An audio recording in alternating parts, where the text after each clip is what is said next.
So, Yes. thank you guys for joining in for today's game of Dungeons and Dragons. Welcome back. We're gonna start with preparations as per usual. I don't think anyone here is too new. Maybe Torin and I Yadio. am. Okay. Two new players. Alright, no worries. Alright, then, in that case, we're gonna start with getting them ready and introducing them to the game. So, I'm not sure why my Discord is being weird. It's going all black. What program are you using for Dungeons and Dragons? What the heck? This is a tabletop simulator on browser called Owlbear Rodeo. It's completely free. What? Owlbear Rodeo. How do you spell that? I might have to use that when I'm DMing for some friends. Alright, so you've all joined, of course, a party of adventurers who will be going out on a hunt for monsters and treasures in the medieval world of Dungeons and Dragons. And it's very easy to play this game here. You don't need anything but this voice call. Alright, so there's only 3 steps to the sequence of play. First step is that the Dungeon Master will describe to you the situation you all are in. From there, the second step is every player will have a chance to choose what their character will do. We tend to take turns, making sure everyone has a chance to speak. So I do ask that you remain courteous, respectful, and mature about it, and try not to interrupt each other. Or if you need to, do so respectfully. And third, once you've decided on your action, we roll the dice to determine the results. And those results become the next situation the character is in. So that's all there is to playing it. Now, before you can play, of course, everyone needs to get ready to play. So that includes creating characters, preparing them, and organizing a plan, right? So, first step is to get the new players ready. So, Torin and Yadio, right? Okay. So what I'm gonna do first is gonna grab you guys some fresh records or blank record sheets. Don't need to take any notes, but you're welcome to. So the first step is you're both gonna choose a name for your character.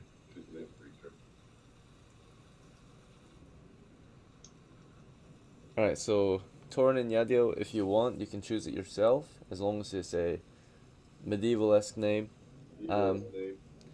Otherwise, we're going to randomly select one for you. Can I make my character think Twinkle? Twinkle Toe? Yep. Preferably you choose a medieval name, any name that has some sort of historical evidence of being, or at least sounds somewhat medieval.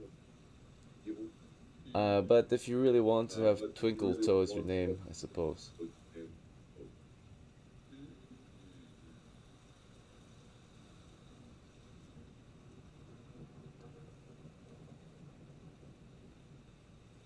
Does that make sense? The theme is medieval, and the reason why you need to pick a medieval name is because it's set in the medieval world, right? It's not the same world as ours, but Hey, Torin, we got a crazy echo. Thank you. yeah, appreciate it. Alright, so if you don't know any medieval names, we're gonna randomly select one for you, because we have an old school name generator, and it creates your old school name, right? Yadio, do you have a name in mind? I'm gonna just use this generator I randomly found, and if I don't like it, I'm gonna go Twinkle Toe. Oh, you're the one who wanted Twinkle Toe, not Torin. My bad. Okay, Torin, what name did you want? My name shall be Bilbo. Bilbo? Okay. Yeah, I found a name. Yeah, I don't even know how to say this one, so I'll just go with. Yeah, I don't know how to say any of these. Can I have a last name or no? So how we do the last names in our group is that your player name is the last name of every character you play. It's your family name. So are you alright with Torin as your family name, or do you want to choose something else? I want it to be Baggins. Okay, sure. This sounds like Sunny. Are you Sunny? Who the frick What? is Sunny? What are you talking He's about? a. Yeah. Okay. I'm not bringing Goose. Is this just someone trying to mess with us? Who invited Torin? What are you talking about? I'm not trying to mess anything up. This is my first time playing. Alright, that's fine, but who invited you, Torin? I don't know. It was my friend. What was your friend's name? If you could check. I think it was Epsy. FC? Yeah, I think so.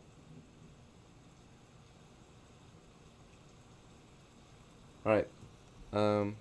That's fine.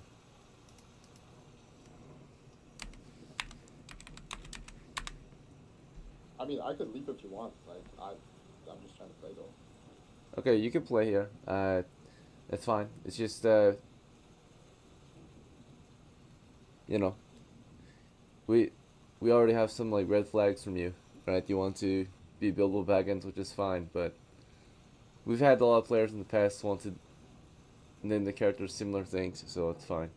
It's just, But it's my favorite character from Lord of the Rings though. that's fine, I suppose. Alright. Yep. And then, Yadio, what name do you want? I don't know how to say it, but I sent it in VC chat.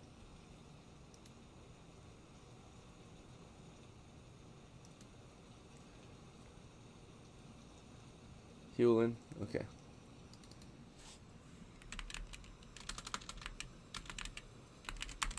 The thing is, Turin, if you go with Bilbo Baggins, Baggins is going to be your player name for the rest of your time here. Is that fine with you? Yeah, that's fine.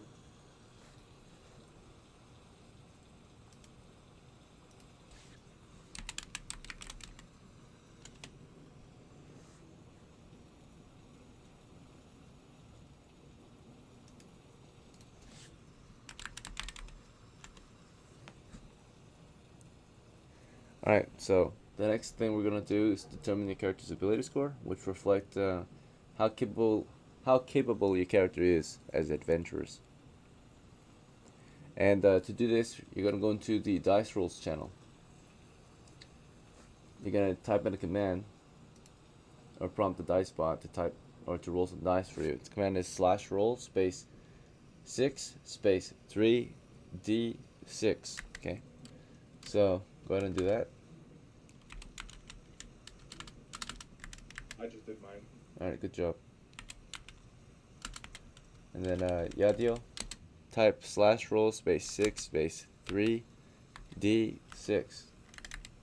Alright, I'll type it out for you so you can see an example of how to type it out and post it. And go ahead and do that in the dice rolls chat. So there's just, oh yeah, I found it. It's, right, there you go. I don't know, you type it, but my thing, there you go. Dang it.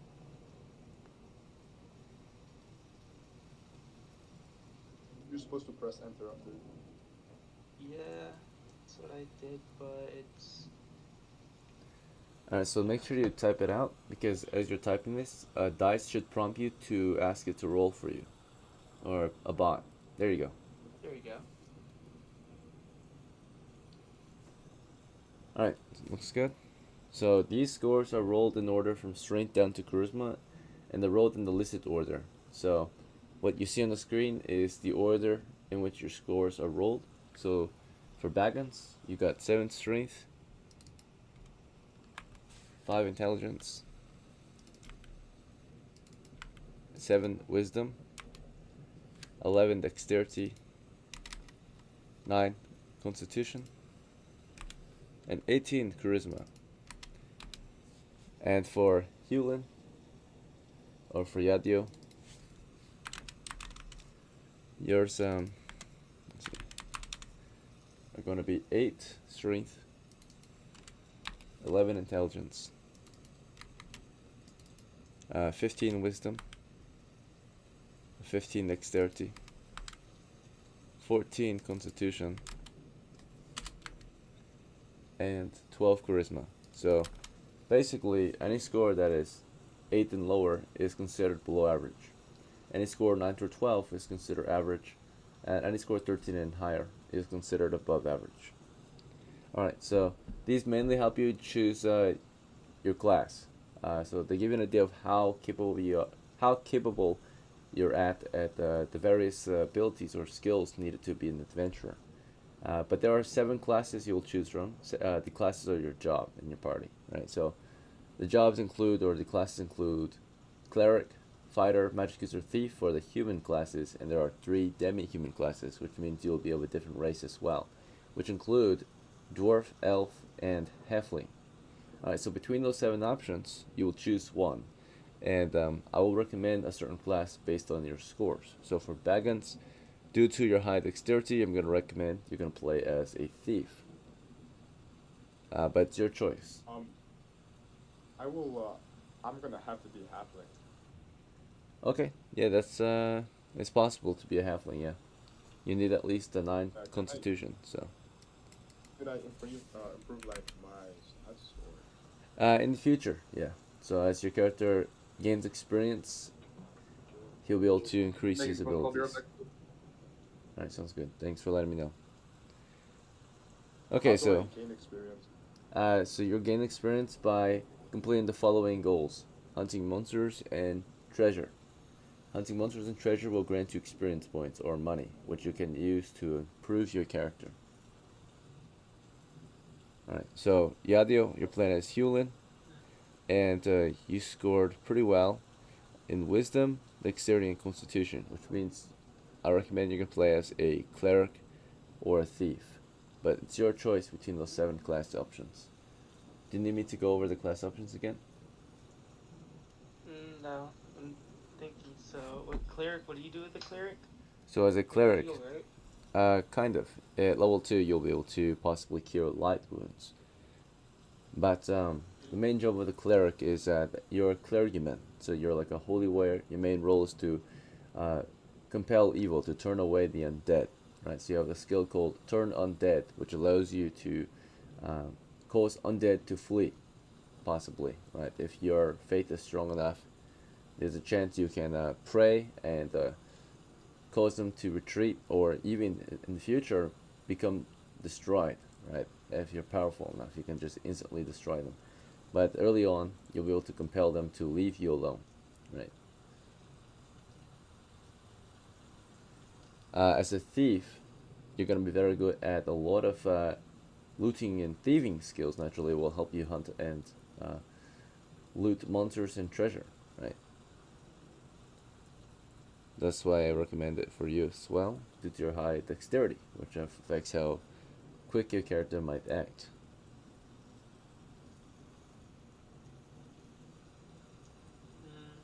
I think I'm gonna go for thief. Alright, sounds good.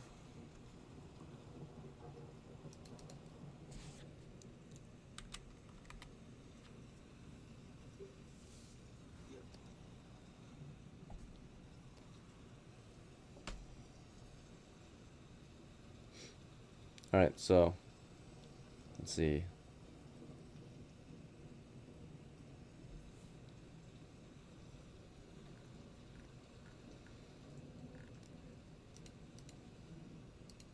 The next step is to determine your character's starting funds, which will fund your character's equipment. So, starting with Baggins, and actually you both can roll at the same time. So go into the dice rolls channel. You're going to use command /roll space 3d6. This is to determine your character's starting funds. Alright, good job, Baggins. You've got 12. Yeah.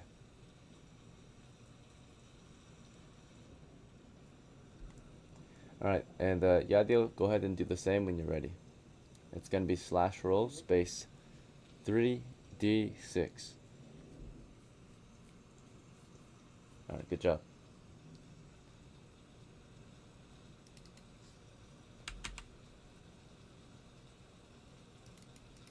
Okay, so we're gonna start with wagons and get you your equipment. Okay, so this is the final step. You're gonna just get all the gear you need for adventuring. So the first thing you'll need as a halfling is possibly some weapons or armor. Main role of the halfling is that you're very sneaky and very good with missile weapons. So the first thing I recommend you is a missile weapon. This can include any small-sized weapons like slings or maybe even a short bow or a composite bow or a latchet, or you can also get melee weapons if you'd prefer.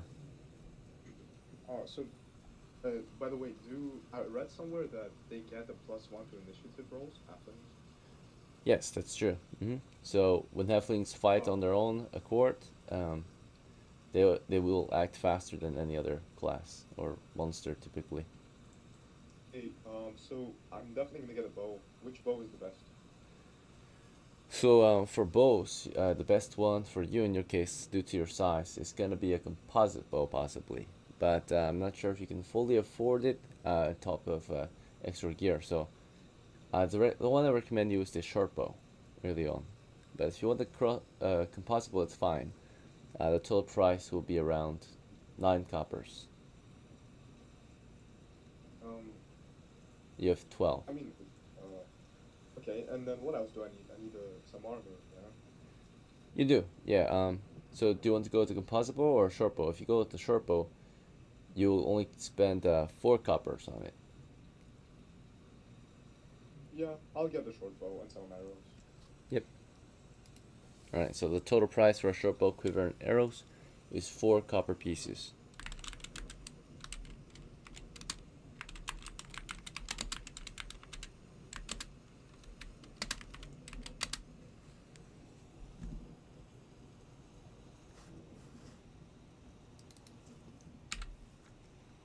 And you said you want some body armor. So the nice part about being a halfling is that everything weighs half as much on you.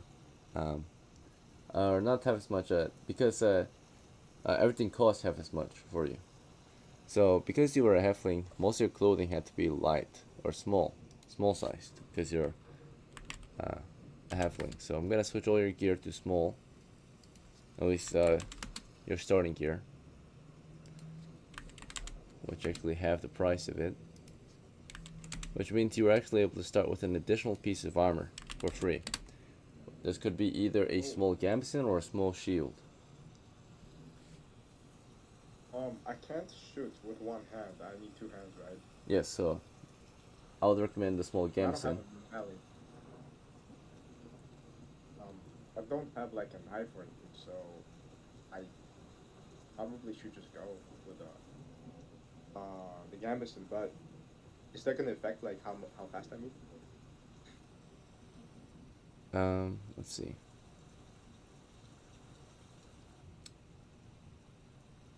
It could, yeah.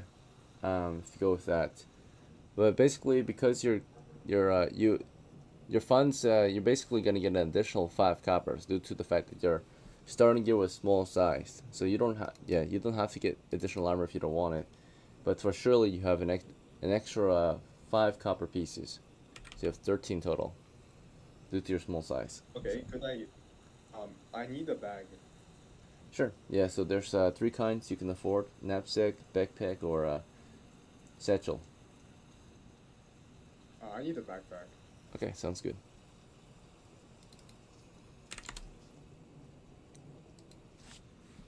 Alright, you've still got a lot of copper left over. Is there anything else you want?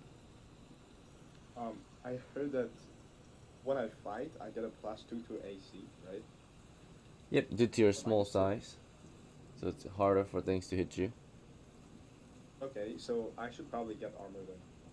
I want some armor.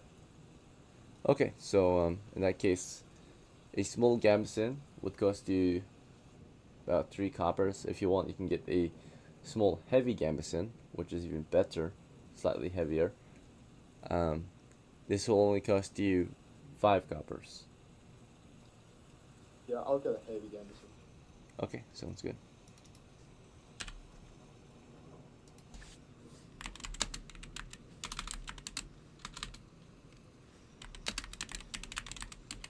And it weighs only £5 on you. By the way, I have a question. What is the last stat that I have 18 in? That's charisma, so that affects how many adventurers or retainers you can lead at once into a dungeon. So I can like hire people? Yep, over time you'll hire more and more characters. Once per game you're allowed to hire one additional character. So next game you play, you'll get a free retainer, like a new player. You'll get to roll up a character and you can hire them as an NPC follower, known as a retainer. Okay. Yeah. So I have 5 left. I definitely need like a lantern or something. Yep, a light source would be good. So, lantern, oil, and tinderbox, total price would come to 4 coppers. Is that okay? Yeah, that's fine. This will leave you with 1 last copper piece. Is there anything you want to purchase with 1 copper? You can get Is there like any kind of sneaky boots I can get? sneaky boots. Yeah, we can upgrade your shoes to let's see, you have small shoes which only cost it like one copper. So if you want to upgrade it, costs twice as much for each piece. So yeah, we can upgrade your small shoes to small boots for 1 copper piece total. Yeah, let's do it.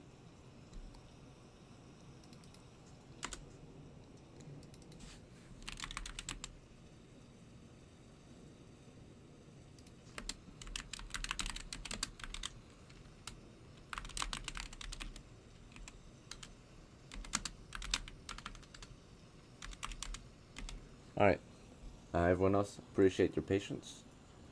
So Baggins, you are ready to go. In the meantime, just sit tight and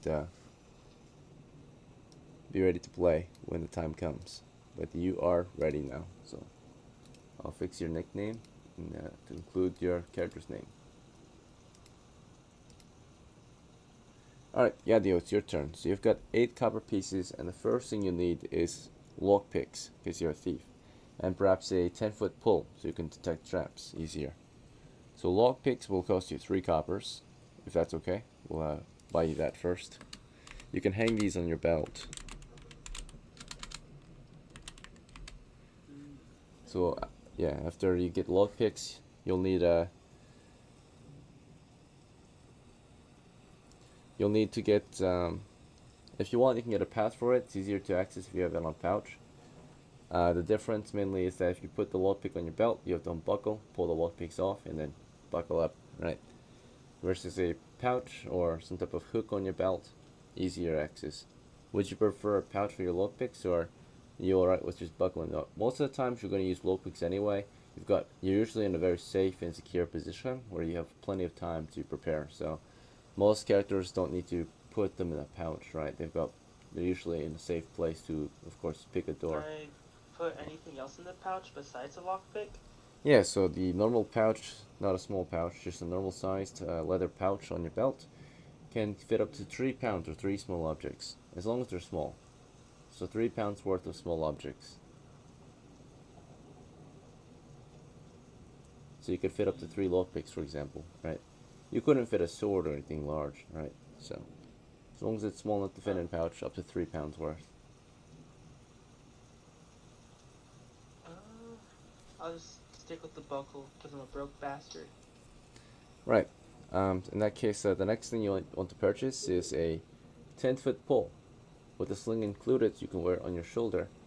It would cost 2 coppers. Would you be interested in a 10-foot pole?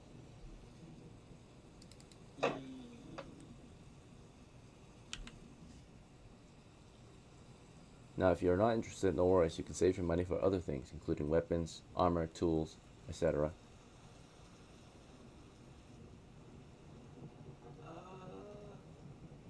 Am I able to throw rocks at the traps? If you find the rock, To for be sure. figured out? Yeah, you can do that. Oh, then yeah, I'm gonna just look for rocks then. Alright, sounds good. Would you like maybe a sling and a bag of for some stones? Like a sling and a pouch for stones? No, I'll throw it barehanded. Alright, yeah, no worries. Would you like some type of bag? You can store some rocks in there. Yeah, sure. Okay, so 3 I recommend include either a knapsack, satchel, or backpack. Which is the cheapest option? The knapsack. But the middle one is only nice because it hangs at your side, so it's easy to access. Versus a knapsack or backpack, it's on your back, and you have to take it off to access it.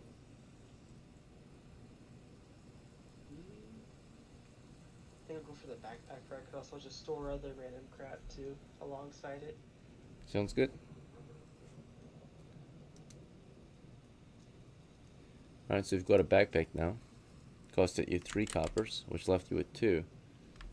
And your last 2 coppers I recommend you spend on some type of weapon to hunt a monster with or defend yourself, right? Right. So what do you have in mind?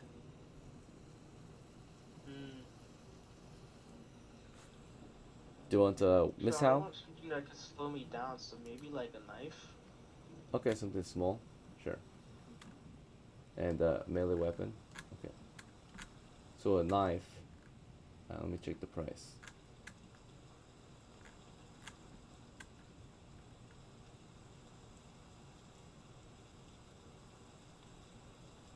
Yeah, knife is 2 copper pieces. If you want, you can get a small knife and a pouch. You can wear it on your belt.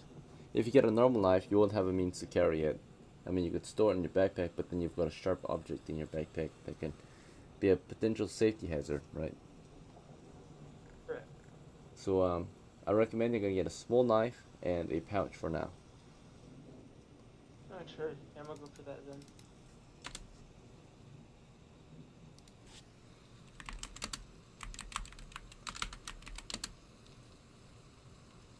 A sheath, yeah, a sheath for the knife.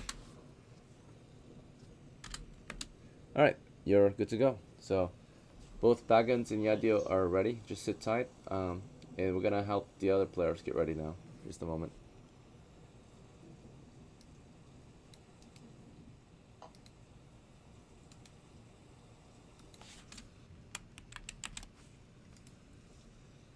Alright, let's see. I'm just gonna go off numerically.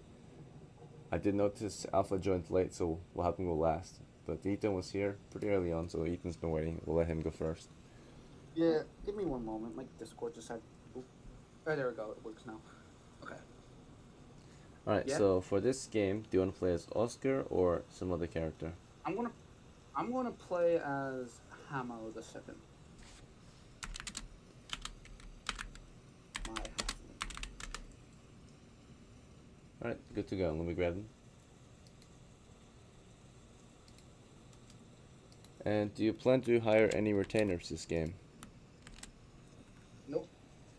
Would you like to roll an additional character for free this game, or Nope. no? Alright. And do you have anything to prepare for HAMO? No. Alright, so you're ready to play. Sounds good. Yep. Thank you. And I will adjust your name momentarily.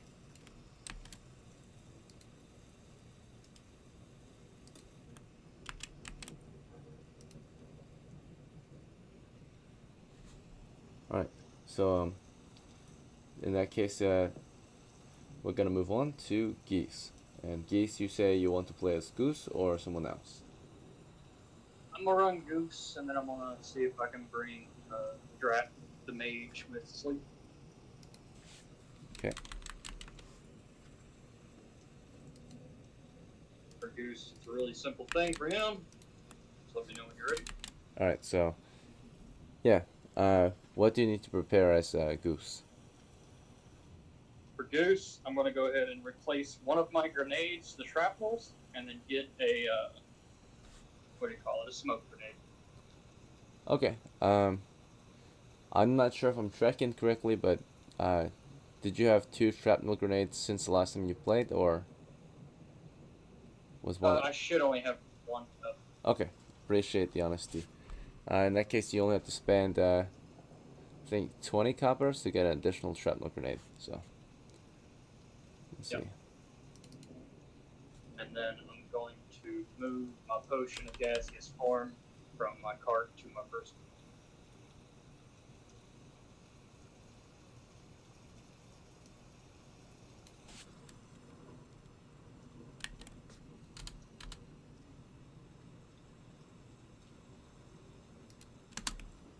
Alright. It has been done. Anything else? Did you get the smoke grenade? Oh, it's smoke grenade. Okay. Yep. Just a moment. You're good.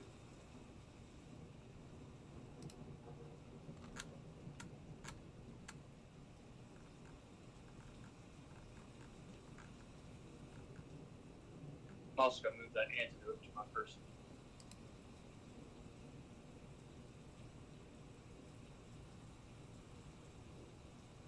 Okay, so a smoke bomb cost 1 silver. Is that okay? That's fine.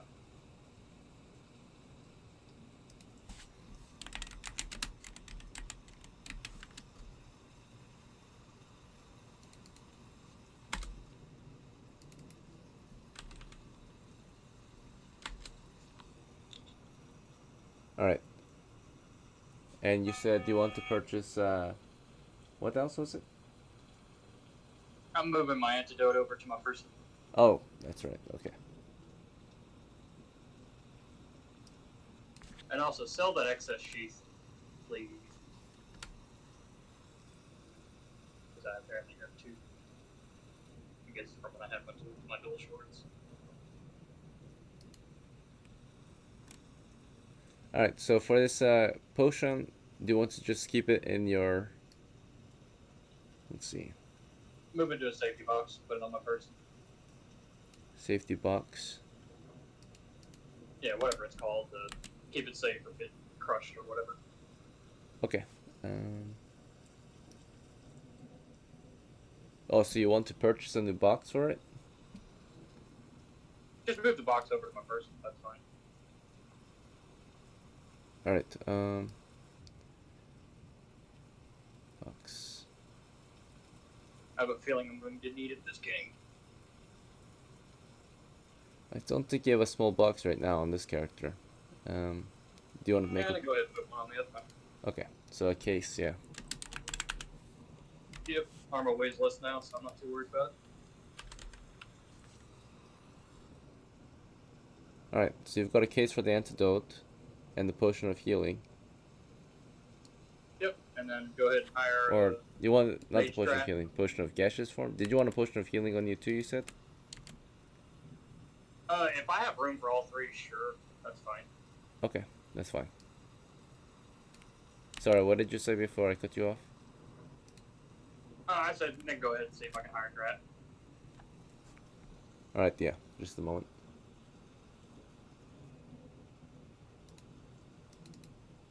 We're going to roll to see if he accepts your offer. Cool. Alright, so unfortunately, Drat has refused this time. Try Drat 2. Alright, try the other one. Yeah, I mean, I got all 3. He So. also has refused. Try Drat 3. Alright, they all have refused for this particular adventure. Do you want to... You are allowed to roll up a new character if you want, or hire some other retainer you have. Just roll me up a quick mage. That's fine. Call him whatever. I don't care. I just need somebody with sleep. That's really all I need. Alright, so before we roll up this character, is there anything else you need to do for Goose? Nah, he's good. We're gonna name the new guy GROZ. How do you spell that? GROZ. Alright, thank you.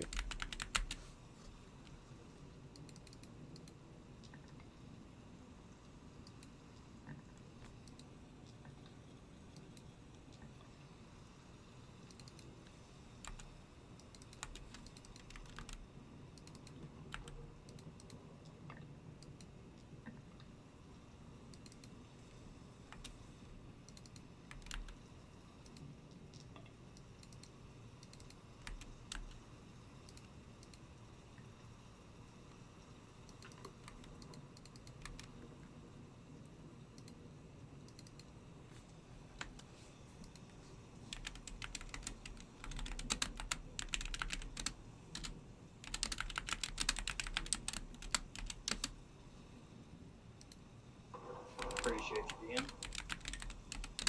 Yeah, no worries.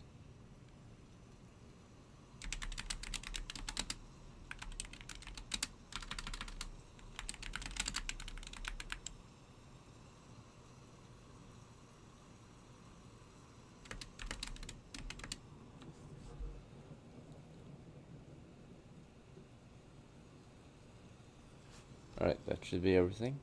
So, we have GROZ M1. Yep. You needed at the end to sleep in the great magic and just go ahead and have a daily member sleep, and we're good to go. Alright. Do his NPC stuff, of course. So because you are considered a grognard, you have the hero role as well, which does allow you to roll an additional character if you want to add to your crew. Do you want to use that now? Nah, I'm good with one. We only need what we need. Alright, sounds good.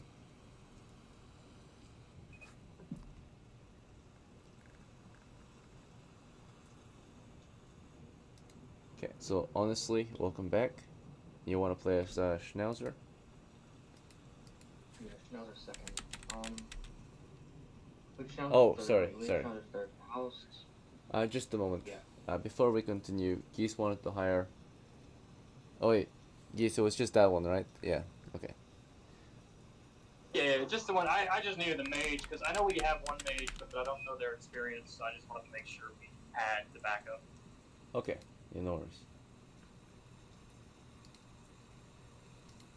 Alright, so honestly, before to continue with yours, what did you say you had to prepare? I'm gonna play Schnauzer's second. Schnauzer's the second. And you said, yeah. You said that armor is lighter now, so I'll be light equipment now, right? Since Possibly. I can recalculate yours.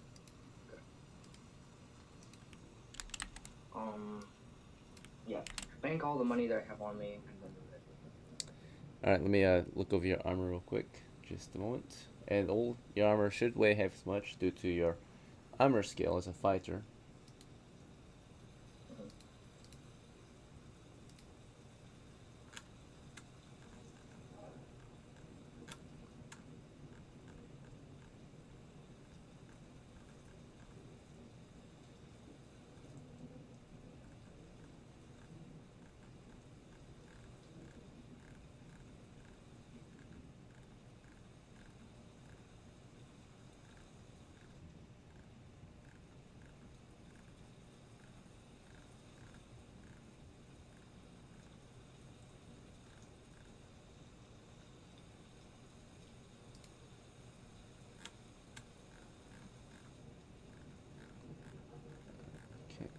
Alright, so your helmet weighs only 5 pounds on you. Your lamellar weighs only 3 pounds on you. So you're at 8. Your slung pole hammer, I think it weighs 11 pounds on you. Let me double check though. Pole hammer, yeah. So we went up to 19 pounds. Your gambeson weighs only 3 pounds on you. So you're at 22. The hand axe puts you at... Hand axe is 3? Let's see. Yeah. So you're at 25. The slung latchet puts you at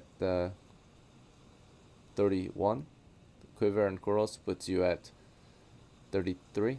The shovel puts you at 36. The holsters put you at 38. The slung water skin puts you at 42. Pouches and tobacco puts you at 43. The pipe puts you at 44. The knapsack, let's see, and oil puts you at 46. Tinderbox and lantern puts you at 48. Your clothing puts you at 53. So you have 53 encumbrance on you. So you are considered a medium footman. Is that okay? you'll move at half speed, so 20 feet per turn or move. Alright, do you plan to roll up an extra character for this game? No. What could I get rid of to make me light footprint, by the way? Sure. You'll need to remove 13 pounds of gear. So, 13. the pole hammer, for example, weighs 11 pounds. It's already pretty heavy. The shovel weighs 3 pounds if you want to get rid of that. The latchet and all the quiver and corals total weigh a total of 8 pounds if you want to remove that. The hand axe weighs an extra 3 pounds if you want to remove that. Your water skin I'll weighs get rid of 4 the pounds. pole hammer. I put that in my cart. My cart is on the horse. And This character doesn't get own a rid cart of and horse. the water skin. No, I got the horse, cart and horse for my last character, Schnauzer first. Schnauzer the first. Let me see. Yeah.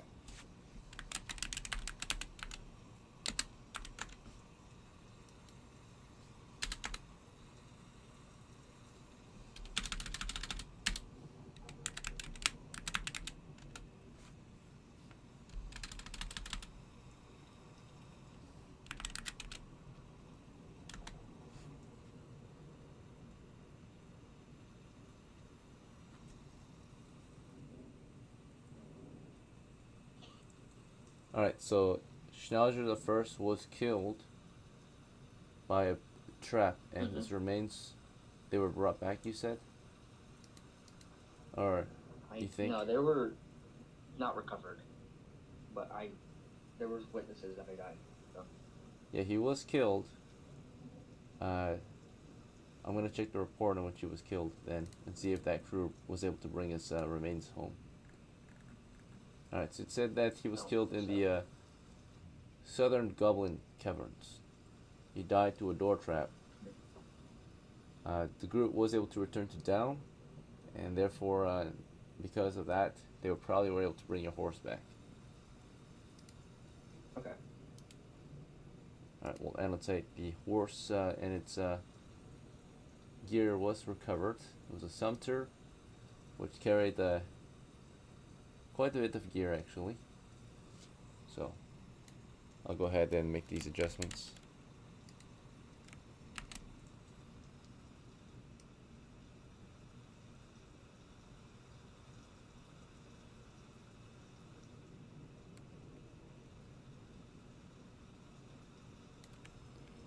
And because Schnauzer the first was killed,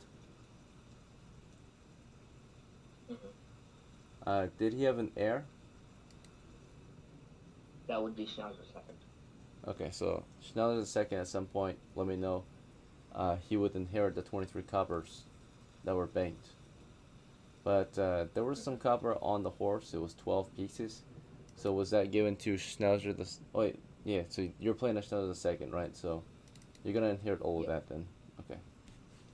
So 23 text. So 20 plus 12 is an extra 32 coppers to inherit. Okay. On top of all that extra gear. Bank the coppers and put my water skin and pole hammer in the cart. Alright, so the pole hammer rids you of 11 pounds, and the water skin would rid you of 4 pounds. So that remove 15 pounds, right, from your encumbrance. It would make me light footprint, right? Just a moment.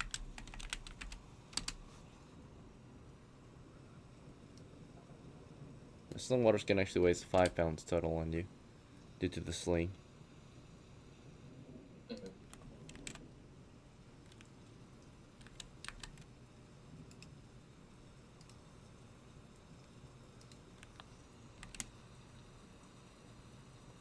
Alright, so in that case you removed 16 pounds from your encumbrance, which puts you at 37 pounds of encumbrance.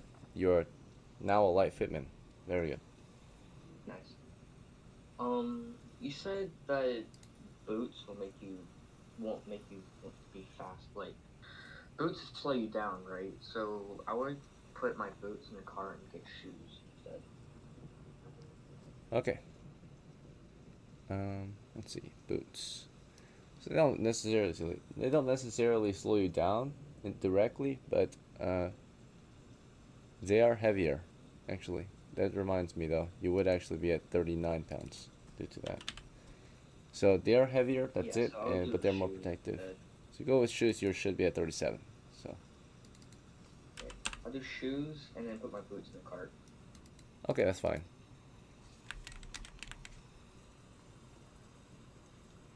You should only do one copper. It's 2 coppers for a pair of shoes. 1 shoe, 1 copper. Okay. And it will be taxed, unfortunately, due to your money is already banked. So It's fine. all right. Anything else? That's it. That's good. Mhm. Did you plan on hiring anyone for this game? Nope. All right. Awesome. Let's gonna move By the on way, to. Carl joined. Sorry, what did you say? Epsi joined. Okay, welcome. You're a bit late, so you'll have to wait for a while. Let's see. We are still in our prep time.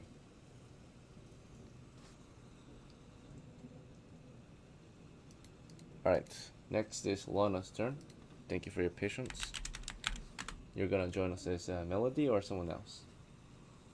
I actually died of Melody. Oh, right. Okay. Last time. So you So it's can, gonna be a new character. yeah.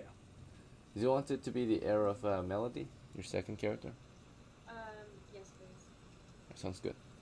Alright, go ahead and start with rolling your ability scores in Dice Rolls channel. Is that right? Yep. Why didn't it pop up? So go ahead and type it out. The bot has to be prompted. Oh, I can't. Right. Oh,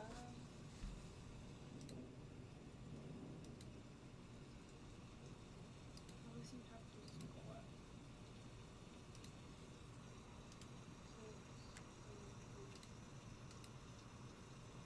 That? It didn't prompt. Let's see. Oh, I figured it out. My bad. There you go. Yeah, There we go. good job. Right. Just a moment. Going to Pretty high plug on these in. wisdom.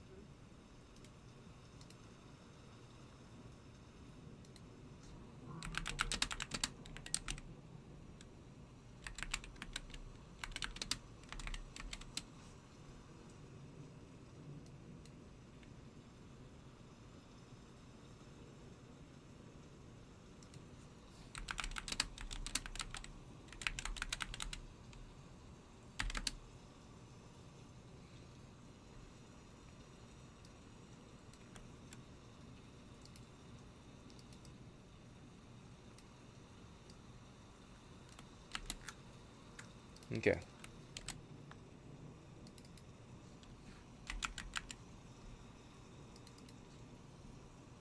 So now that you've got your scores rolled up, I did skip a step. Did you want to name your character now, or do you want to wait till later? Yeah, we can do it now. I'll just name our Freya. How do you spell it? Freya.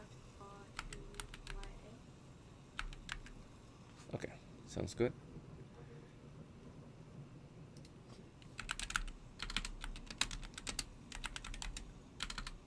And the idea is that your heir, your next of kin, can be any character your character had relations to, whether it be your daughter, the daughter of, whatever civilian man your character was married with or something, or it could even be a relative like your sister. The furthest it could be is possibly like a cousin, but there has to be some type of familial tie, typically, or something, to make this your next of kin, right? And the idea is that because you're playing, the next kin wants to take your old character's place in the campaign, right? So Freya's taking Melody's place in the campaign. Alright, so you rolled your scores. They're actually really good. So let's see, 17 strength, 12 intelligence, 11 wisdom, 13 dexterity, 9 constitution, and 11 charisma. Alright, hit points. Depends on your class. So my class recommendation for you is going to be fighter or thief. What is your choice? I really want to go for elf. Yeah, you could stick with elves too. That actually works.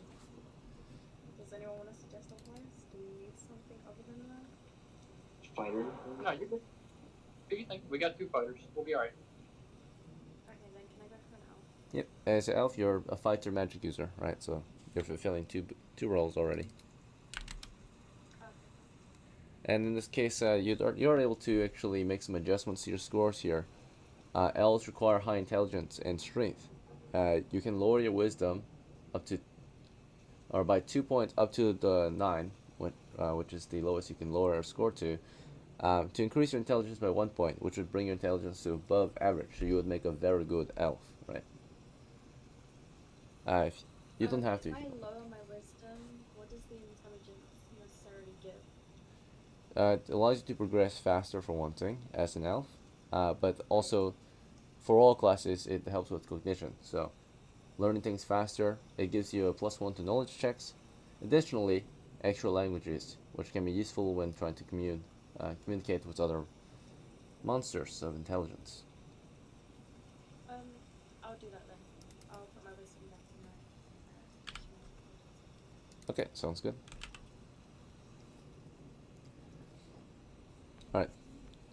In the future, I might of course make some adjustments. We had made adjustments in the past for that intelligence would also affect spells. Wisdom could affect morale, things like that, saving throws. But that's in the future. Let's see. Wait, if I get rid of my wisdom, does that mean I lose, like, saving throws? 9 is the same as 11 pretty much when it comes to adjustments. So you're losing out on nothing when you decrease your wisdom. Oh, okay. Yeah. So 9 through 12 is +0. So that's why it's a good idea for you to do that. And if anything, if you want to improve your wisdom later on, the lower the score is, the easier it is to improve. So you actually did yourself a benefit. Now that you have 9 wisdom, it's going to actually be easier to increase it. Let's see. Right. The idea is that if you want to improve wisdom with funds, it's always going to be the score times 10 in copper pieces. So it costs you 90 copper pieces to improve it instead of 110. So. Okay, that makes, yeah. And then you would have a reroll on that, and then possibly get an 18 or something. Alright. Hit points 1 to 6. Right, so yours has +0 adjustment, 9 constitution. 1 hit point. Alright.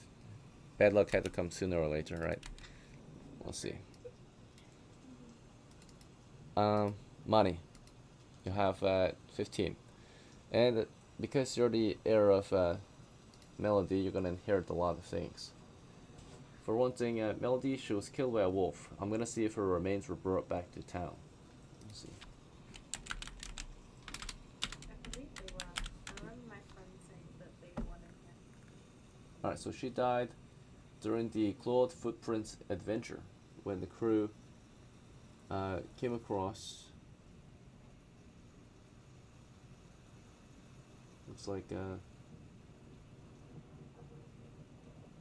rats from the rear to cause a Melody and Leapy. The wolves and rats were slain and looted. Carefully the party hauled out their dead and all discovered treasures back to town. So yes, her remains were brought back, fortunately for you, which means that you're inheriting all this extra gear on top of the funds. So you're Oh, I am. yep. Melody, she's gonna be buried typically with her. All characters are typically buried with clothing and their helmet and any weapon possibly that you want to leave with them, so they can take it on to their next life possibly, or at least just to honor and respect them. When it came to her gear, you know, did you want to leave Melody with her clothing and helmet, or bury her naked, or what did you want to leave with her? I'll I'll go over. I'll give her modesty. Okay. I'll give her modesty. I will leave her with my clothes. Okay, so her gambeson would have been damaged since she was killed by a wolf, right? Her helmet would be fine, it's made of metal. Did you want to bury her with her helmet and buy yourself your own or upgrade your own helmet? That is typically what's done, but if you want to loot her helmet, you can do that and give her your current helmet. I'll leave her with Okay. And leave her with her clothing. Anything else you want to leave her with? Do you want to leave her with any weapons?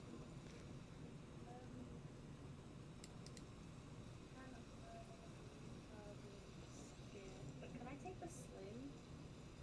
Yeah. The sling off the spear, sure. Just to save yourself some funds. Alright, so you'll take the sling and everything else. This knapsack, all the supplies here. She will not need it while she's dead. Let's see.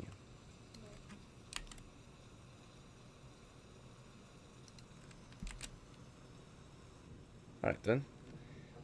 She had 6 coppers on her upon death, which were brought back. You scored 15 plus 6 is 21. On top of this, in the bank she had 160 coppers. You could inherit 90%, so you lose 16 of this. So 146, or sorry, 144. So now you're at 165. And on top of this, experience. She had 2 experience points, which allows you to start with an additional 20 copper pieces, putting you at 185. Okay, so everything has been noted. It's time to purchase yourself some gear. I do have a question. Yeah, go ahead. Am I able to increase my HP by any means other than paying for it? Like as in with money rather than copper pieces? Using what? Like, can I upgrade her HP with copper pieces? You could, yeah. It would only cost you 10 coppers. Do you want to start with that? Is it like 10 coppers and then when it goes to 20 and then 30? Depending on, or is it Yeah, like- to improve it, there's the idea is that your character has been training, and today you're making a payment on your training expenses.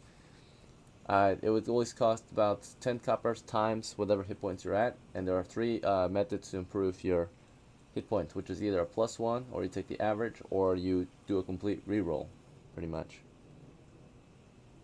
Could I move her HP up to 30? I mean 3, sorry, 3, not 30.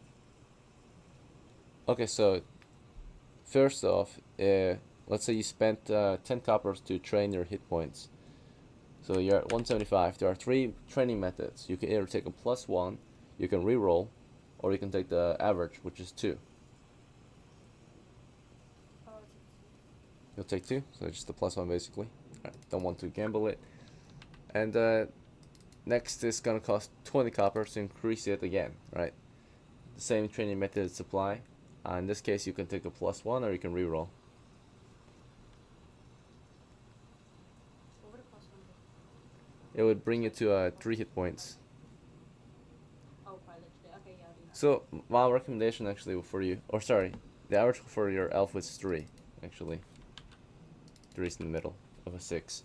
So you're at 3 right now. So it costs you 30 if you want to improve it. Because you're already at 3. You took the average, which is 3. I would not recommend a +1 at 1 hit point. That's lower than average. So does that make any sense to you? So your methods, once you pay for your training, you can either take a +1 HP, as long as it doesn't go higher than the maximum you can have, or you can go with the average, which for average is going to be 3 for you since you're an elf, right? Average of 3, or you can just do a complete reroll, right? Reroll 1d6, possible get a 6, right? So you chose the average of 3. What was that? Can I add an extra HP? Oh yeah, so if you want to add just 1 additional hit point, it costs you 30 coppers. Is that fine? Yes. Okay, so you're at 145. You have 4 hit points now. Okay, alright. Anything else you need to prepare for your character? She has spells. She does need weapons, I think. Yeah, I was gonna. Can I have a dagger? Mm-hmm.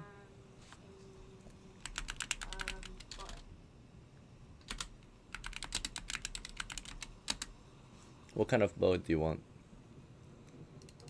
What do you suggest? I would suggest the war bow for you.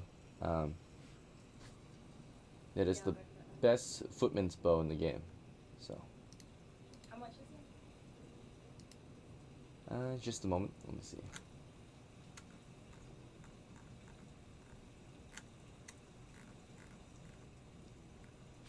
All right. So the total price, including arrows and quiver, is 12 coppers. Is this fine? Yeah, that's fine.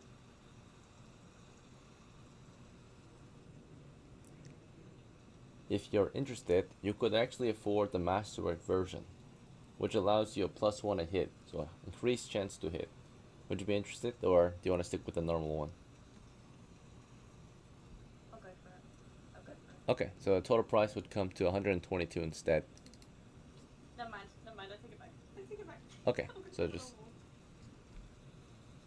Alright, so 12 then. So you're at 131, 129 coppers remains.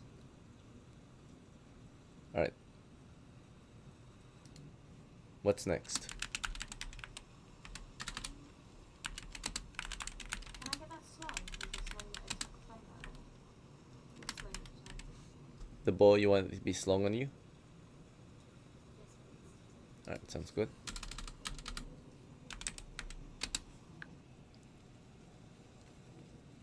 Alright, so the weapon has a weapon sling on it now. What's next?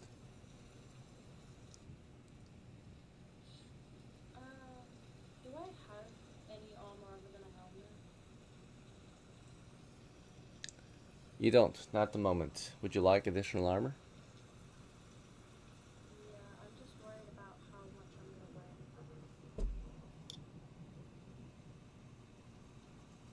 Because I don't want to be heavy. Okay, so you're gonna want to stick with the lighter armors then, like the gambeson.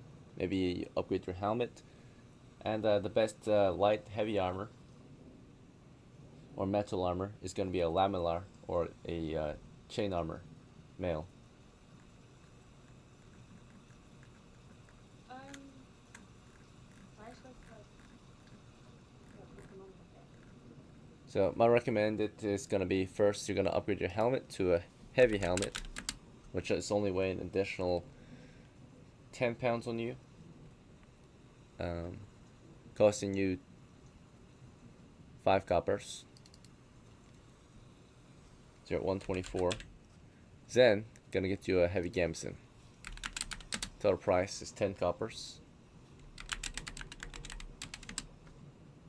which puts you at 114. Now your armor class is currently 4, which is pretty good. Do you want more armor or? Just one last thing. Can I get some more arrows just to be on the safe side? Sure. And that should be fine. I don't think I need anything else. Alright, for your last 113 cut. Sorry, what was that? I have a grenade. Extra grenade? Sure. 20 coppers. No, I mean like I have one. You do. Does anyone want it? Can I give it to him? Actually, Can you give it away? I don't. Yeah, am I able to give it away? Who would you like to give it to? Honestly, it's whoever wants it. Speak up. You can toss it in my cart. I can take it. Me too. That works. Alright, so who do you want to Okay, give I'll it to? buy 2 then. I mean, you only have. Two and then they can both have one. I mean, I heard 3 people speak, so you want to buy 2, and Oh, which okay. 2 people want to give it to? I do not Or need one three. DM. I was telling her she could put it in the cart, anybody can have it. So just, if you're going to buy it, then buy one. I'm stocked, I'm good. Okay, then I'll just buy 2 and then I'll have one for both of the people that all want. So you already have one, so you'll just buy one? Yeah. Yeah, so I'll get another one and then they can both have one each. Thank you so much.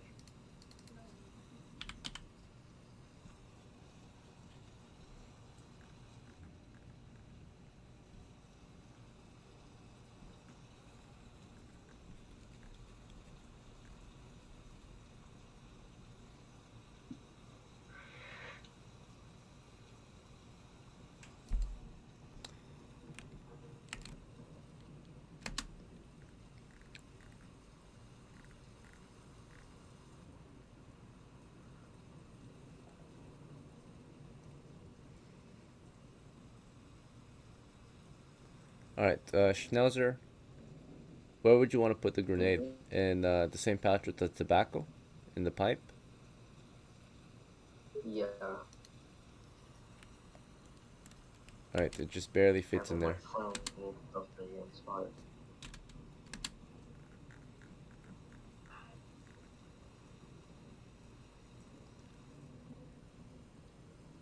Am I still light after that? Yeah, it's just an extra pound. Okay.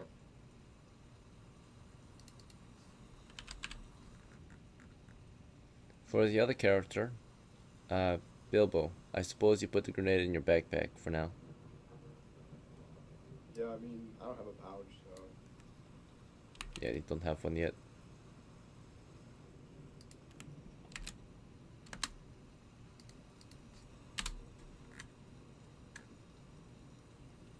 Alright, Freya, you've got 93 copper pieces. Do you want to bank this or something else? Do I have a bag? Do you have a bag? It looks like you've got a knapsack. Do you want to improve it and get a backpack as well? How much can a knapsack carry in theory? Knapsack carries 20 pounds and weighs 1 pound, and you wear it on your back typically. Versus a backpack weighs 3 pounds but carries up to 80 pounds of gear. A knapsack has 1 strap, a backpack has 2 straps. So it's more sturdy as well. How much would that cost? 3 coppers for a backpack. Yeah, I'll get a backpack then, please. Alright, sounds good. And then my bag goes with it.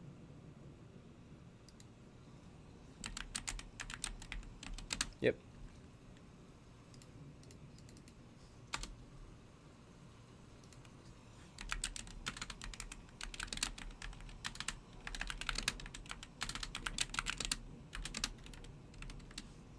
Alright, thank you.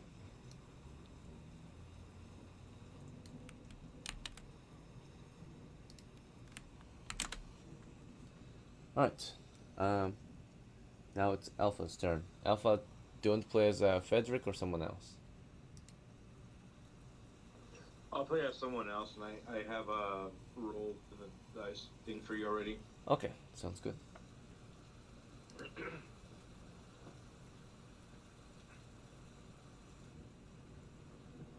Alright, so I noticed you rolled a 3d6 first. I suppose that's for your money?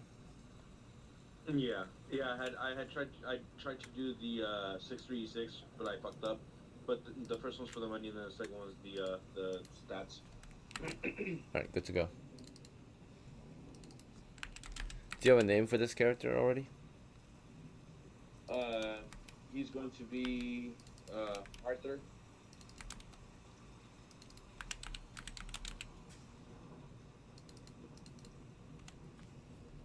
Alright, sounds good.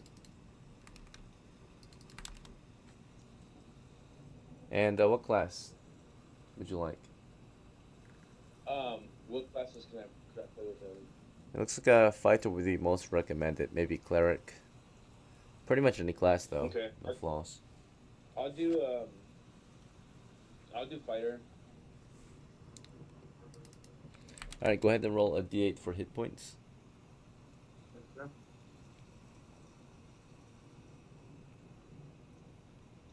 6. 6. That's good. Alright, and the gear, your starting funds, you rolled 12, right? Okay. Do you want to pick out your gear? And this is gonna be the heir to what was the other character's name? Shelter, I think. The other character that I had that died. Right. Killed and looted by goblins. That means none of the gear was inheritable, if that makes sense, right? Except the horse that was left That's outside. fine, but so. yeah, and I still had to point bank, right? Yeah, some coin was banked, yeah, so you can inherit that. Okay. Yeah, that's what I wanted. And then I'll get starter gear right now.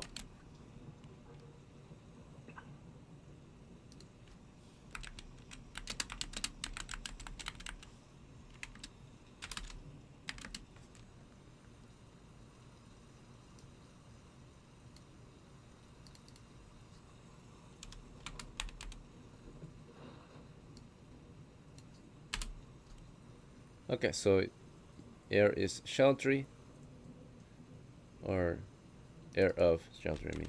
Yeah. Then air is Arthur. Okay, so first step is getting that horse back to you. So you got a round C, tech, and saddlebags were brought back to town for you.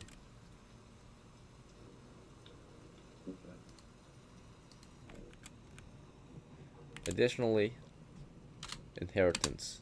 You earned or inherited 110 coppers from the amount of experience shelter you accumulated, putting you at 122. Then the money in the bank. 90% of that is inherited. So at 237, you'll lose out on 24, which means you only get. Let's see. 237 minus 24 is 213.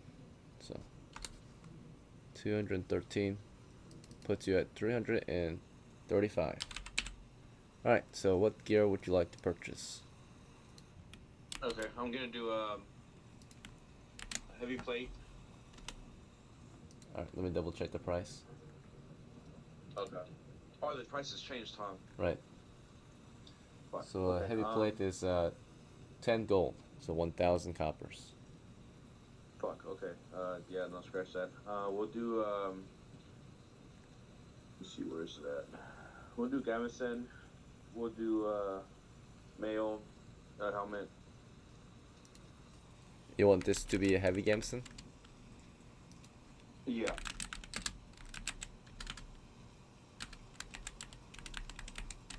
Yeah, mail had a pretty big boost recently. It's -2 on its own, right? And -4 is a heavy. And only weighs 20 pounds, 40 pounds if heavy, of course. That's pretty good though if you are going for the heavy builds, right? The mail on top of all the plate and gambeson is huge. But let's see, you got the mail, which costs. You want normal mail or heavy mail? So how much would the heavy mail cost? 200 coppers. Right now, the normal mail is 100 coppers. I'll do the normal. For now. Alright, good to go.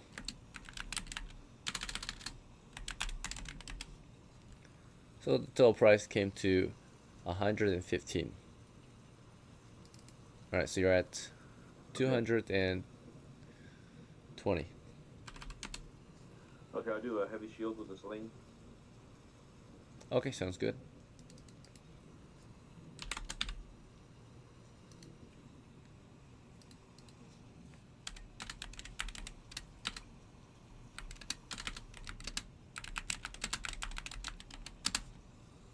Alright, there is a stun.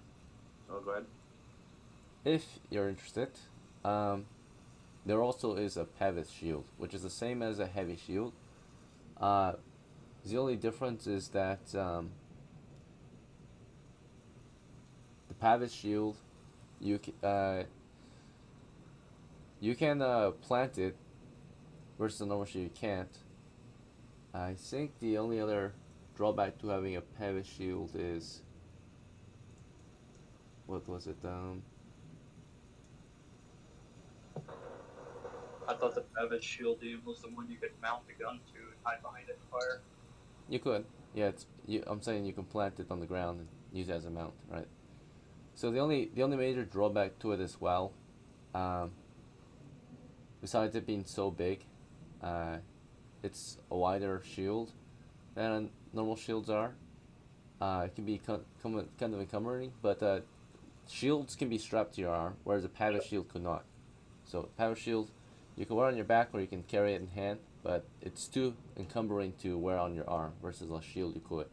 Even a heavy shield you could wear it on your arm, potentially. So overall, it's just same price, same everything. It's just slight differences to a heavy shield. That being that you cannot strap it to your arm.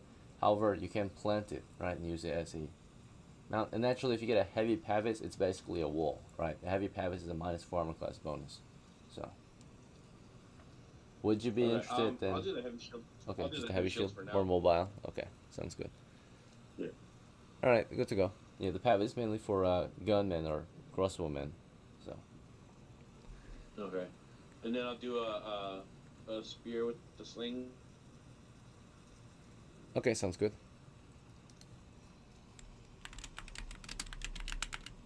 Would you be interested in an improved spear? Oh, go ahead.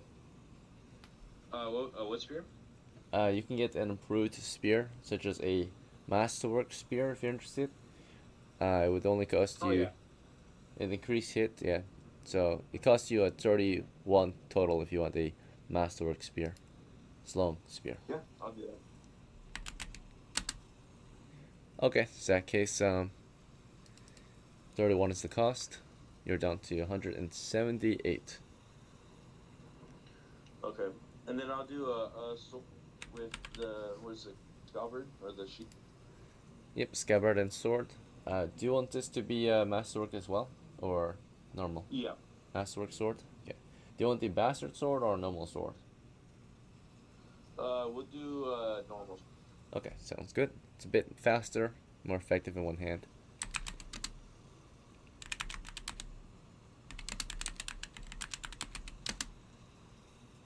Right. The total price was. Let's see. Alright, swords normally cost 10 copper, so total price is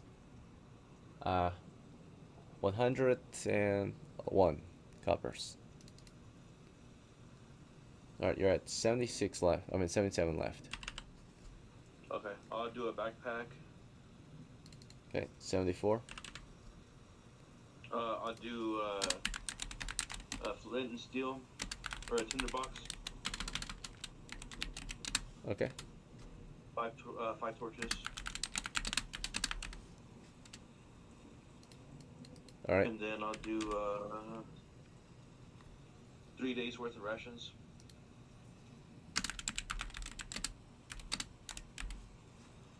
Okay. Let's see what else. I'll do 2 bandages.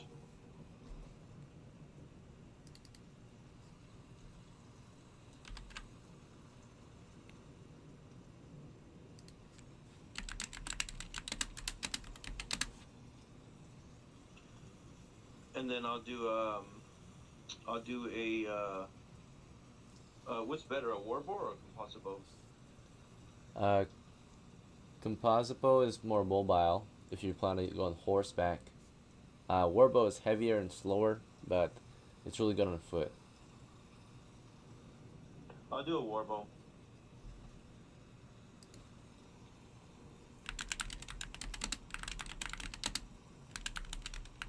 And then a quiver and arrows, yep.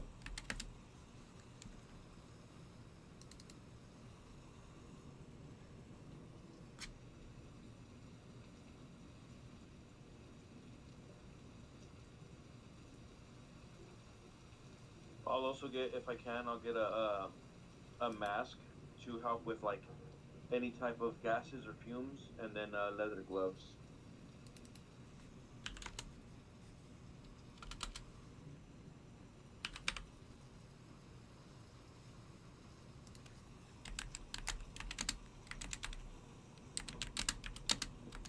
Alright, anything else? That's it, I'll bank the rest.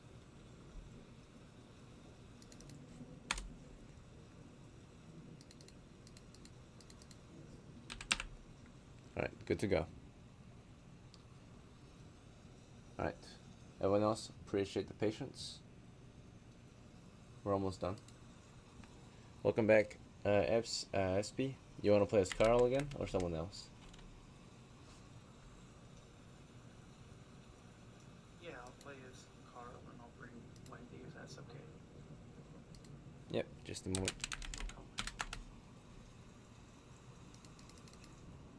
Alright, so as Carl, what do you need to prepare? Well, I'm thinking that crossbow might be better for him than a short bow. Sounds good. Would you say? Yeah, I have 30 banked copper, and I think they're 40. So can I sell my short bow to get a crossbow? Alright, so the first thing you want to refer to before any other rules is always going to be our house rules or list of items, because that's the actual rules we're using on top of the base rules. The crossbow is not 40 in our game, so Okay. we have three types Where- though. Oh, house rules. What was that? Oh, I'm listening. Alright, so we've got three types of crossbows: light crossbow known as a latchet, or normal crossbow known as crossbow, and or lastly, arbalist, which is the heavy crossbow. Okay. I'm trying to find the items here on the house. Oh, list of items. Okay. So light crossbow, normal crossbow, or heavy crossbow? Which one do you want? Does the heavy crossbow do more damage? It does. It's a bit slower than the other ones and heavier, but it's definitely better if you don't plan on being fast anyway. Okay, how much does that one cost? With quiver, sling, and corals, it would cost a total of 13 coppers. Is that fine? Does it, can I shoot it like once a turn, or does it take like 2 turns to shoot more? Once every other turn. So fire once, reload, fire another time, reload. And then the regular one, what's the regular one like? They all have a reload time. Oh, Yes. they both probably shoot about the same, like once every 2 turns. Okay.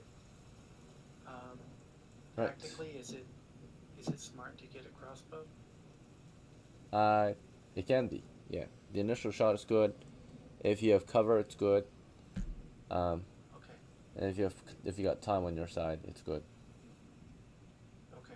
Yeah, I'll take a heavy one then. Alright, sounds good. And then the only other thing I think I need is the helmet that I have. It looks like it's not as good as the one that Wendy has. Can I buy a better one? Of course.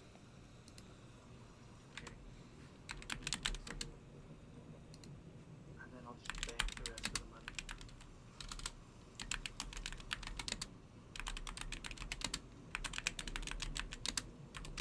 With your old bow and arrows and quiver, do you want to sell it or give it off to someone else? Does anyone need a short bow and arrows? Anyone not have a ranged weapon like that? I think everybody's. Okay, I'll sell it then. Yeah, sell it for money. I mean, maybe you Unless can give my it to mage the is short. Steve here, Yadyo, who's playing as Hewlin. He's new to our group and Oh, he yeah. is only a knife. Yeah, Yadio is his name? Or Hewlin. Yeah, the thief. Hewlin, you want to take this short bow?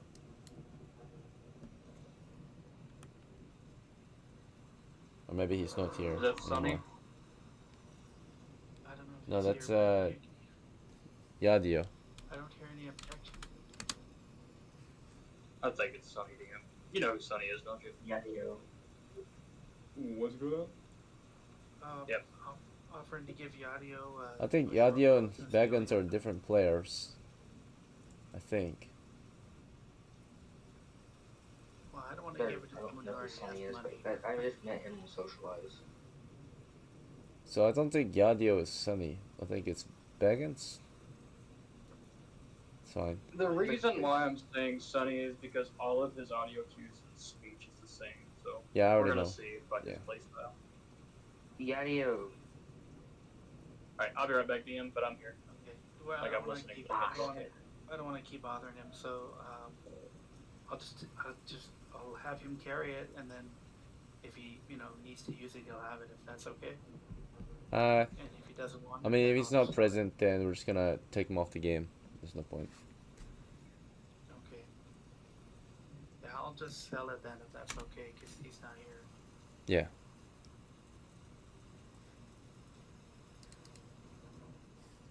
Was there anything else you Oh, need to prepare? Actually, that I just remembered. So while everyone was going through their stuff, I actually drafted up a little dwarf man if that's okay. Yep, Like- you're able to hire. Now, before you hire him, you said you want to hire on Wendy again? Yeah, yeah. Alright, I let don't me know see if how- she how accepts. that works. I can pay Yo, extra, I'm back. I can give her extra copper if it helps. Alright, she accepted. Give her. Yeah, use that. Wait, when are we starting the match? Like, wait, are there still people that are getting new characters? Yeah, we're still in our prep. One of the players wanted to give you off some, give you some weapons, but you were not here at the time, so he sold it. Okay, and then I actually have a dwarf that I'd like to hire named Heliodor. Alright, before That's we a continue yellow any gem. further, let me grab Wendy. Yeah, Right. just a moment. Oh, sure, sorry. One step at a time. So if you gotta bring her along, she needs her own prep as an NPC. She had 15 coppers on her, and as a cleric, doesn't look like there was anything else she could get. She would need maybe a symbol. She already has one. Okay, so does she have a missile? Maybe some torch. Okay, yeah. Torch. He's got a sling, yeah. You can recommend she grab Don't have some any torches. supplies. So she'll get a backpack, Yeah, torches. if I could buy a torch too, just one. $100. And let's say she also wants some extra supplies, like rations maybe? Rations, Yeah, in case something bad happens. bandages, maybe a rope. Do you want to recommend her anything else to bring? What about pythons for like climbing? Sure. In case we unreasonably.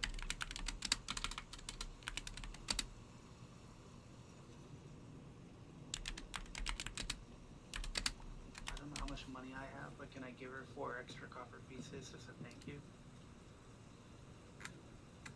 Alright, just a moment, one thing at a time. Let me finish making the purchases, and then you can try some other things.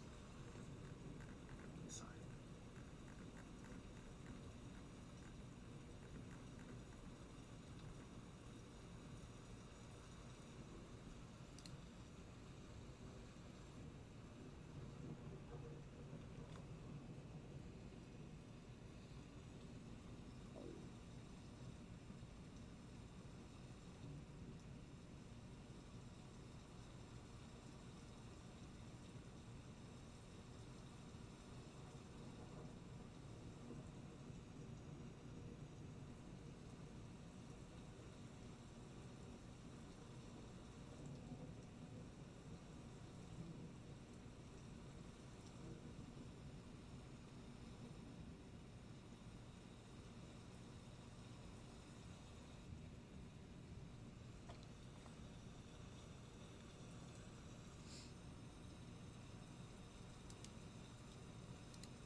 Okay, so price came down for the torches, tinderbox, rations, bandages, and rope, right? And small hammer and spikes.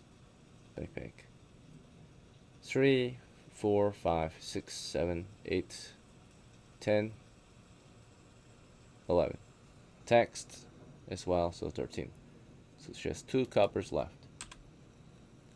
So after this, additionally, you wanted to go back to your character Carl and make a purchase, which you said you want more torches, right? Just need one thing of torches. Alright, so if you want torches, then you need a bag to carry them, right? Possibly a tinderbox. What kind of bag do you want? Just the smallest bag that can carry them. I don't need. Okay, knapsack. Alright, do you want a tinderbox too or no? Yes, please. Yeah. Alright. The cool. Like how cool stuff. Maybe like.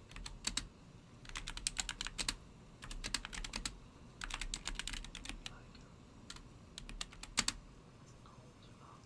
Rations tube or something. Alright, rations too. Okay. my armor improve because of the heavy helmet instead of the regular? Yeah, it does. It would be armor class. Your armor class would be armor class 5 due to your -2 bonus from your dexterity, and the helmet's bonus of -2. Okay, I feel a little bit safer then. Thank you. Is there anything else you need to purchase before we bank your money? Or it's already banked, but you went back to your old character anyway.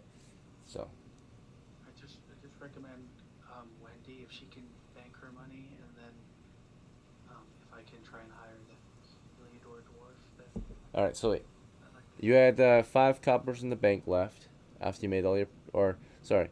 So the gear you just purchased cost 5, right? So you went down to 7, and you mentioned earlier. So I'm asking you now, unless you want to change it up, right? Just to confirm. But you said you want to give her some money, right? Yeah, 4 copper pieces. That's what I'm getting. Okay, so in that case, it's also taxed. So you're on 2. She receives 4 coppers, and you're telling her to bank it, right? Okay. So she's gonna take the 2 she has on her and the 4 on her, and bank it. Now she has 6 in the bank. All right. What's next? The last thing then is just if I can. I don't know if I can hire. Yes, you that can roll up a new Heliodor. character. Okay, sure. Okay. So I just go to the dice. Or actually, do you want to roll? Did you already roll? I haven't rolled yet. Okay, go ahead and roll. You can roll with 6 3d6.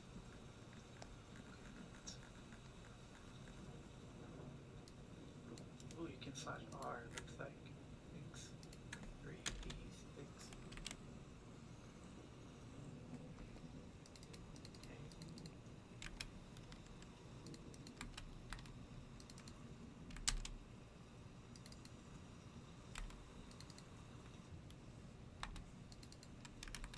Right, looks good. What class do you want? Dwarf if I can. I'd like to hire. Right. It is possible if we lower one of your prime requisites to increase that constitution, because you need at least 9 constitution score as a dwarf. So we'll lower your wisdom, which you don't need, and provides no bonus at the moment, to 10. So you will have 9 constitution, which is the minimum for a dwarf. Now you are a dwarf. Go ahead and roll a d8 for hit points. Okay. Let me see. Where's that channel there? Dice. There it is. Okay. Alright, and go ahead and roll 3d6 for money. Or sorry, yeah, 3d6 for money. Okay. Alright, do you want to pick out his gear, or should I just grab some gear for him? The heaviest armor he can afford, and then more hands. Alright, so in that case, we'll do a slung shield, which would cost him 6 coppers, and a holstered warhammer then, which would cost him another 6, which is all his funds.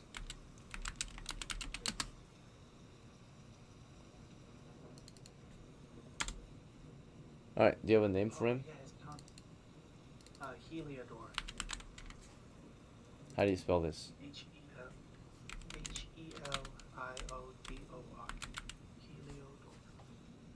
Heliodor. It's a yellow gem. Alright, sounds good. Okay, so I think that should be all the preparation we need to do. It took us about an hour and 15 minutes, so we have 2 hours left. I'll see you guys in, or no wait, it's been an hour and 30 minutes it looks like. So we have about an hour and 30 minutes left to play. So I'll see you guys in about 5 minutes. We'll take a small break. When you get back, let's make some money, right? They give me time to hook up. Cool.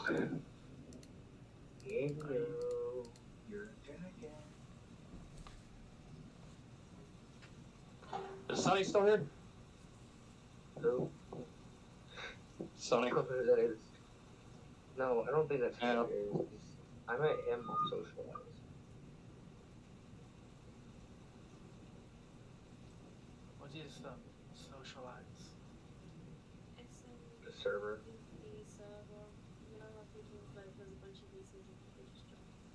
Oh, okay.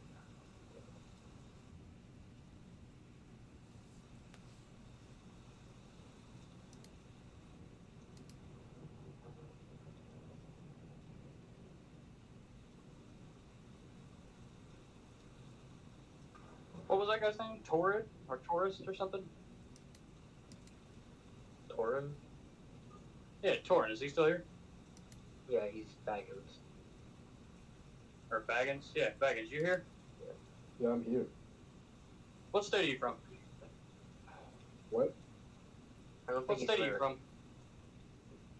I'm not from America. He's not from America. Okay. What country are you from? I'm from Germany. Oh, you're. Ooh.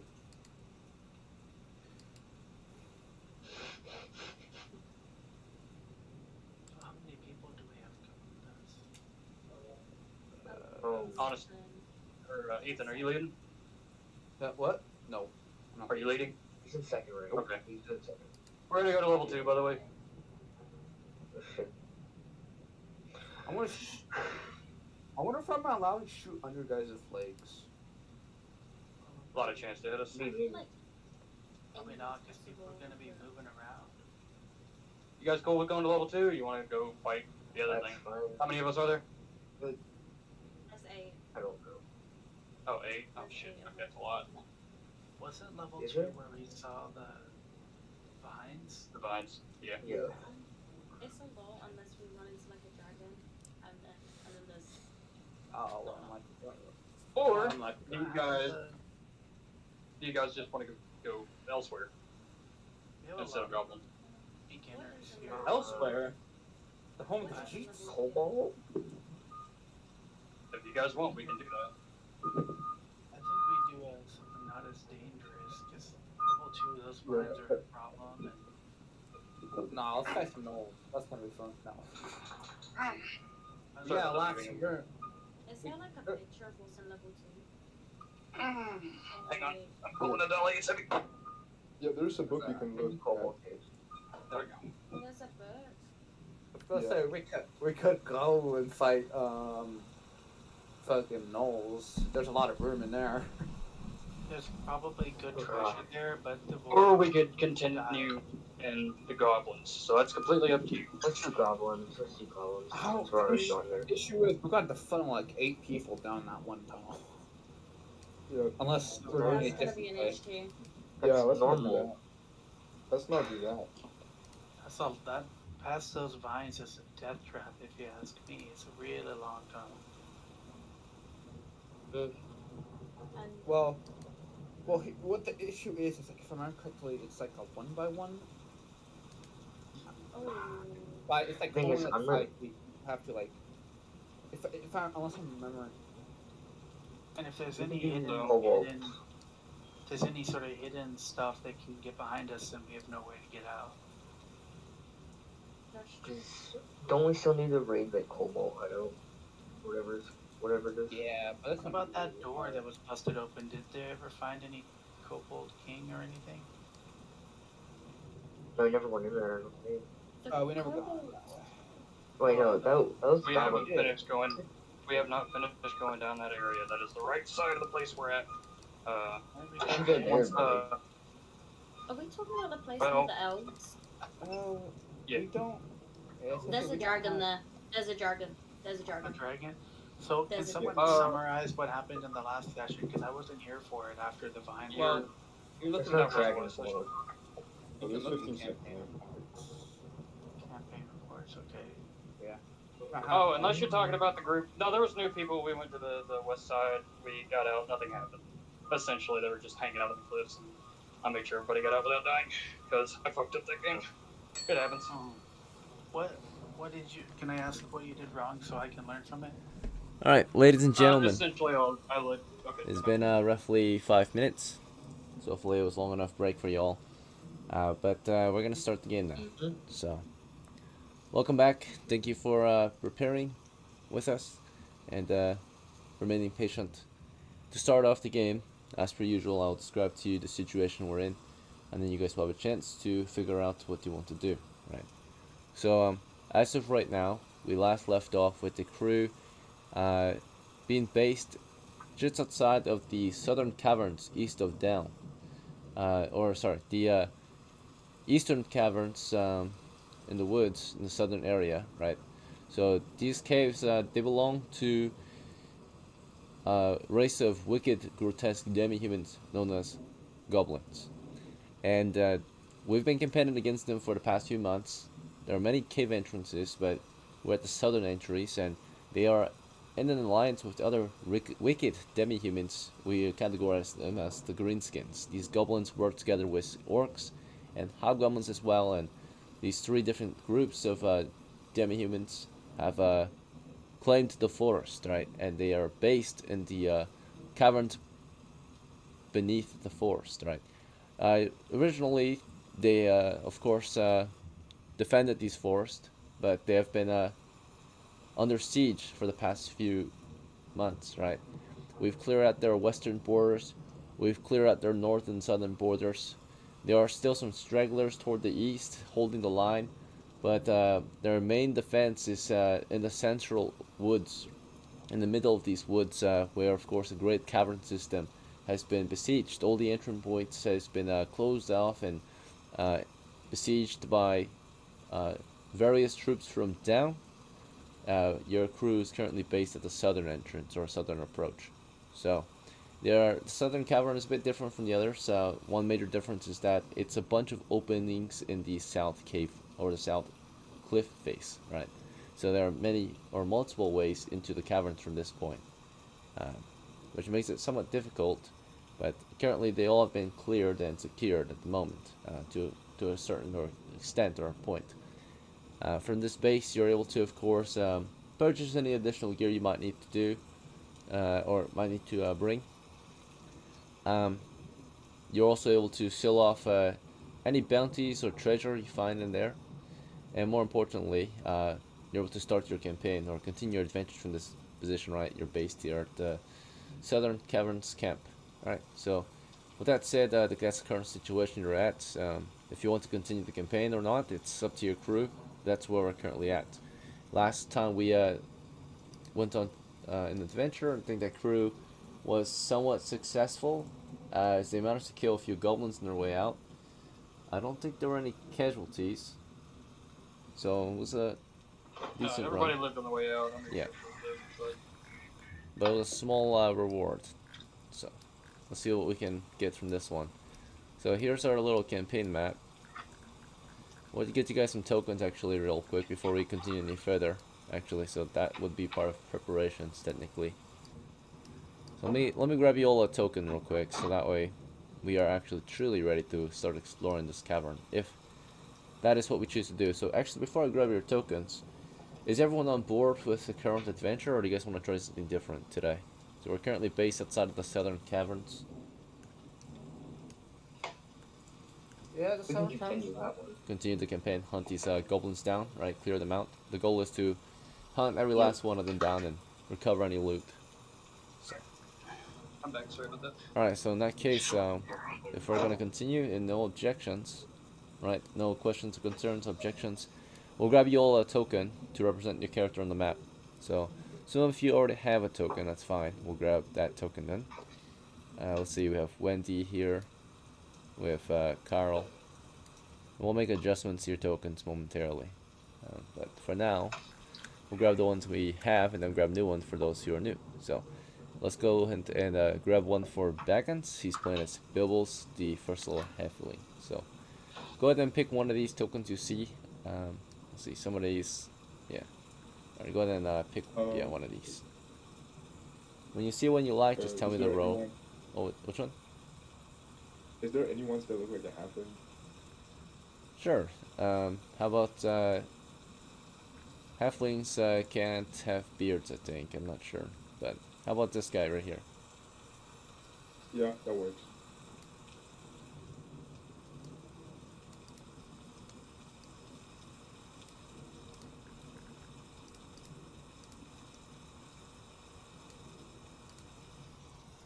Alright, this will be Bilbo.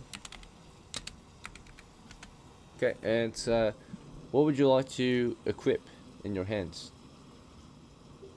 Is there any way I can attach lantern to like my belt or like my clothes? Sure. You have it on your belt. You want to fuel your lantern? I would like to. I'll take out a bow. And also ignite my lantern before I go in. Alright, sounds good.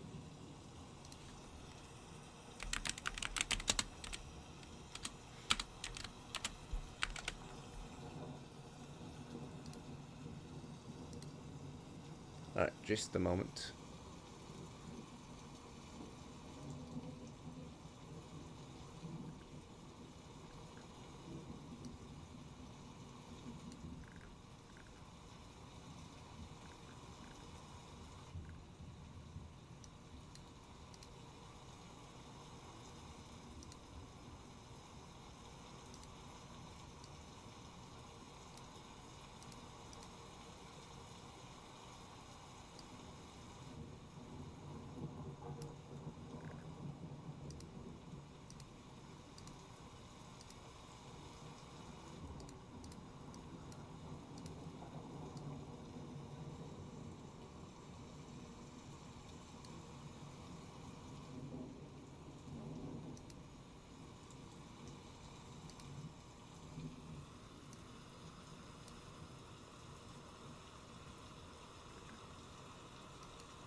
And you're using oil as the fuel, right? So, let's see.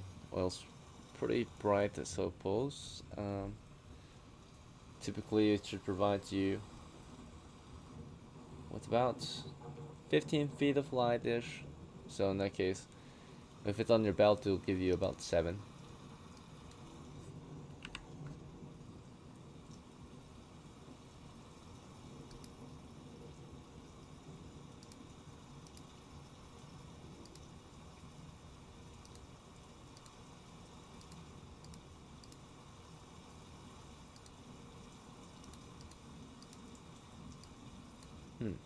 Oh, wait. Oh, there we go. So, let's see. Torches is 20, candles is 10. Yeah, oil should be about 15, so. There we go. Should be attached. Alright, there we go, yeah. Alright. You said you want the bow. Alright. It was a short bow, right? Yeah. Yeah. Alright, good to go.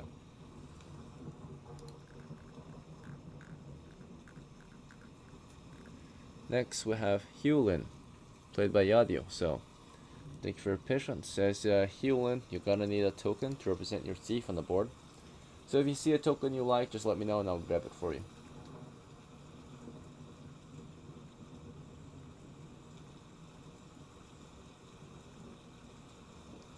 Alright, so pretty much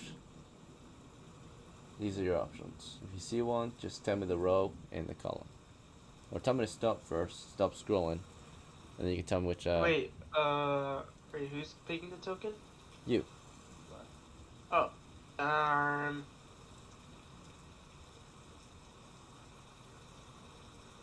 guess I'll pick the guy with the straw hat. If you go down a little. There you go, yeah.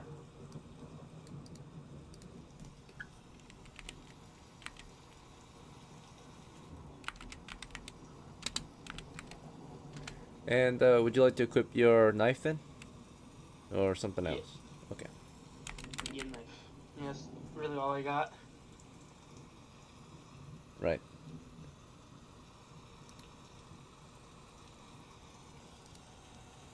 Okay, so next is HAMO. Let's see. Yep. I do not have a token for this one. Okay, so if you see one you like, just let me know. How you can just get any. Any? One. Okay. No, I don't care. Sounds good.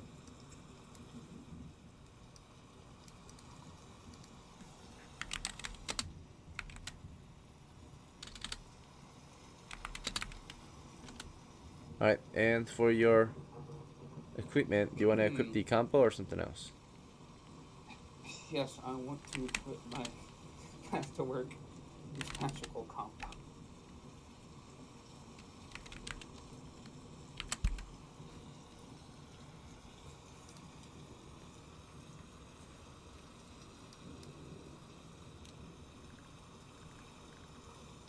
Alright, Goose is here. Let's see.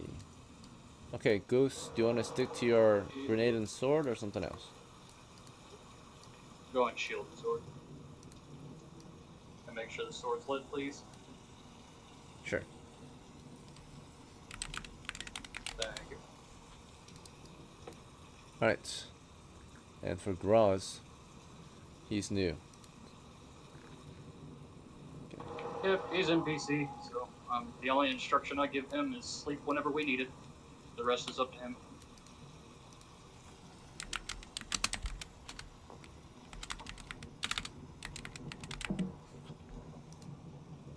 Okay, and SCHNAUZER.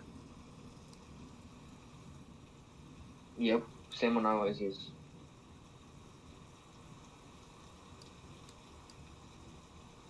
Oh, don't have one on here. Yeah.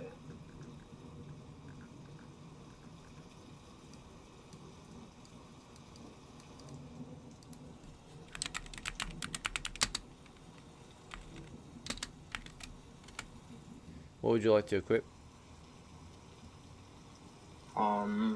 My hand axe and latchet.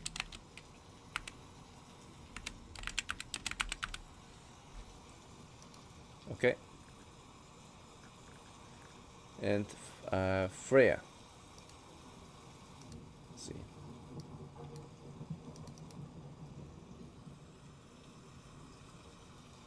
So go ahead and pick one I'll of grab these. the one bottom far left. Thank you.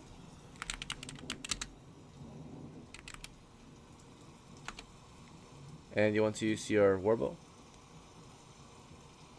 Oh yeah, can I use my bow and can I have a torch please in my hand? Yep, that's fine. Right, thank you.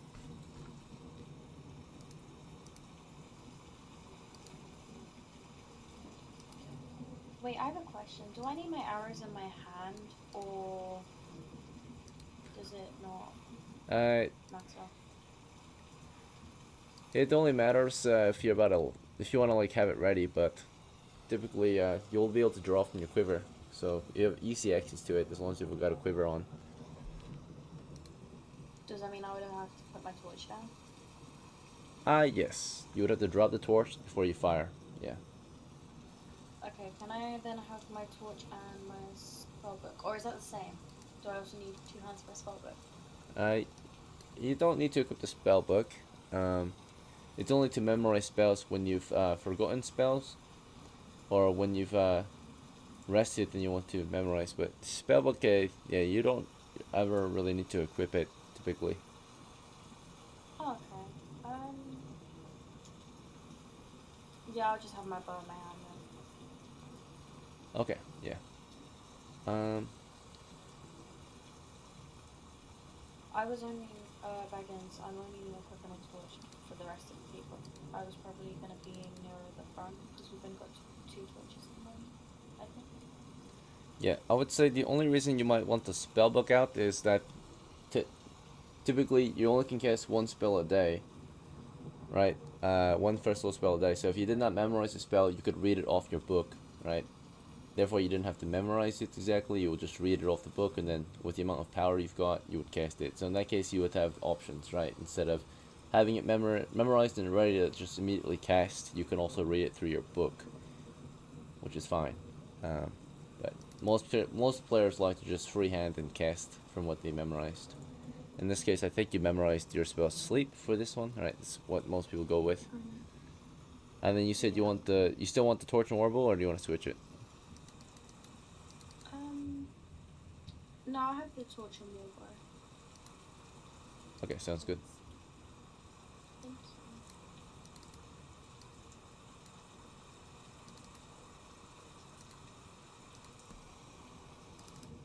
you.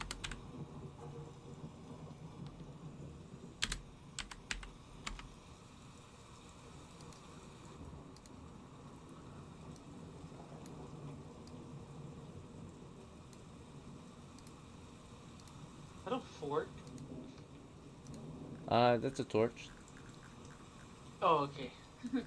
I swear that looked like a fork for a second.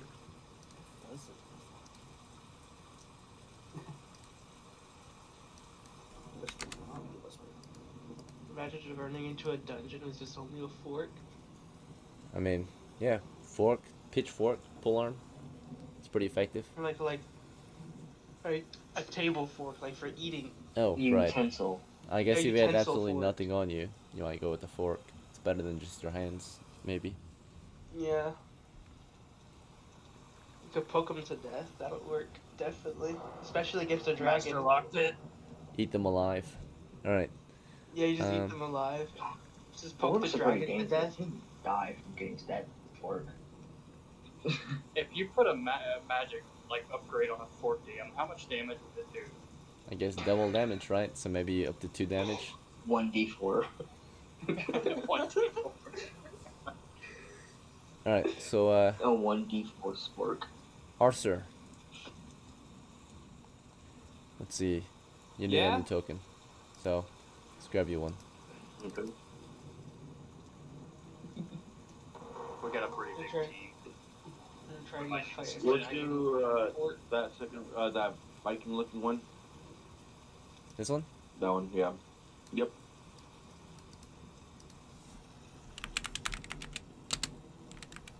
What would you like to equip? Spear and shield.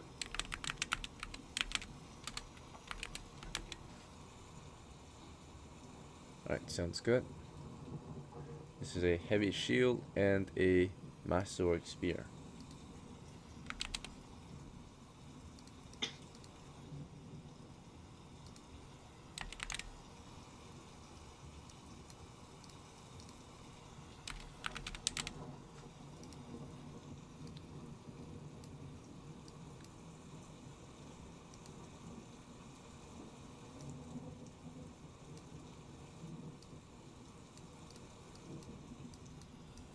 Alright, looks good so far.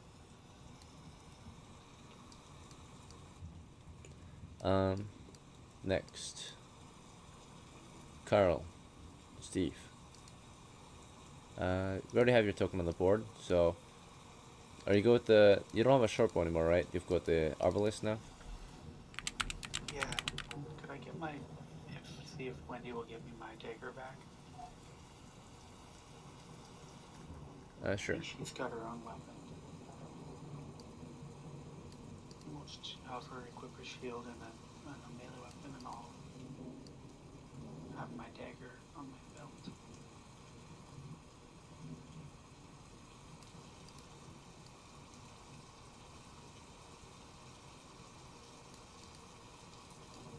If I could load.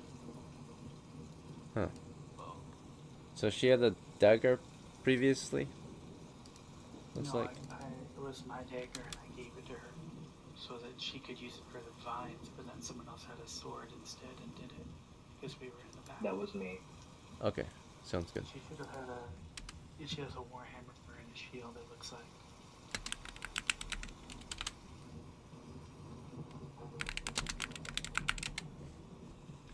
Alright. She'll just use her warhammer.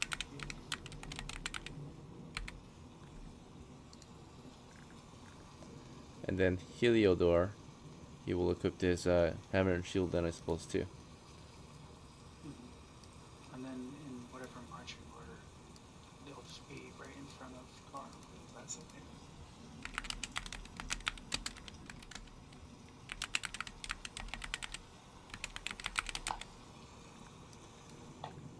Alright, so we've got light sources on our crew. Should be ready to go. I think that's the entire crew. So, let's make some plans. So, the situation is pretty simple. Your party is gathered outside the cave entrances. They're all north of your position. There are roughly 5 entry points, right? Some are interconnected. At least, mainly there's 3 main entrance points, since 2 of these 5, or 4 of these 5 are interconnected. So, right, we have got the west, we've got the north, or middle, right, and we've got the east entrance, right? Because these 2 entries are interconnected through a tunnel. These 2 are just divided by a narrow wall. It is fun. The far east is the only one that we know for certain is separated from the other two, right? Or from any other nearby entries, right? So, what is the plan? Right now, so far from just out here, there's nothing of note, no major changes or anything. They're all clear. We've got the western entrance. All that you see past the western tunnels is just skeletal remains scattered across the floor. Through this one, directly north of you, we've got it's just cleared out, right? The one to the far east, wooden scraps at the doorway. The door was taken down. Maybe some shrapnel here and there. I'll make a suggestion and see what the party thinks. Sure. Previously, we had someone in the cave straight ahead of us. They had found these gems and quicksand on the floor below us. And it looks like those gems were very valuable. So if we spend time digging them out, we already have a hefty haul if they're still there. If you want to take a crew and go over there, there is a pickaxe in my cart. Feel free to use it. My recommendation is we split into two parties. One party comes with the harder tunnel. We go to level 2. Another party goes to the right tunnel. That's my recommendation. I agree. I agree with that one. I think we should I split agree. two groups. Okay, I'll do what they said. I agree. I'll take lead of the level 2 tunnel, which is dead center. Whoever wants to take lead of the right tunnel, they can do that. That is up to you.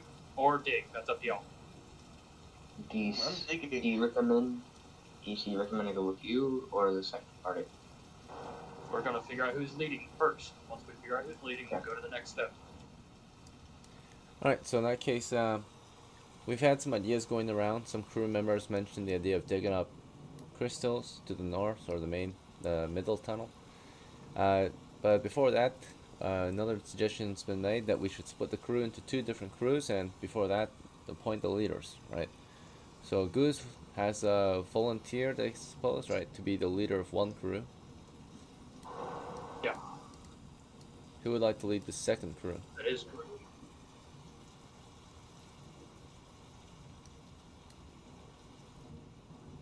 Anyone want to lead the second crew? Honestly, if you want to lead, it's your time to shine. Ethan? Alright, so I really just don't want to. one crew? I'll be Anyone? down to lead if nobody wants to. Alright, let him lead. Alright, Bilbo will lead the crew as well.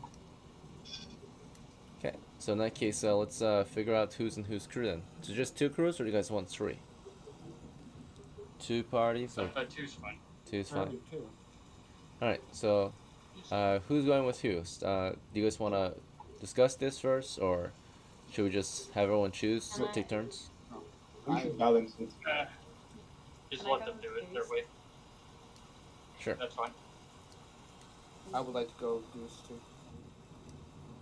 Okay, so we're just all the weak people just in one group, yeah? That's Bruh. good. That's good for us. It's okay. Carl and Wendy and Heliodor will go with Bilbo.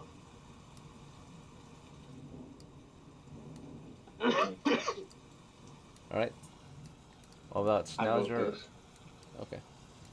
Hewlin, Arthur.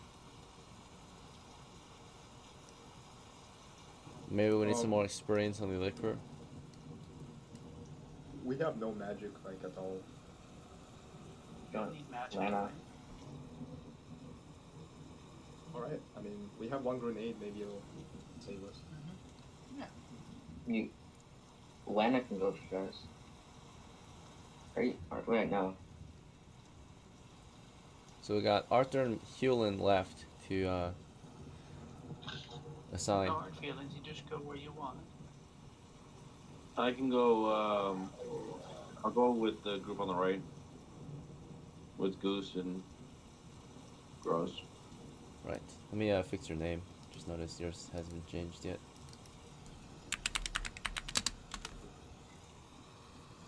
Alright, my party. I'm going to go ahead and lay down the grounds of what we're doing. We're going to level 2. I will take point. The mage behind me, whenever you see an enemy, go ahead and cast your sleep. I will hold defense. As soon as you're about to do, or whatever you're going to do, I will duck. If there are no enemies, be sure to watch our rear.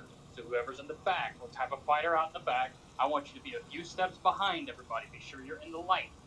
Alright? Now, anybody in between, don't hold up the party. This is a one-way ticket to hell if you stay in the way. Please leave a little bit of space between everybody, like a half step. Okay. And DM Arthur's going with Goose, praying them to second level. Alright, Yeah. what about Hewlin? Is Hewlin going anywhere? But he should go with us. I mean, Yadio, you with us? You've been in and out. Yep. I'm here. Okay, so what's your choice? What are our choices again? So the parties are figuring out who's going with who, right? Do you want to go with Bilbo or Goose or something else? I'll go with the party with less people, Bilbo. Alright, good to go. I do have a question though. So, what is our objective? What should our objective be? Because I don't know what's in the first level of the game. We're dealing with goblins. So we should organize into So, some if sort you of want the a fighting overall formation. objective, you're at the caverns here to hunt monsters and treasures. The monsters that are reported to be down here are goblins, and treasures reported down here is treasure that's been looted from the past settlements west of here, right? That they raided. So this includes not just money, but possibly weapons and armor, and prisoners of war, right? Okay. All right. I have a question. Is anyone on my team a thief? Yeah. Could you Harlan. please? Yeah. So we're ready to like discuss formation if you're ready for us, yeah. Okay, so let's take turns. We'll start with Goose's crew. So you guys, if before you head in, you guys can have time to discuss and plan. I'll give you guys. You guys think 5 minutes is good enough? You guys can just openly discuss and plan out your move. That'll be fine. Okay, That'll be fine. go ahead. You guys can take 5 to just openly discuss. Alright, so here's what I want done. Mage, can you hand your torch to the person in front of you? The line that we're going in is the way we're going to enter. Because we're going to level 2, it's going to be a really tight cave, right? So as soon as we get in, there's a long hallway that we have to worry about. Once we clear that hallway, right, we can then figure it out from there. We don't know what's ahead of that. It's unknown territory. Anybody that is behind the mage, please have your ranged ready. I will take the brunt of damage if I have to. If we need to flee, okay? When I say we leave, we leave. Mm-hmm. Alright. Alright. Go ahead. I just said, alright. Yeah, Okay. stay away from me. So, the lineup right now, is everybody okay with it? I would Yeah, prefer. I have one question. Who am I giving my Hey, torch to, sorry? The guy right in front of you, in line. He's going to be able to throw it down the hallway if there is a dark hallway. I've got magical light, so I can see really far, and I've got a flame sword. So, if he needs to throw something, he can, right? Mm-hmm. Okay, that's perfect. Mm-hmm. So I'm guessing I'm being in back since I have the lighters over here. If you're in the rear, you need to watch out, for, I guess you can say, hidden doors and stuff. If something comes out or you hear a door moving, I want you to charge the door. Okay? I've got ranged and melee stuff. Well, the goal is to keep them out of that door because we only have one way out. That is your job. On the way out, we can kill them. We need to get past them. Once we get past them, I'll take point and you can run, right? But it's your job to keep us alive. Mm-hmm. Everybody understand their jobs? Cool. Yep. understand. Alright. Well, for my crew, I guess, the thief will definitely be up front. If you have a pole, you should prod. He doesn't have a pole. I do, actually. Also, it's very dangerous because I only have 1 HP. Well, So, Okay, Fine. well, So, so basically, we need like melee fighters. There's only 5 of us, so we need Yeah. 2 melee fighters and I got two. I have Wendy, she's got a warhammer and shield, and I've got Heliodor the dwarf, and they're both like decent at melee fighting. And then my okay. guy So can the, be behind them with a ranged weapon, an arbalest. okay, well, the dwarf has to be up front because he has the extra vision, and then I guess you can just be in the back, right? Providing a source of light. But Wendy, Carl. yeah. I Oh have yeah. a two-handed arbalest which shoots it once every 2 rounds, and it should do pretty good damage. Yeah, I mean, if like if 30 goblins pop out, I'm gonna have to pop out my grenade, so I'll be somewhere in the middle. Okay. I'll be. Have anyone in the? Who else is there? Who else do we have? I can't see. We'll just do like a 2-1-2 formation maybe. That would be nice. Or a 2-1-1-2. Yeah, and we do need somebody to prod. Maybe the dwarf can prod.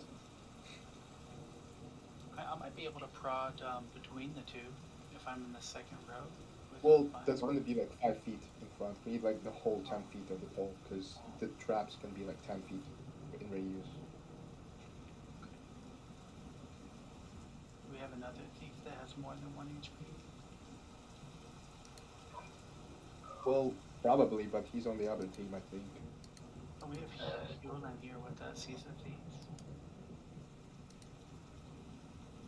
Oh, yeah, that's right. You're a thief. Maybe, how much health does he have? I don't think he has a lot. He's got 4, I think. I've got 1. Okay, yeah, he should definitely do it then. Okay, so what are we doing then? We have Heliodor and Wendy up front. Then we have you. Wait, Okay, no. so let's do this, right? The dwarf and the thief are up front. I will be in the middle, and you guys in the back. Don't we want a shield wall in case ranged attacks start coming through so they don't power through our whole squad? Well, we're kind of dead at that point, so we might as well just throw a grenade. Yeah, I was saying we just have 2 shield people up front. The thief can be in the lead, and if we think there may be combat, then we just let the thief go behind us. Alright, we'll figure it out. Let's just, I guess, go for now. Yeah, to be like the thief. Well, I don't know.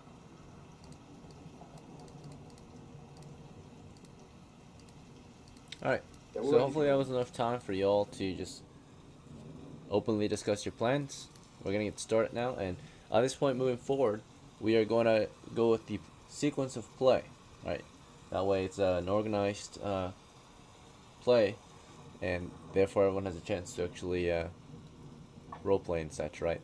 So if you have forgotten, just a reminder, the sequence of play is that I will describe to you your situation. Every player will have a chance to decide their own action, and then after that I'll determine your results, right?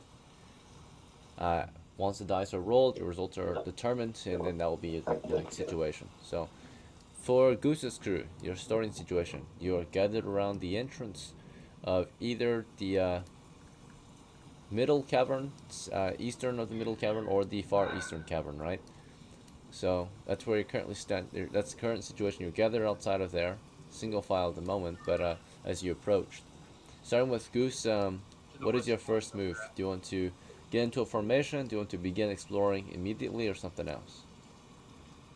I'm going to go ahead and have everybody. Well, I'm going to get into formation at the door to my west, or the area to my west. Okay. Yep. Alright, so you begin approaching that western entry, and GROZ continues to follow you. And Freya, would you like to continue to follow the party, or something else? I would like to follow the party, please. Gotta But go. can I leave a little bit of space between so there's enough, like, just a little bit. It's Not 5 feet far enough? right off the my, a little bit closer.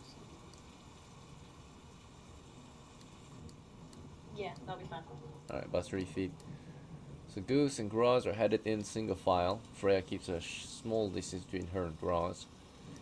HAMO, you see them entering the cavern at this point. Do you want to continue following Freya, or something else? I will follow Freya. Sounds good. And Schnauzer, you see the parties begin to explore into the western of the far eastern cavern entrances. Do you want to continue following HAMO inside or something else? Put me in the back, about 15 feet away.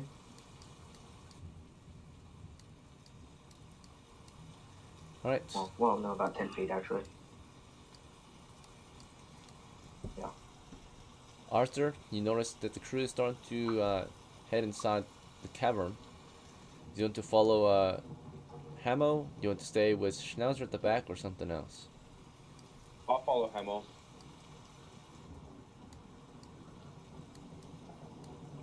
Alright. So, we know that Goose's crew is already headed in. In the meantime, Bilbo's crew, right? You're to the far western entries. There are 3 over here. 2 are interconnected and only divided by a small wall. The middle one here is quite wide and should interconnect with the one that they're entering from through a tunnel up ahead, right, to the east. Which of these entrances do you want to approach, or what do you want to do for your first move, Mr. Bilbo? We're gonna approach the one to the west. Okay. So you start to approach the far western entrance with your crew. And Carl, as you see Bilbo headed into the far western entrance, do you want to remain behind him and follow him into the cavern or something else? Carl will follow behind, what's her name? Wendy. Wendy. Alright, so Wendy will go up ahead. And then Heliodor. Oh, go ahead. The Heliodor will push up right next to Wendy. Okay. Just on the side of her. And they'll listen to Bilbo's directions as well. Alright, you ask him to listen to Bilbo. Right, he nods and says, "Of course, sir." Alright, Hewlin. So you want to follow Carl? Do you want to stand with him?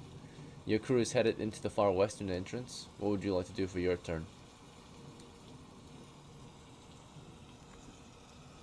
The situation remains the same. We're outside the cave entrances. Are you AFK again? Hewlin? Alright. What happened? It is your turn. What would you like to do?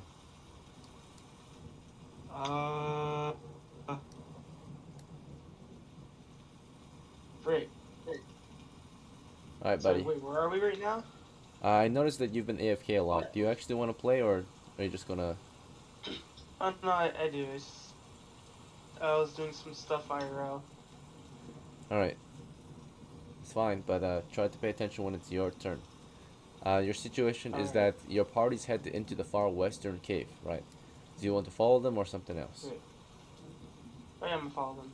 And do you Actually, want no, to... do I have the option to go alone? Like for recon? Sure, what would you like If to I do? could even have a chance to speak to them. You want to stop know, them from proceeding and head on in before them, or do you want to maybe explore another area? They already have a plan, and I don't think they care about waiting on you, right? They're already headed in. You've already Maybe I toasted them should. some time. Yeah, I'll probably try to explore by myself then. Okay, sure. So, you notice that they're headed to the western entrance, and you're trying to figure things out from out here. Thinking about delaying them further, but perhaps you want to try the middle entrance. We got a wide one here. We got one that interconnects with theirs. Which one would you like to try? We have some other ones over here. I'll go separate from.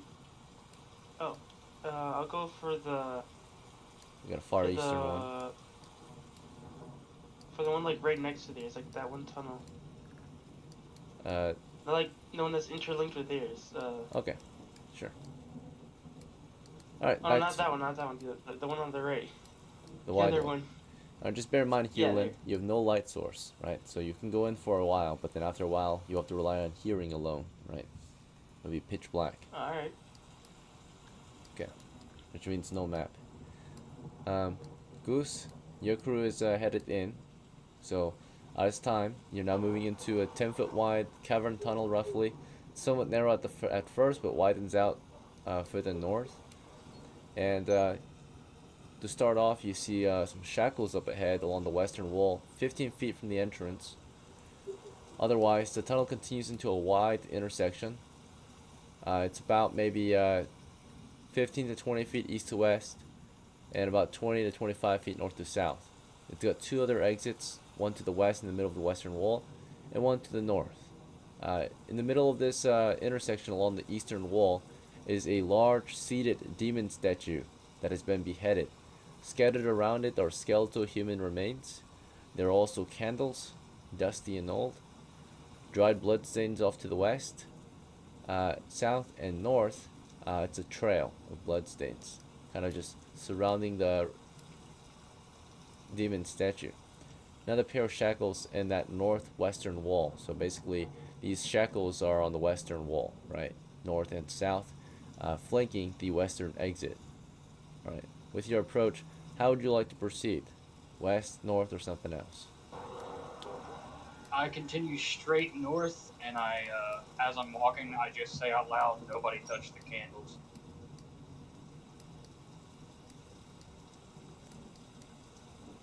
Alright, so as Goose continues straight north, maybe toward or around the statue, GROZ continues to follow him through the cavern. Freya, do you want to continue following the crew through this cavern northward, or do you want to try something else? Yeah, I'll keep looking them, and then I'll just repeat what Goose said, just in case anyone further back can't hear. Alright, Don't sounds touch good. candles. Yep. Alright, sounds good. So, HAMO, as you see Goose and GROZ at the front, carefully leading the way north, Freya kind of turns around and repeats what Goose had said up ahead quietly and carefully, telling you, of course, to keep away from the candles. She's following after them, it seems, keeping that short distance between her and GROZ. So, HAMO, for your turn, do you want to remain with Freya and continue north with her, or something else? Is the play on? No, no.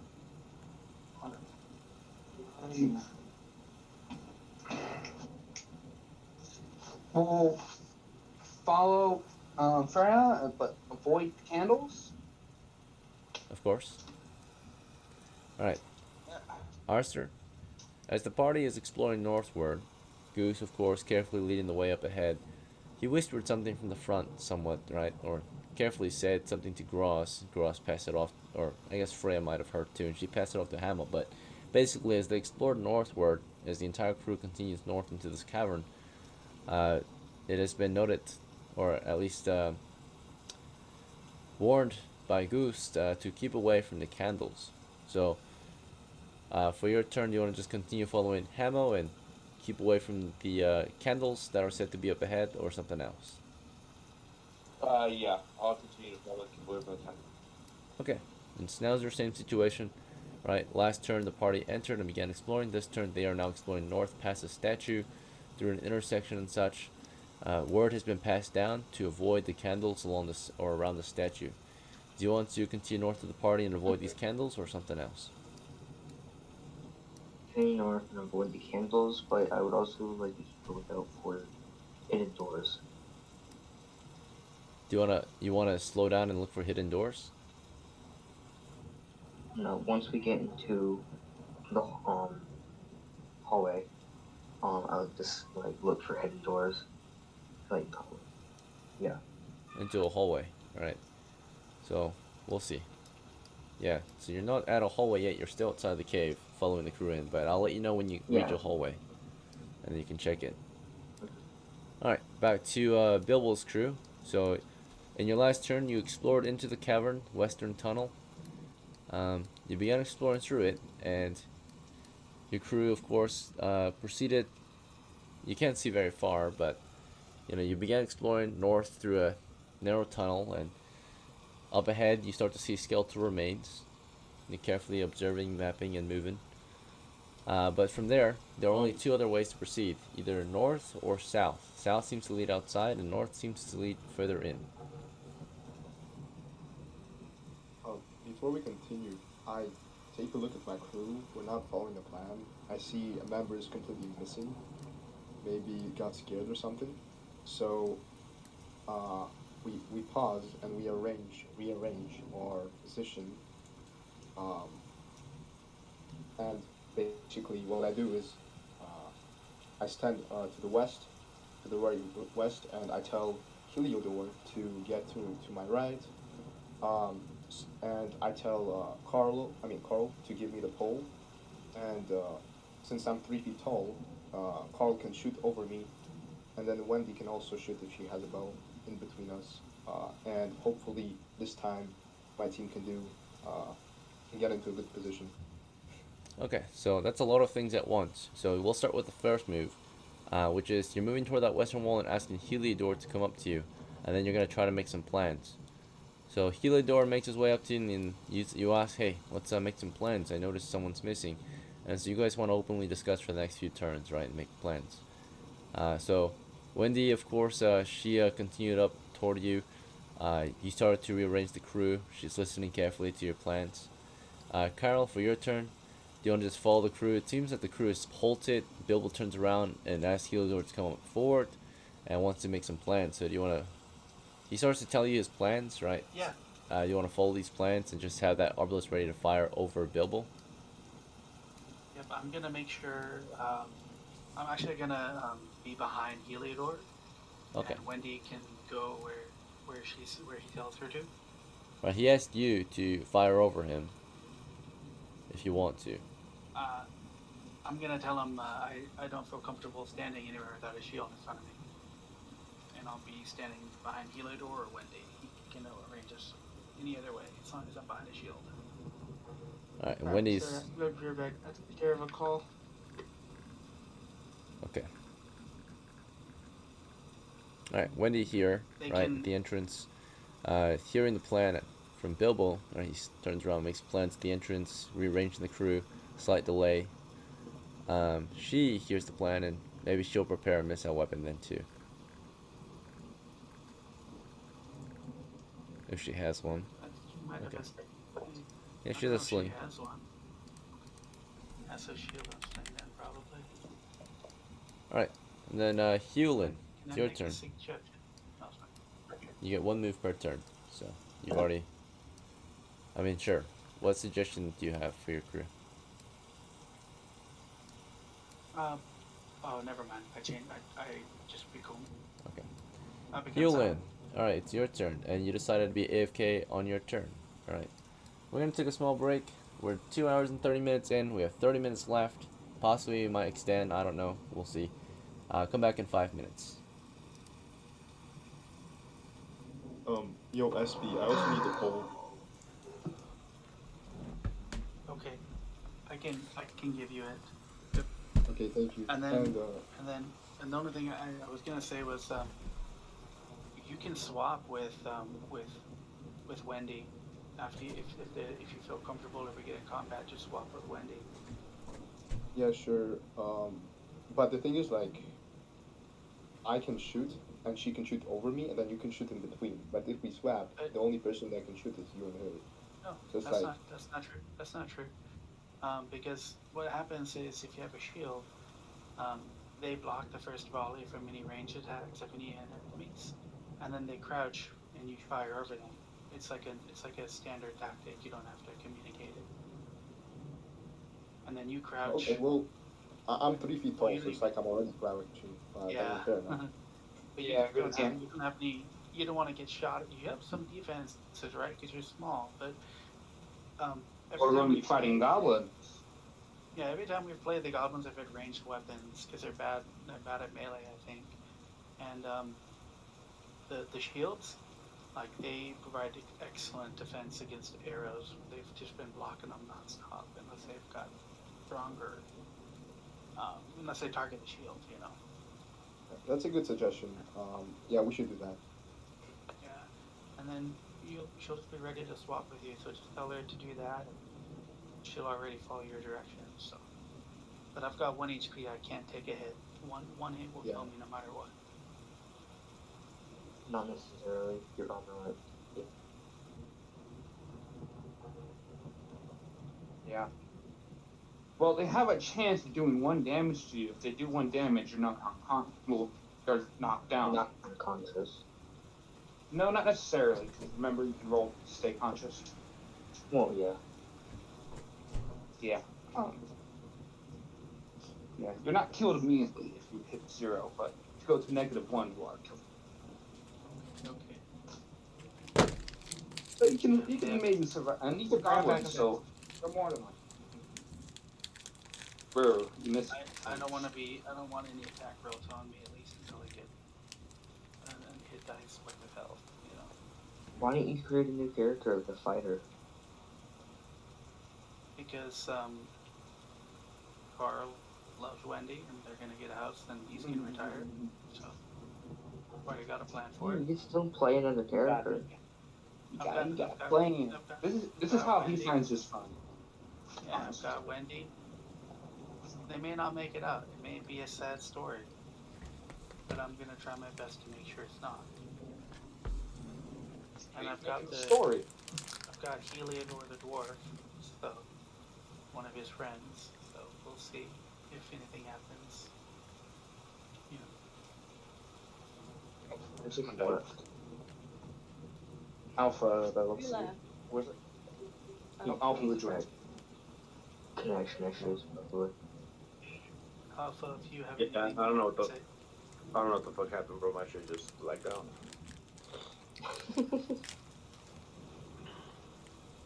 So I'll give you that.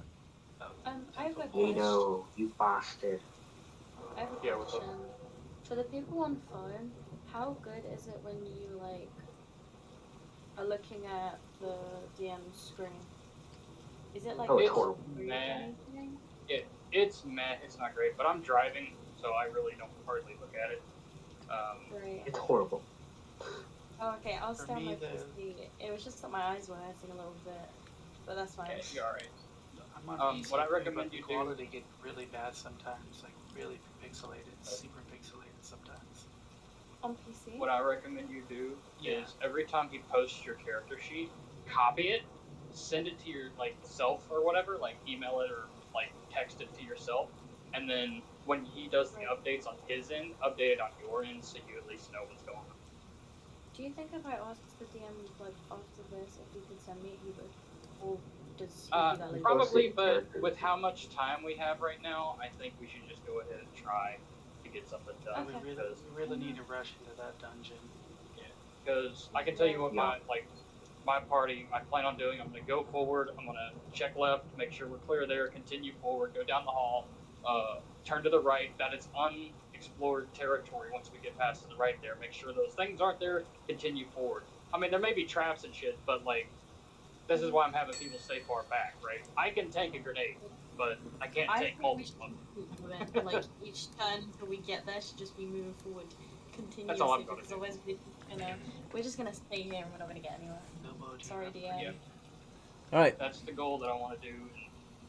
Hopefully, he'll give us like an adventure round or something where we can just rush in or whatever, and get really far in so we can start doing stuff. But that's probably not how it's gonna work. Megan, do you have a grenade? But that is the plan, though. I have one grenade ready. Okay. Just be careful if you get down in that. All right. So we're back to Breaks. Goose's crew. Hopefully it was a long enough break. But Goose, your crew has began exploring into the caverns northward in the north direction, and as you made your way through, carefully exploring north around and past that statue, you saw to the west a 10-foot wide, muddy and mossy tunnel that continued for maybe 20 feet into a larger cavern that continued to expand north, west, and south. So a large open cavern to the west, past the western exit of this intersection of or cavernous intersection. And then as you continue northward, further past the statue, you're passing some shackles on that northwestern wall here. The blood trail seems to end up ahead, and past this intersection, we've got a roughly 10-foot long or 10-foot wide, somewhat 10-foot long tunnel headed north towards some stairs that head deeper and further into the cavern, right? So that is as far as you were able to explore really before you notice any major changes. Your crew is a medium footman crew, so typically you're able to advance up to 60 feet or explore up to 60 feet per turn, unhindered movement. If there's any hindrances or anything, I'll let you know. But you managed to get to these stairs in your last turn, or throughout that turn. I think you were able to get a little further possibly, but not before there was a situation up ahead. Small situation, hopefully. Yeah, nothing too crazy.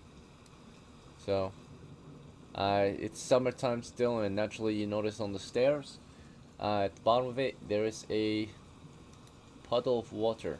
That's about it. So water has pooled down these stairs and puddled at the base of the stairs, pretty much. So I'll indicate this on the map as well. Just give an idea of what we've got going on here. But it could cause a potential safety hazard, right? It's just kind of puddled here. Oops, wrong marker.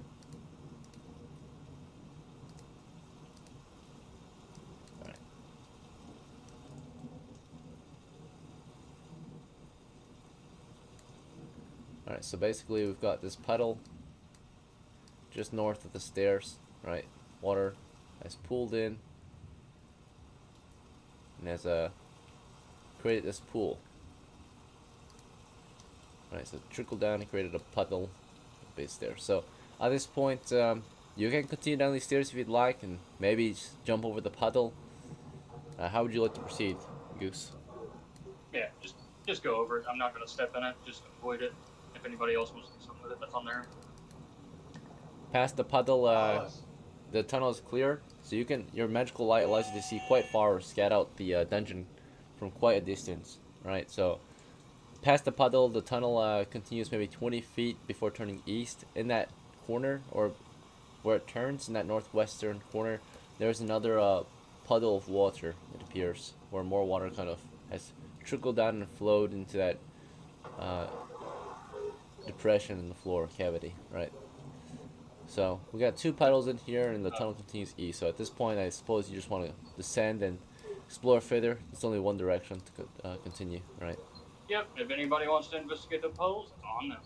Right. Speak up if you do. If not, we're continuing. GROZ will carefully continue to follow you down to dungeon level 2. Freya, do you want to continue to follow GROZ from a distance, a short distance, or do you want to try anything else in the intersection before we continue? Yeah, I just want to keep following. I just want to keep going as much as I can. You keep exploring after GROZ then. And HAMO, did you want to continue to follow Freya through the cavern here, or did you want to try anything else? Yep, I continue following Freya. Alright. Arthur, did you want to continue following after HAMO, keeping that, did you want to continue following after HAMO or something else? I'll continue following. Okay. And then, Schnauzer, did you want to continue following the party through the cavern, or did you want to try something new? Continue. Alright, you want to keep that distance still? 10 feet? Yeah. Alright, sounds good.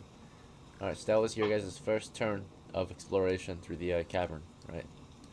Alright, so this crew's turn, their first turn through the cavern, right? They explored, or initially they decided to make some plans and reorganize their crew before they continue exploring. So they had maybe about half a turn to explore northeast. So that's what they did. They had half a turn to explore northeast, looking for any changes or any monsters or treasures to hunt. And there was possibly some changes up ahead. As they moved in toward the northeast, they noticed small changes to the skeletal remains, and the small changes include that now they are somewhat buried, right? So they are slowly and surely starting to fade away or starting to blend in. So skeletal remains, I'm gonna write dirty at this point, right? So they're dirty skeletal remains. There's like dirt on them, right? Eventually they'll like slowly and surely be buried under the dirt and water that flows into the caverns when it rains, right? But for now, you notice that they are dirty skeletal remains, yellowish and covered in mud and dirt. And this crew is a medium footman crew, I think. So they'll be able to do up to about 60 feet through mapped areas. This area is mapped naturally, so before unless they stop to do anything, but they'll be able to advance up to 60 feet per turn. So this was only 20 of that, and then when you guys got to this intersection here, did you want to proceed north or south? Or did you want to interact with the skeletal remains or something else? So the skeletal remains, is there any weapons beside them? No. They're just bones here. Okay. Okay, so I just tell Helio that he has twice the vision, I think. So just keep on the lookout, and we will continue. NPC's a little further in dark areas. If he's out of any bright light, you'll be able to see, like, night vision. Right. So you ask him to maybe scout ahead. You want him to move up ahead into the dim lighting conditions and scout. Yeah, sure. Alright, so you ask him to keep his distance, and then he'll be able to see an additional roughly 5 to 10 feet, black and white, dim lighting. Right. So yeah, Heliodor will scout then, and the only way forward is north, so your crew continued northward. So we only did 20, so we'll do another 40. So you moved up through this 20-foot tunnel that turned toward the west, carefully along the western wall. Yeah, scouted out the position, observing for any changes. Oh my god. And carefully as he went, you know, hammer and shield, moving through this tunnel. Let's see. Alright, he passed over the area easily, and saw lavender flower vines up ahead. Bilbo, you carefully followed in after him. Are you keeping your distance, right, so that he can just use the dim lighting? I'm going to keep my distance. But he remains in that light. Alright, yep, and he rounds the corner and notices, well, you don't know what he notices, but he, like, continues down the tunnel anyway. Let's see. So he's at the edge of your light. You can see additional 10 feet. We'll check if it's clear. Right. He rounds the corner and let's see, we got a reaction. Uncertain reaction. Okay. So what we've got here, this moves in, is we've got, let's go with, we're in level 1, do random encounter, 19. Oh my god. So this crew got immediate combat as they rounded the corner, possibly, or immediate encounter at least. Alright.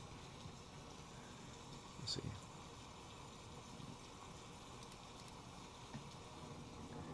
As he goes around the corner, he notices a crew of about 3 men up ahead.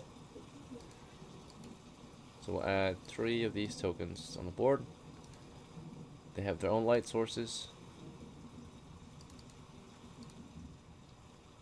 Let's see.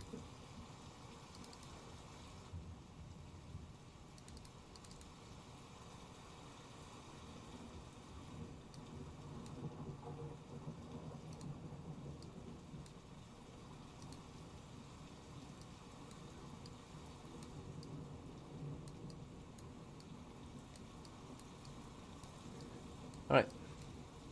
But yeah, he rounds the corner, notices 3 men. They look at him uncertain.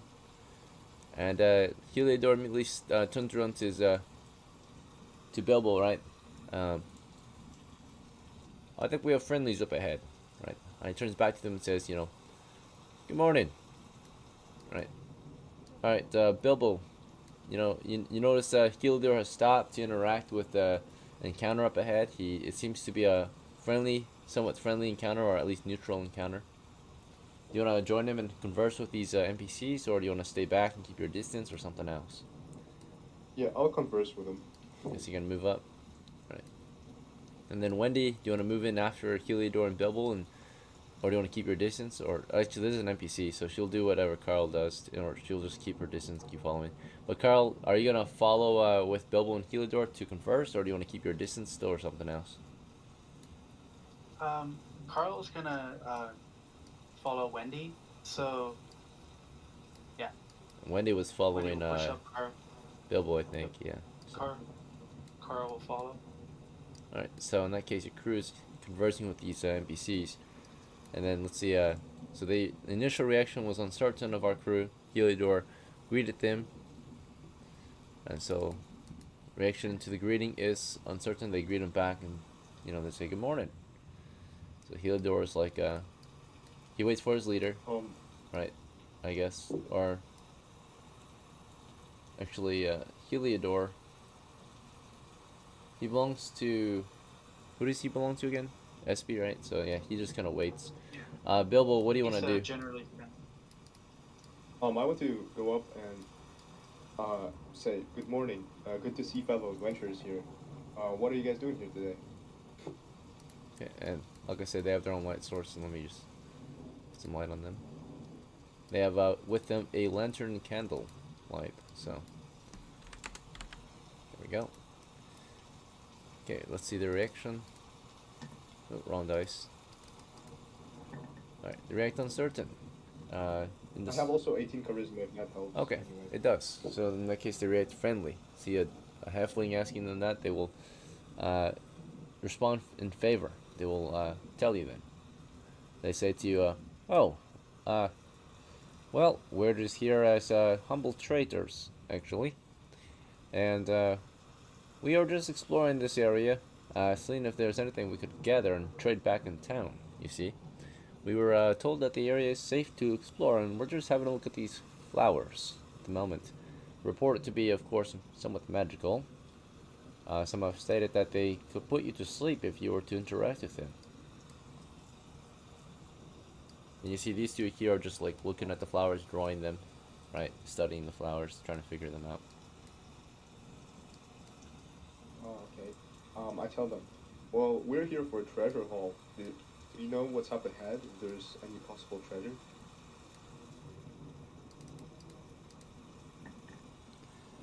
He nods and says, I have heard up ahead that there are goblins encamped in the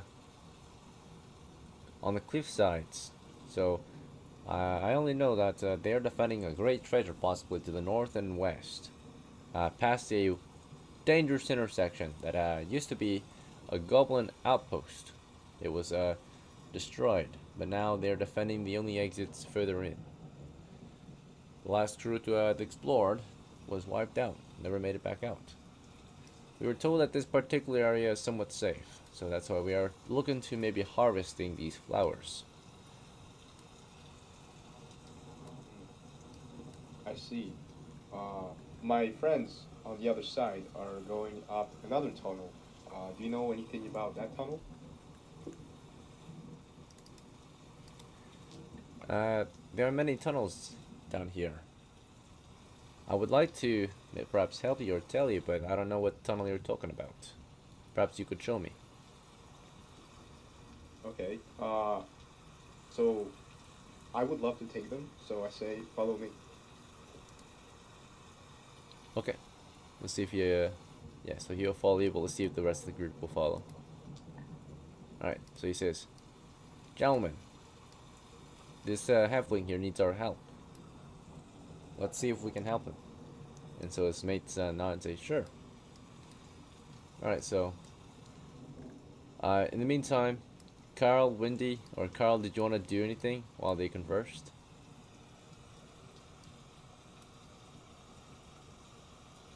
Yeah. I'd like to get a good look at them and see if I can notice any thieves' gear on any of them. Any of them seem to have any thieves' tools or anything. Are you willing to push up past Wendy and have a look? I'll kind of peek between Heliodor and Bilbo. Okay. Peek Just around trying to see if Heliodor. I can see any holy symbol or any bags. Any thieves' toolkits, holy symbols. Those three things I'm looking for. So they are armed. You can tell for surely they are armed. They're wearing light armor, but they have large backpacks and tons of bagging gear. One of them are carrying shears. Another one's carrying a pole. The one you're talking to is carrying a crossbow, right, to guard his friends. But yeah, they're studying the flowers. It looks like. No shields? Uh, Any shields on them? One of them has a shield on his back. The one with the sword on his belt in the middle. He's currently carrying this middle one. He's got a shear in one hand and a torch in the other hand. This one here to the far west has a 10-foot pole in one hand, and in his other hand he has a notepad or some kind, right? Some parchment. He's sitting on the floor, just kind of like sketching out the flowers. Okay. I'm just gonna say to Bilbo, if I can say something, we should keep proceeding on, maybe. There's like nothing up ahead except like goblin fights, I think. Yep, so the dwarves say that there's goblins up ahead, so if you want to hunt goblins, I suppose you should go ahead, but the area is very dangerous. So this current area, they say, is somewhat safe, but if you decide to go further, it could get very dangerous, right, if you don't have what it takes to kill a goblin. Yeah, we don't, so... Right. In the meantime, we're going to check out the other crew. We got a third crew. Hewlin, are you with us still? Yeah, I'm here. Alright, so you've been waiting outside for a while. Your original plan was to continue north and rejoin the other crew possibly. Do you want to proceed with that plan or something else? I think I'm gonna try to go to that one cave I was originally trying to go to. Right, this and one right here? Rely only on hearing. Oh no, the other one. The one right next to it. Oh, the eastern one. Okay. Yeah. Alright, yeah, it's a 20 feet wide cavern entrance, continuing north. It is lit by daylight. So far, it seems pretty clear. No major changes.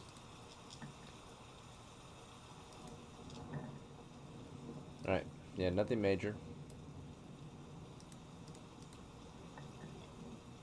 Okay.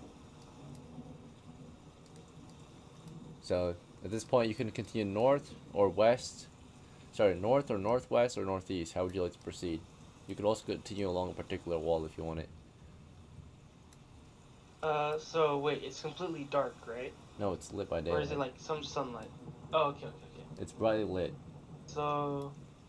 You see that there's a pool up ahead. You see that there are these large stalagmites and stalactites that are shining and glistening from a distance. There's an exit to the east, 3 of them, right? Mapped on your, it's already been mapped out. 2 of these exits are just alcoves with statues in them. And then one of them is, of course, muddy and mossy tunnel that heads east into an intersection that should join you with the other crew if you were to take that route. I think I'll try to stick to the wall on the right and try to keep moving forward just in case if there's like some random little goblin like doodling around behind a statue. Alright, yep, you carefully start to explore in, moving along that wall, carefully observing for any monsters or traps or treasure. And we'll get back to you. When I come back to you, you'll get your results. So we have your action, and you'll get your results in on your next turn. And then you can take your next action after that. So, for this crew here, your last action was to continue exploring in, so we're going to see your results now. So, in results of your last turn, and then from there you'll be able to take your next action, of course, but in result from your last turn, Goose, of course, had led his crew deeper into the dungeon. They jumped over a puddle and continued north through the narrow tunnel toward the corner up ahead. Carefully you peek around it, right, with GROZ. Right behind you, Freya, waiting your turn to jump. HAMO's closely behind her. Arthur as well. Then SCHNAUZER followed from a distance. And this is your guys' second turn, so we're going to do a wandering monster check. We are in the clear, no signs of monsters yet. So Goose, you're running a corner right now, you're peeking around it. This area's already been mapped out, looks like by another crew. We'll make sure it's clear with the amount of light we've got. So far it's completely clear. It's a 10-foot wide cavernous tunnel headed east, clear of anything. No monster traps, monsters, nothing major, right? An empty tunnel continuing east. It goes east for as far as you can see, but you do notice that from this 10-foot corner, about 30 feet away is an intersection, right? So from that intersection, the tunnel will take you either north or east. Okay, so how would you like to proceed, Goose? Do you want to just... Or there's only one way to really proceed, but would you want to go down the tunnel? Do you want to check out the Yeah, puddle we're or going. something else? If somebody wants to look at the tunnel or the puddle, that's on them. I'm going to continue east. I mean, essentially shield at the ready. I'm not doing it slowly, but, you know, just ready for any encounter. And we continue forward. Right. And in your last turn, of course, you ended it at the stairs. So from the stairs, you were able to advance up to 60 feet before this turn ends. So, or that from before that turn ended, right? So from that stair, you were able to do 10, 20, 30, and then another 30 on this tunnel here. That will reveal the last bit up ahead, or the next bit of cavern up ahead. And we'll see what we've got.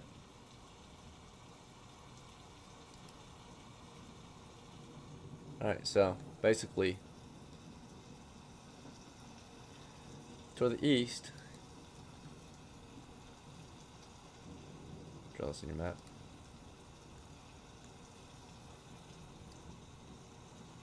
Tunnel only continues for about maybe 10 feet toward the east, and then you've got yourself a 30-foot wide, 10-foot deep chamber, middle of which is a double door.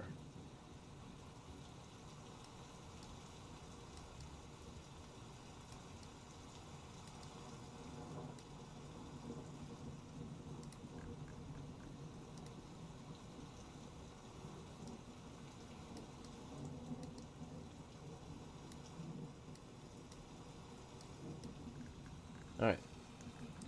We've got a double door up ahead. Make sure it's clear. Okay. So far, the area seems mostly clear. Just a double door there. Go ahead and step forward and check north. Yep. And toward the north, we've got ourselves. By the way, we are in dungeon level 2. Bear that in mind. But toward the north, we got ourselves a tunnel headed about 20 feet north.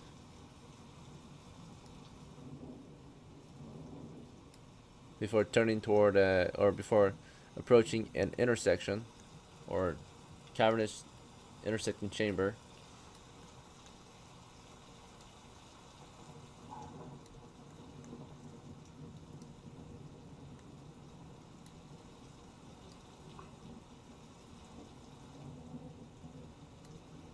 Okay, very similar to the last one you were at, another wide intersection. Alright. Let's see.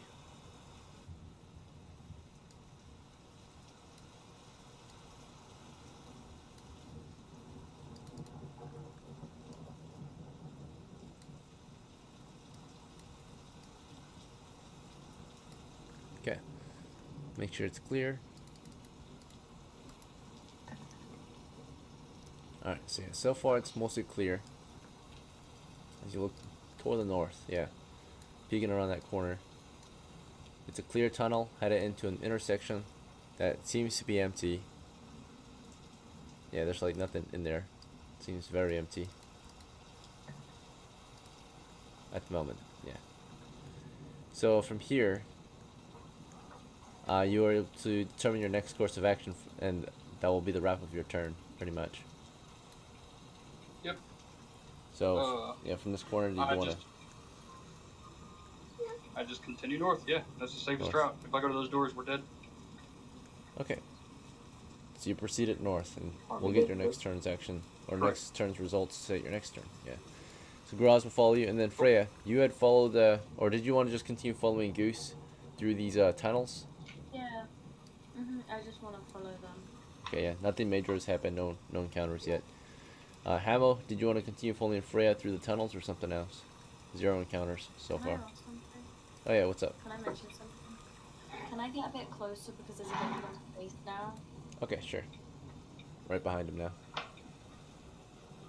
HAMO, did you want to keep close to Freya or something else?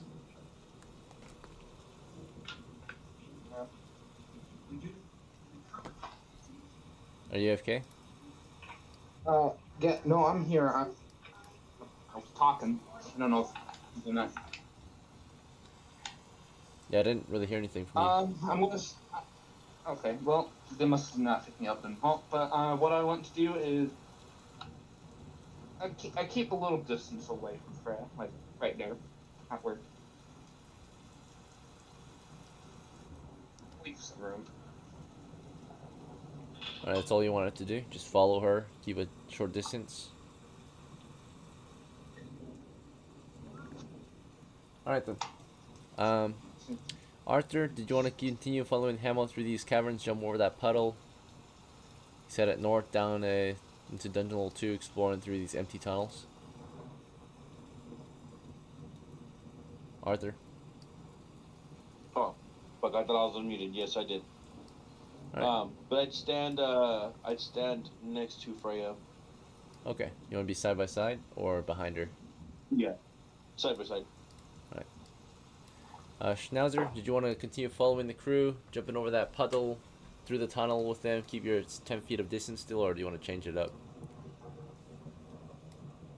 I'll move up, like, 3 feet. You move up 3 feet, so you want to be only 7 feet behind them? Yeah. Okay, fine. Alright, so the crew has somewhat changed up their situation. They explored through empty tunnels. And they came across some new areas in the dungeon, at least. But that's all you guys accomplished for that turn. For your second turn of the dungeon. We are at the end of game time, though. We're at 3 hours. So, do you guys want to extend? Or do you guys want to wrap it up here? Call it quits.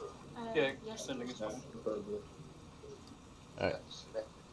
Any objections? I give you $10 for next hour. I would like to extend if possible. Okay.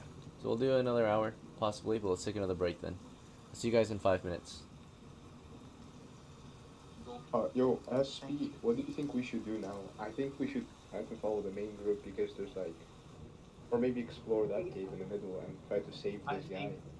I think what we should do is not necessarily trust these people, but what we do is I'll put some pythons in the ground, tie some rope from Wendy into it, tie people to it, to the pythons, like one person to each python, and then have them mine out those crystals, and they won't be able to sink into the quicksand because their ropes will be too short.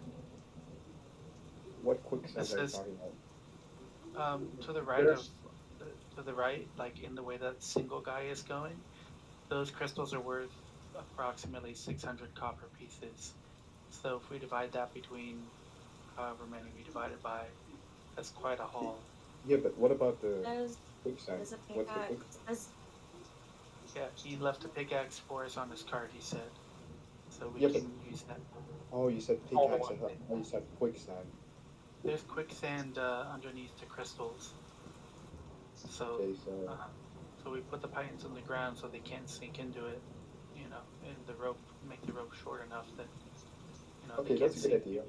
We should work on extracting crystals then. But I don't trust these people, so I want them to do the work. Well, we're all gonna do the work, and then we can split it. I mean, they're good people, probably. Possibly, but we need people to fight too, in case, because it's gonna be loud here with that pickaxe.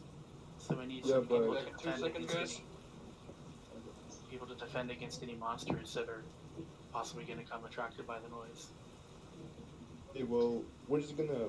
So what we're gonna do is try and mine the crystals, right? That's like our main objective. I don't mean to interrupt, guys, but there is a pickaxe in the horse cart. If we took it, because I don't think any of you have a pickaxe. So I do not, it's but- in my cart. I have a horse-drawn cart. It stays with me at all times as Goose. Goose stays on horseback. This is why he needs a combo instead of a warbow. You did mention earlier that we could Are we use in a that. 5-minute break? Yes, we are. Yeah. Yeah, but it's almost over. I do the bathroom. Yeah, it's 2 minutes. so We got 2 minutes. I feel like we should be mining that out, and I don't want to trust these guys just in case they're nefarious. With my team. Sorry, I just gotta let them know something when we get in that room. So we have more room where we are now. If we do have an encounter, be sure to run zipper or you guys know what I mean by zipper, right? I personally do not. Okay, it means you're diagonal from Yeah. each other. The reason why is because we do not have a lot of room for movement. So if somebody has to move, dodge, jump, we have the ability to move. That being said, more than likely, if anything comes out, it's gonna suck because this is a two-way thing, and we have those doors behind us. I highly recommend somebody keeps watch on those doors, honestly. And like, Yeah. you remember what I was talking about. There is a way for them to come out. You need to stop that from happening. Is there a way to block the door without So I'm saying in a good There spot, is, right?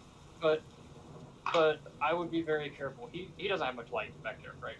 So with I those have a doors, range we don't have blizzard lock or anything. Plus, if you get close to it, chances are they probably have something near it, right. guarding it, trap, something. We are deeper in level 2, so chances are it's hobgoblins or something more dangerous. So just be aware. And there's also been plants and stuff that grab people here, so just keep that in mind too. So when we enter this room, there may be something that, you know, grabs. Plants are immune to sleep, so that's not going to work. Use something sharp, cut me down. If I fall or whatever, you know, or if I get grabbed, I might just drop my sword and you guys can use that to cut me down. But if I don't get grabbed, I'm fine. I'm gonna have Wendy and Carl stand guard when if we do the mining, if that's okay, Baggins. Geese. Yep. Do you want me to light my lantern? That's going to be if you go outside of my light. Now, you need to watch our. Is your only job right now because goblins are known to climb through walls. If you hear a wall start to open, you need to handle that immediately. Go up, stop them from coming out because they're not going to be ready if you rush them. I have a grenade. That's why I asked if I should light my lantern. It's going to take a turn. Keep that in mind. Okay. If you stand that grenade in is the the last doorway, resort they for you can't being get in the room. past you. They probably can't get past you if you stand in front of the doorway or the exit, you know? Also, if they do come out of that door, we should definitely fall back and help him. I know it'd be inconvenient, but if we're already in an encounter, we might as well go back and face that. Alright. Here is the issue. Ladies and gentlemen, it's been roughly 5 minutes. So let's get back into it. We decided to extend our game for maybe an hour, so we'll see. We'll go up to 4 hours then. Okay. Okay. And that's only, of course, if we all are in agreement, which seems that is the case. So let's continue. We left off with Bible's crew. They were talking with some men they met down here in the tunnels, and after some discussion, they agreed to follow the crew in hopes to help them understand something about the area, right? I think it was asked if they knew anything about a particular tunnel. They don't know what tunnel you're talking about, right? And there are many tunnels in here. They tell you, you know, all I know for sure is that there are goblins down here, right? So, Bilbo, which way would you like to lead your crew and theirs? There's a secret exit to the east, right? It's open currently. Oh, yeah. So basically, I don't know if we want to do that because there's quicksand, so, but I will tell them be careful, and I'll lead the way, so he can place these things. Alright, so where do you want to go? Or what do you want to do? You told them So be careful, right? You want to go through here? Yeah, we're going to the east. Since I'm like very small, I'll carefully go first and like make way for others. And I want to hug the wall and go south from there. Right. It's safe. You're going south along the wall, and you're in this large cavern with all these stalagmites and stalactites and gravel floor. There's a puddle of water to your southeast. And dim lighting of your light, you can see maybe some exits off to the eastern wall. There's bright light coming in from the north, the south, because that is the exit. It leads outside.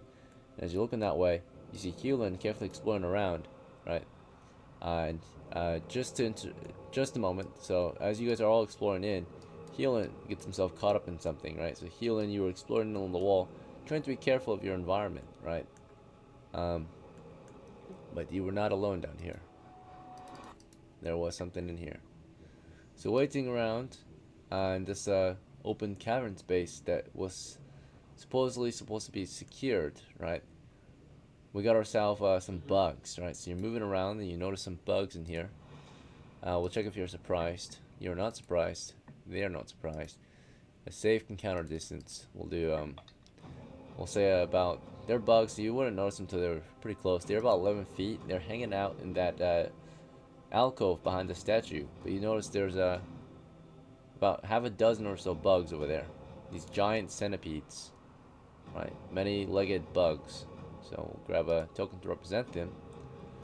But you can choose what you want to do with them now. Do you want to just explore past them? Do you want to attack them, or what would you like to do to them? The little bugs gooning behind the freaking statue, or like the big old centipede? They're giant centipedes about 1 feet long, hanging out behind the statue. There's about 6 of them just hanging out. Oh, brother. Are they harmless or are they dangerous? Let me see the reaction. Right, I mean, at the moment they're just hanging out. They're just there, right? They're not interacting with you. They're just sitting there, right, on the rocks and walls, right? They're these giant centipedes hanging out. Okay, so you're here to hunt monsters and treasures, and those are clearly monsters. Do you want to try to hunt them or leave them alone? Since it's just me against 1, 2, 3, 4, 5, 6 six giant centipedes. 1 foot centipedes, right? Right. Yeah, then I'm gonna get gangbanged brutally, so I'm gonna walk past them. Okay. Yeah, they don't seem to mind you. You just explore past them. In the meantime, your crew is in here, and you notice Bibble, right, as you moved in carefully. Hewlin's over there toward the exit, right? He's just kind of sneaking around, moving along the cavern. Hewlin, you'll get a chance to react to them in a moment. But yeah, Bibble, you're moving along that south wall. Did you want to react to Hewlin being in here, or did you want to just continue moving south along the wall? I keep moving south. I'm not gonna scream. Okay. So you're just moving along south, and Carl, as you enter the cavern, you notice the same thing. Toward the east of you is all this gravel floor with stalagmites jeweled with these gems, right? These crystals, and then of course, past that you see some exits. Toward the south, you can see a muddy and musty tunnel, a pool of water. Bilbo moving along the western wall southward. Hewlin to the across the pond, right? Just skulking about the cavern, right? He just like crouched moving. I would like to let everyone pass me by, and then once they're let them pass me by, basically I'll just stand up a little bit, not in the quicksand because we saw it earlier, but let the people go. I'm standing up. So you're gonna wait. Like, you're gonna wait back in the tunnel, the original tunnel. I was gonna go in and then up slightly and let them pass by me. All right. So I'm not blocking the doorway. Move up. Yeah, down a little bit. Right there, yeah. That's fine. Okay, so you don't fall in the gravel, but you still start to feel your feet sinking a little bit. The floor here is not stable at all, right? Okay, I'll go down then. All right, you step and you feel yourself sliding, so you move back to solid ground. You gonna move south then? Yep. All right, so as we're moving south, let's see these guys' reaction to that. They're uncertain, but they continue to follow, right? They're just indifferent to what you're doing. So they agreed to follow you and tell you of what's ahead, right? Since they weren't sure what tunnel you're talking about. But you haven't indicated. Can I let them know that that I would like to work with them for some treasure? Just like casually let them know that I'd like to mine with them for some treasure right here. They can't see you, but you want to yell it to them from behind the wall? Can I just talk it backwards? Like, they're not that far. They're only like 10 feet, right? Yeah, and Bilbo, how far south did you plan to move? Were you trying to move far enough so everyone can enter, or what was your plan? Yeah, I wanted to move far enough, like to the edge, basically. Alright. No, to the edge of the corner. Okay, but sure. That's fine. So you moved in to the edge of that corner, or to the end of the corner, and that allowed only your crew to enter, but not them. So, noticing that, did you want to move further, or did you want to wait there? Yep, move further. Alright. So you're leaving the tunnel now. You're making your way back to the exit, to the outside where it's brightly lit. Carol behind you, and finally, after making all that movement, some of them, at least, have made it into the cavern now. Right, not all of them. As we're moving along, Carl, would that be the moment when you would want to like maybe stay back and talk to them from a distance? They follow your Just crew. say, just gonna say, there's some quicksand below those crystals, and I'd like you to help us mine it. Alright, they react positively. They say, we would love to help if we had the tools. We're not miners, you see, we're tradesmen. We were looking to harvest some of those flowers earlier, but if you've got the tools, we're willing to help if you promise to share some of the treasure. We have a pickaxe, yep. Pickaxe on the cart outside, we'll just grab that. Alright, so in that case, we're heading outside. Bibble, you want to lead your crew to the carts and pick up some equipment? Oh. Well, not, yeah. Let's go to the cards. There's only one pickaxe there. So, maybe some of you can start killing the centipedes, I don't know. So me, and the first 3 guys will go get the pickaxe. Alright, so you, first 3 other guys. So your crew, your entire crew is headed out. Okay, because you only had 3 guys with you. 3 other guys. So they head out with you. I meant like 3 guys. Carl will stay. Yeah, Carl will stay in there with Hewlin and prepare to. Well, Hewlin's off on his own. He's doing his own thing. So on his turn, he's going to be doing his own thing. Unless he's rejoining your crew. Okay, well, I'm going to get some pythons out and wait for them to come back before I start. Alright, so you're staying back in the cavern as the others are headed out with Bibble? Okay, to resupply. Alright, and these I'm men... looking towards the centipedes as well. they have a question though. They're saying, you know, what tunnel in particular did you have questions about? Was it this tunnel? I think this is the tunnel he was referring to. This is the only other tunnel I know. You asked if we knew anything about it? Well, we know just as much as everyone else, I suppose. There are indeed those crystals, but the area is trapped. If we were to mine it, it'd be very dangerous. Without the proper construction, you see. I have a plan for that. You see these pythons? Well, Wendy's got some rope, so we're gonna nail these pythons into the wall. We're gonna tie the rope to people. Each person is attached to one python, and then the rope will be short enough that you can't really sink into the quicksand while you're working. Alright. Sensible plan, I suppose. In the meantime, Hewlin, you went past this area. You saw the crew moving through here, making plans to mine out those crystals to the north. Did you want to rejoin them, or did you want to continue doing your own thing, Hewlin, for your turn? Can I rejoin them for a bit to kill the centipedes and then go off my way? Okay, yeah, you can ask them about it. So you meet up with Carl and these NPCs they met, and you ask if you want to ask them if they want to help hunt these centipedes. Yeah. Or what do you want to say? What do you say to Carl and these NPCs? Hey, could you help me out with these centipedes? I'll try to split materials. Split anything we get from these centipedes. All right, Carl, you can react to that if you'd like. Let's wait for the leader to come back. All right, these men are agreeable, and they say, "Sure, we'll help out if you agree to split the spoils." So they've been pretty friendly to NPCs. Tell them easy money, easy money. Yeah, I don't know about easy money. You got foot-long centipedes. I don't see anything easy about that. Yeah, they're not gonna have any gold or anything. They're just centipedes. All right. In the meantime, yeah, we're gonna go back to the other crew then, and see how they're doing. Before match starts, Lana told me to let you know that she will be right back. She did not.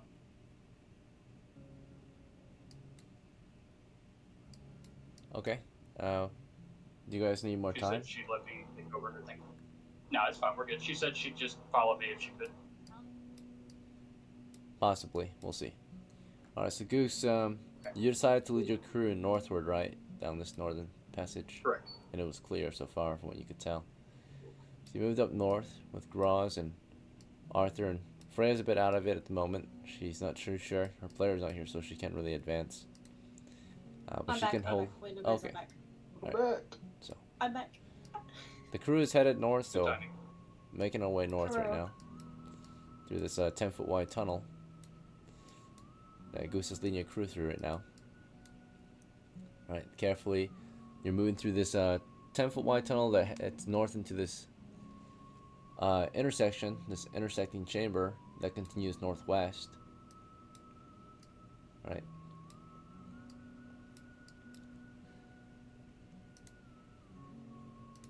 And it seems mostly clear so far.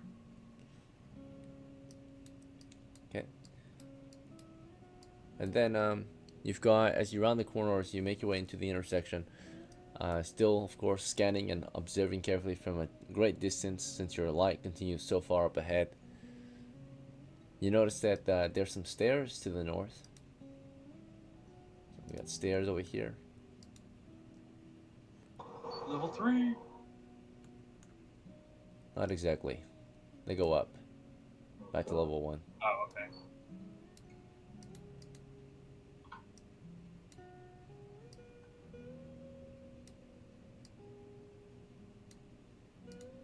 And then toward the west, these actually are 10 feet further up.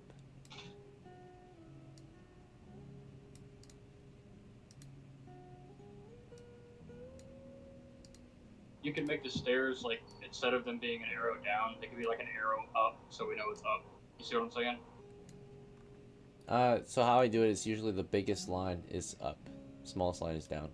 Okay. Gotcha. That makes sense. Alright. I was just making sure. Just an Just look identifier. over here. Gotcha. Yep, I see.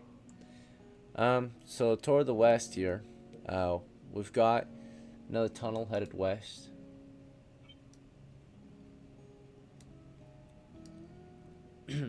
Alright, so far it's empty and clear. We got a tunnel to the west. We've got what appears to be a portcullis to the west as well. Very small one, only about 5 feet wide. A what, sorry? A portcullis. And then it's an iron gate made of bars. Oh. Alright. We also got CHASM here.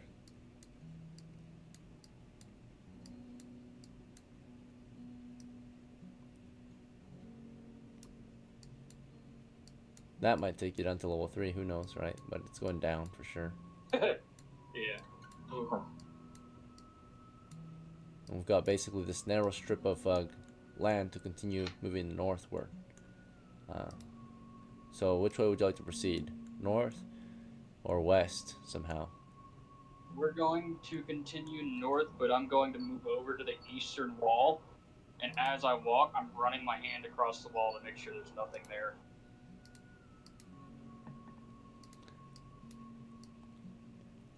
Alright, so you're moving along the eastern wall, make sure it's clear. Yeah. Alright, GROZ will carefully follow. Are we sticking to single file or... I mean, right now Arthur and Freya are side by side. Oh, That's up to them. Can Arthur move back? Because I really don't want to be near that chasm. Is that alright? Yeah, I can move back. Thank you. Okay. So Goose is gonna continue forward, filling up that wall with his sword. Right, so you're just kind of, you know, running the sword along the wall. It's on fire, right? It's burning. And as you do that, GROZ will carefully follow with longbow, watching the west. Freya with her bow, Arthur with his shield, HAMO with his compo, SCHNAUZER in the back with his hand axe and latch. It's pretty dark back here. By the way, DM, as I'm walking past, I'm keeping my shield kind of up towards the bars, just in case. Yep. Alright, so as we make our way kind of toward the center or the middle of this intersection, we're able to, of course, observe past the bars and into what might be up ahead. And what might be up ahead is apparently, so right past the bars, appears to be wider cavern, right? Just past it. But directly past it, we don't really see anyone occupying anything past it. We've got what might be a set of double doors.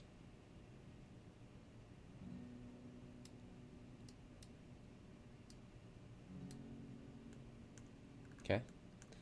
So, iron bars, double doors. Some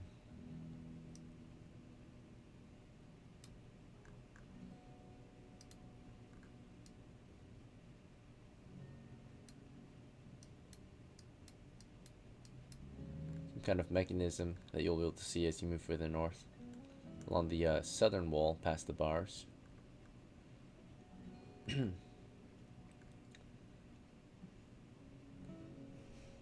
And finally, we've got maybe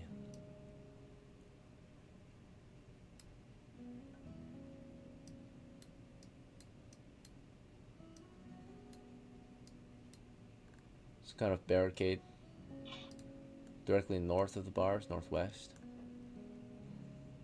Okay. So, yeah, you guys are moving along. It's clear. It's empty. There's really nothing here. Just some stairs up ahead. Is that fine? You want to proceed toward the stairs? Seems to be the only way to go. Yep, we continue.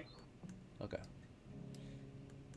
We're making progress one way or the other today, DM. We're gonna find something. Yeah. I can't believe Right. we haven't encountered anything. This is wild. And then we start to take fire. It is. From It the is. northwest and southwest cliff. Yeah, there we go. In the slits, there are arrow slits. We start to take fire, right? It's an ambush, right?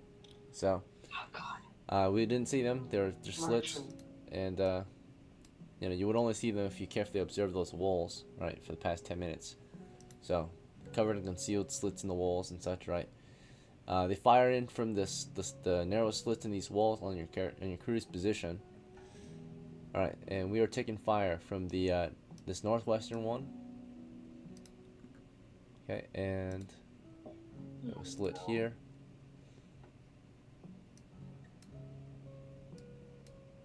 A slit here. That's why I kept my shield up. A slit here. Well, lucky Same on this you. side.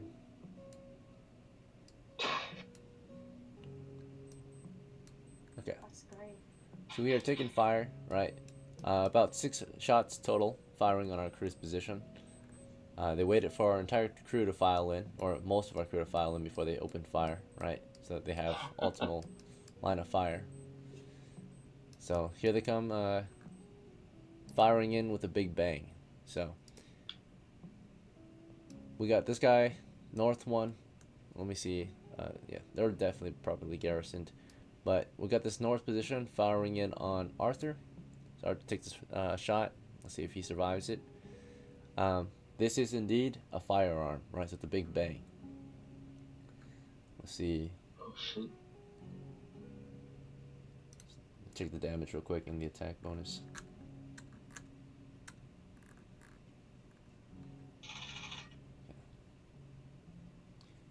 Alright. So, should be a -4 to hit due to it being a firearm. Close range, +1 bonus. And of course, ignores armor, right? So, -4 to hit but ignores armor. So, it's just attacking your unarmored armor class. So this is against Arthur.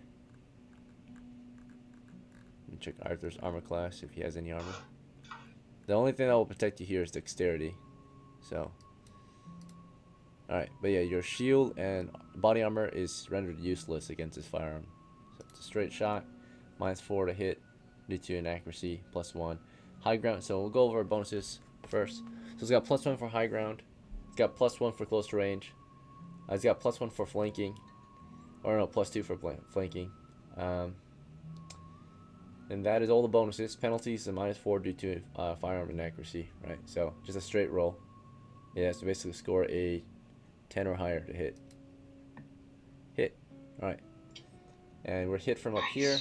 Your enemy has fighting skill. He's considered level 1. Whoever's fighting from up there. He fired at you, and it was fired. It turns out to be a... I think it's...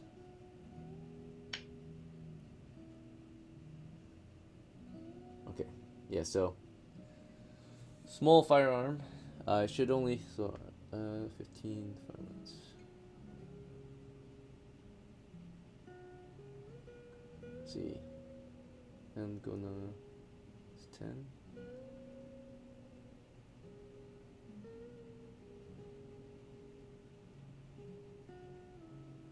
handgun should be 20, I think, yeah. And the arquebus should be 25.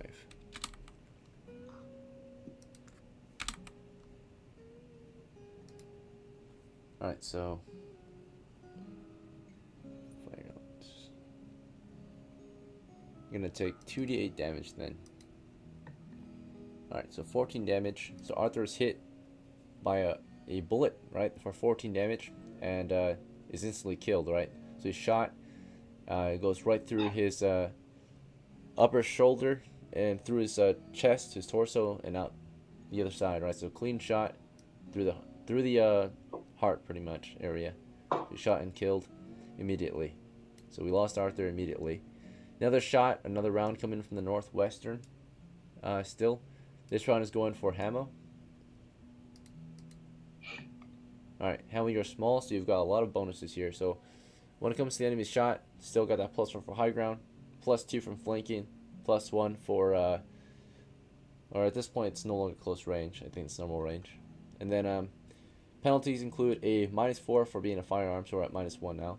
-4 since you're small, so we're at -5 total, and then -1 again since it's fired at from a normal sized enemy. So -6 penalty total to the 2 hit. So you've got a good chance to survive the shot.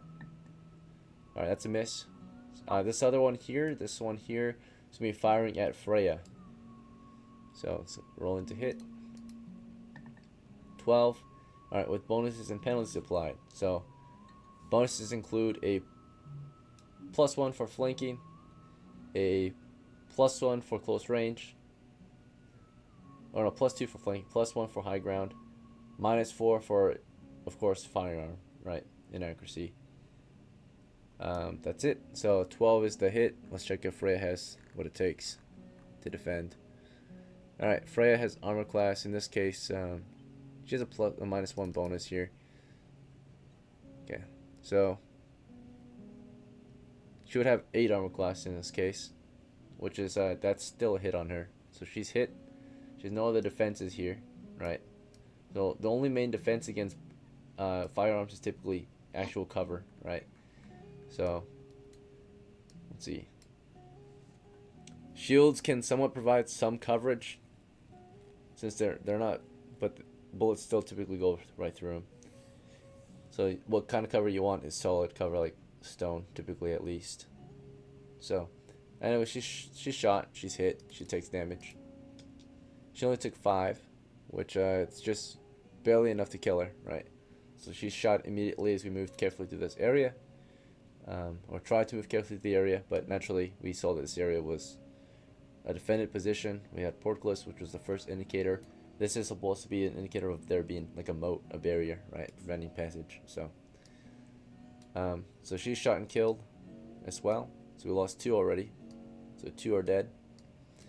You guys will be able to possibly recover from this, maybe at least escape, so you can get your corpses out and decide from there what to do. But already we have 2 casualties from it being a surprise attack in dungeon level 2. Well, just a moment. Yo, what's up, man? What's up? What's your schedule this weekend? Working all weekend. Friday, Saturday, Sunday, 3-day. I made it calculated. Then I get Monday I off. was And not that's it. expecting them to have. So you go back to work tomorrow? He told me it'd be Yeah. level 2, but I was hoping that it was. So you're not doing anything Goblins today? have guns now. Yeah, I'm free right now. Hooray. I'm playing Oh, no, D&D. Let's win, yo. What? You gonna go to Kaisugi later? Yeah, you also have Sure. Goblins know how to use guns. Yeah, I'm almost done with Yeah, this game. it may be Alright, something I'll go else. with you after. It may not be. Oh no, like I got work. Bro, Yeah, So taught, say- work, I so- taught a goblin how to use a gun. I have to work. Bro. Yeah, just let me know. They open up at 17. Okay. Does that work for you? What time you go to bed?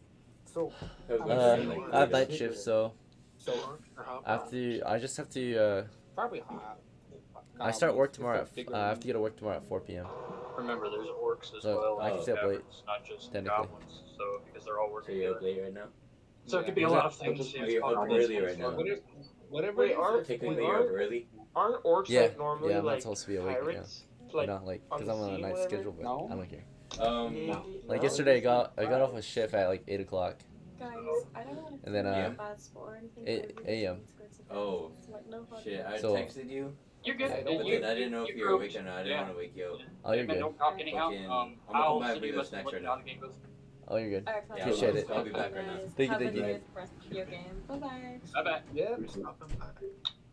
So Yeah. what I'm doing? Alright, so I'm sorry gonna about the head down interruption. The hallway For the remainder of the game, check yeah, that door. Arthur and Freya, you're free to go. It looks like they already left, so already immediate casualties. Alright, south shooters. For the south shooters, we have one shooter firing at Goose, one firing at GROZ, one firing. We'll do. I think HAMO, you might be safe. You're out of their line of fire. We'll do this one firing. We'll roll randomly between these two or whoever survives. So this one here fired at Goose. Right, ignores armor. This is a rear attack. So rolling to 15, +4 for rear attack, +1 for high ground, and then normal range here in this case, and the next would be let's see. So we're at +5 total. All right, I think that's all the bonuses included. When it comes to penalties, -4 penalty due to firearm inaccuracy. Right, so +1 bonus total. This is 16 against your armor class. In this case, it's only affected by I should have a good dexterity, so reflexes to possibly dodge the shot. Okay, so you have 9 minus 3, so you have armor class 6 against this shot. So against 16, so that's a hit. So you're hit. Reflexes couldn't save you. You take you want to do your reroll or your fudge for the damage? Or do you want to just take it? Sure. Which one? You want to use your fudge? Go ahead and make it. Yeah, go ahead and make it 0 or 1 or whatever it is. The minimum is 2. It's 2d8. Yeah, that's fine. Alright. So you took 2 damage then. It just nicked you, right? Because you've got luck on your side. So, yeah, you should be at 31 hits. Goose, F1 or F3. 31 out of 33. Okay. So you're alright so far. This one here fires at GROZ into his back. Back shot. Nat 1. Ah, damn. Weapon Boom. malfunction, right? So maybe it blows up in his hands. We'll do a trap check. Alright, it's not. It's just weapon malfunction. So I didn't go off. It's potential Just hazard. burned out. Yeah, just burned out or it wasn't prepared properly or something. Something didn't go off correctly. So weapon malfunction from the middle. This guy here will fire at GROZ, or actually random target. No, since GROZ is still there, he's in the line of fire. So he'll fire at GROZ. If he misses, he has a line up with you. So GROZ is first. And that should still be a hit after all bonuses and penalties are applied. So GROZ is hit, takes 2d8 damage, and is killed. Right, shot in the back. So half the crew is already shot dead by these shooters up here. Right, and then you can hear them already starting to reload, right, while another group moves in to fire, right. So Goose, what's your next move? You want to move to? You want to retreat? I'm going to immediately take cover. Okay, well there's no cover here, so would you like to just charge north to the stairs? Would you like to retreat or something else? Yeah. That's what I'm doing. I'm immediately going north. Okay, yeah. So you have, the faster you are, the sooner you can be out of the line of fire. Mind if I come in here with my boots? You're good. So Goose, you're running up that tunnel trying to avoid enemy fire. Hamo, do you want to retreat then, or something else? Yeah, Pick I'm what you going want. to do a. I'm going to shoot Dang, you got so many snacks, bro. arrow. Try to. Yeah. I know my I'm gonna girl try to wanted me to shoot give me an some. arrow through those slits, and then retreat. Wow, your girl's amazing, bro. You can try one of these. If I like shoot my bow and then I. Alright, I want you to take most of these. Hello? Oh, Dungeon Master. Yeah, I thought somebody had like a grenade. We can eat them together, bro. Yeah, a lot of people have Like grenades. you on one The end, I'm problem on with the that other. is you must be prepared in a situation like this, and they're in slits. You can, like, so eat you 'em like cannot this. shoot through slits if they're underneath their slit, unless you get really lucky. Or get close. Yeah, or do some fucking wild shit, which I might actually end up doing. Yeah. You would pick which one to give you? Looks like you're LeBron I James. mean, I have freaking fast. Yeah, you can just pick. right I might between keep the it ramen cracks. though. I just Fine. think Like, I mean, I can run. I can do. Alright. 80 Yeah, I already got those. right? What's up? Or 60. I'll pick for you. No, bro, you can do like 30. 20 now. 30. Yeah, it's 30 if you're in combat. Yep. Sorry, Okay. guys, I didn't mean to bring you to certain death. I heard it Oh. was empty, and I was like, okay, cool, there's nothing there. Ew, you gave me deals. Yeah. Oh, she got me a shirt too. Yeah, Fuck, don't I be- didn't see I that. apologize, guys.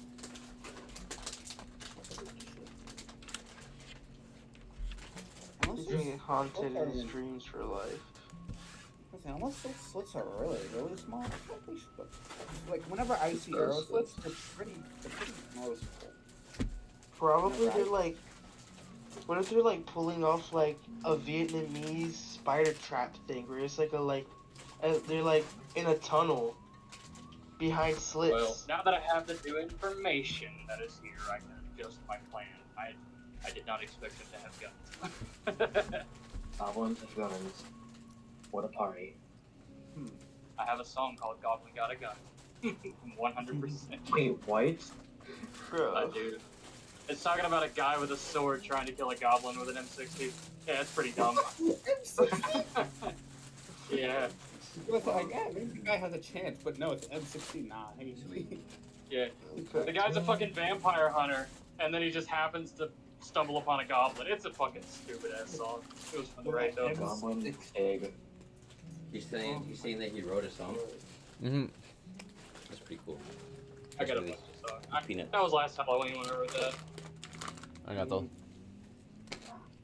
These are straight Wait, fire, bro. Wait, how big are the slits actually? Like extremely freaking small? Like where you guys can't fit at all? Or is it like Probably where a you foot should wide. Or a foot wide. Hamo, if you want to stay back and shoot at them, you could, But but they have a chance to shoot at you if you do that. Do you want to still take that chance? I just want to say, can I not shoot and retreat? You could. Yeah, like move back and then shoot, or do you want to move while shoot? Or you want to shoot while moving? Shoot while moving. Alright, so you're shooting while moving, Goose is running north. And Schnauzer, you want to retreat or something else? I want to move up to the... Move up to the left and take it by that wall. Alright, and Schnauzer, being in the back and moving up to that wall to your west, you can hear the doors to the east opening, right? Oh, no. Okay. Can I turn around when that happens? Yeah, Yeah, you let hear us them know open. when your days off are. Okay, yeah, I'll text you. I'm grab some more of these. Appreciate it. Okay, so Schnauzer, you want to just turn to the south and just ready yourself toward the south, I guess? Yeah, ready my latchet. Alright, yeah, it's already in your hand. Like, ready. Oh, load it? Yeah. Okay, yeah. You load it, and then one. So what I want to do, as soon as I fire it, I want to drop Alright, it. I'll see you later, Huntington. Alright, yep. So back to this crew here while that's going off, or going on. This crew is making some progress maybe, right? They went out, grabbed some pickaxes or one pickaxe from someone's cart. Whose cart was that, you said? It was Geese's. Or Goose's cart? Okay, so. You guys went out to grab Goose's pickaxe from his cart, we'll say, and then you went back in. In the meantime, Hewlin, seems like they agree to help you fight the centipedes. So do you want to attack the centipedes now, or what do you want to do? How do you want to attack them? Anybody have? Do any of them have like any ranged weapons? Of the Like anything traders? ranged? Yeah. You asked if they have ranged weapons. Let's see if they do.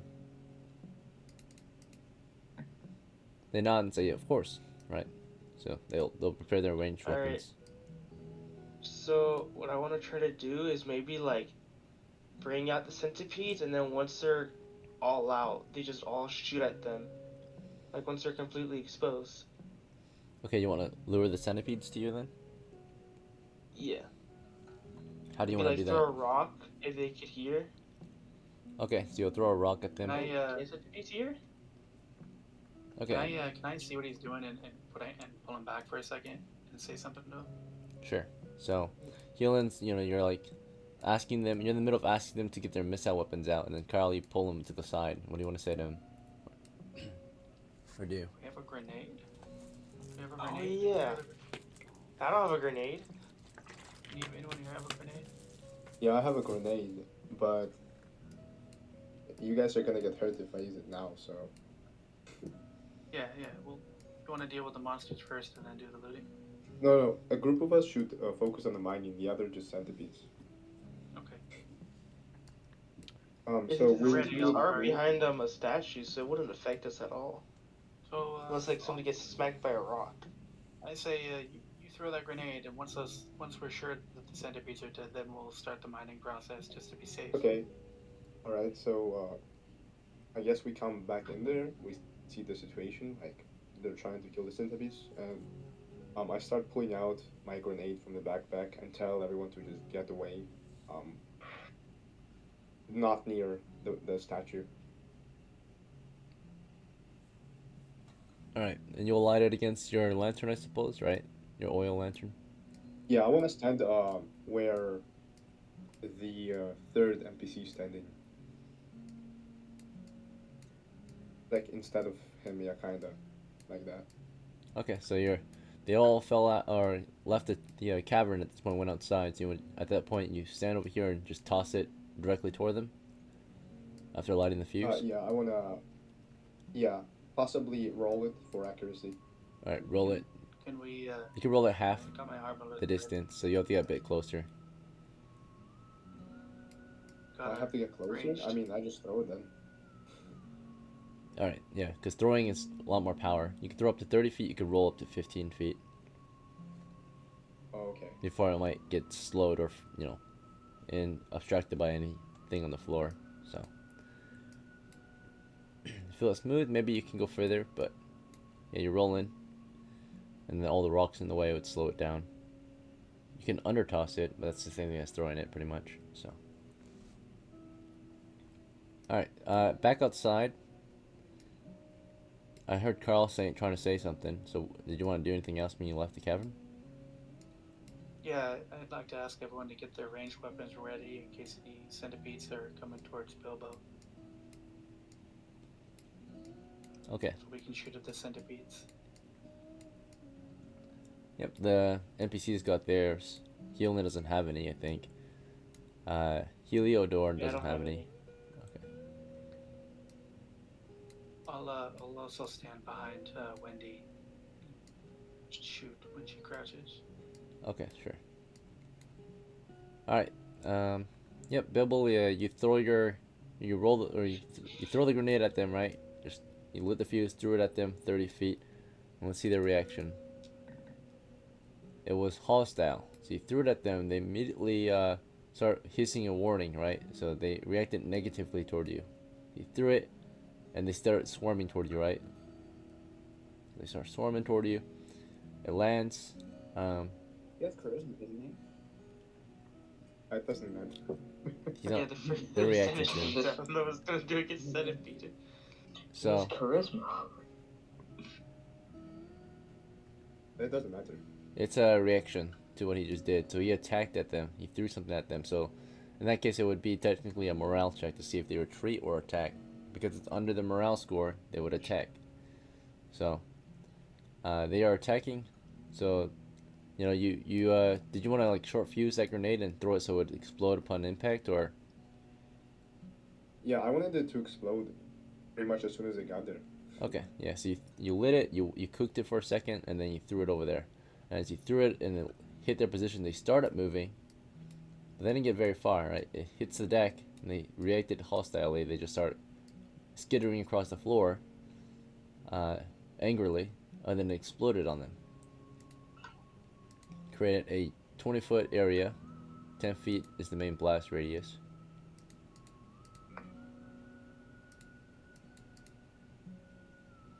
So yeah, threw it. It lands over here.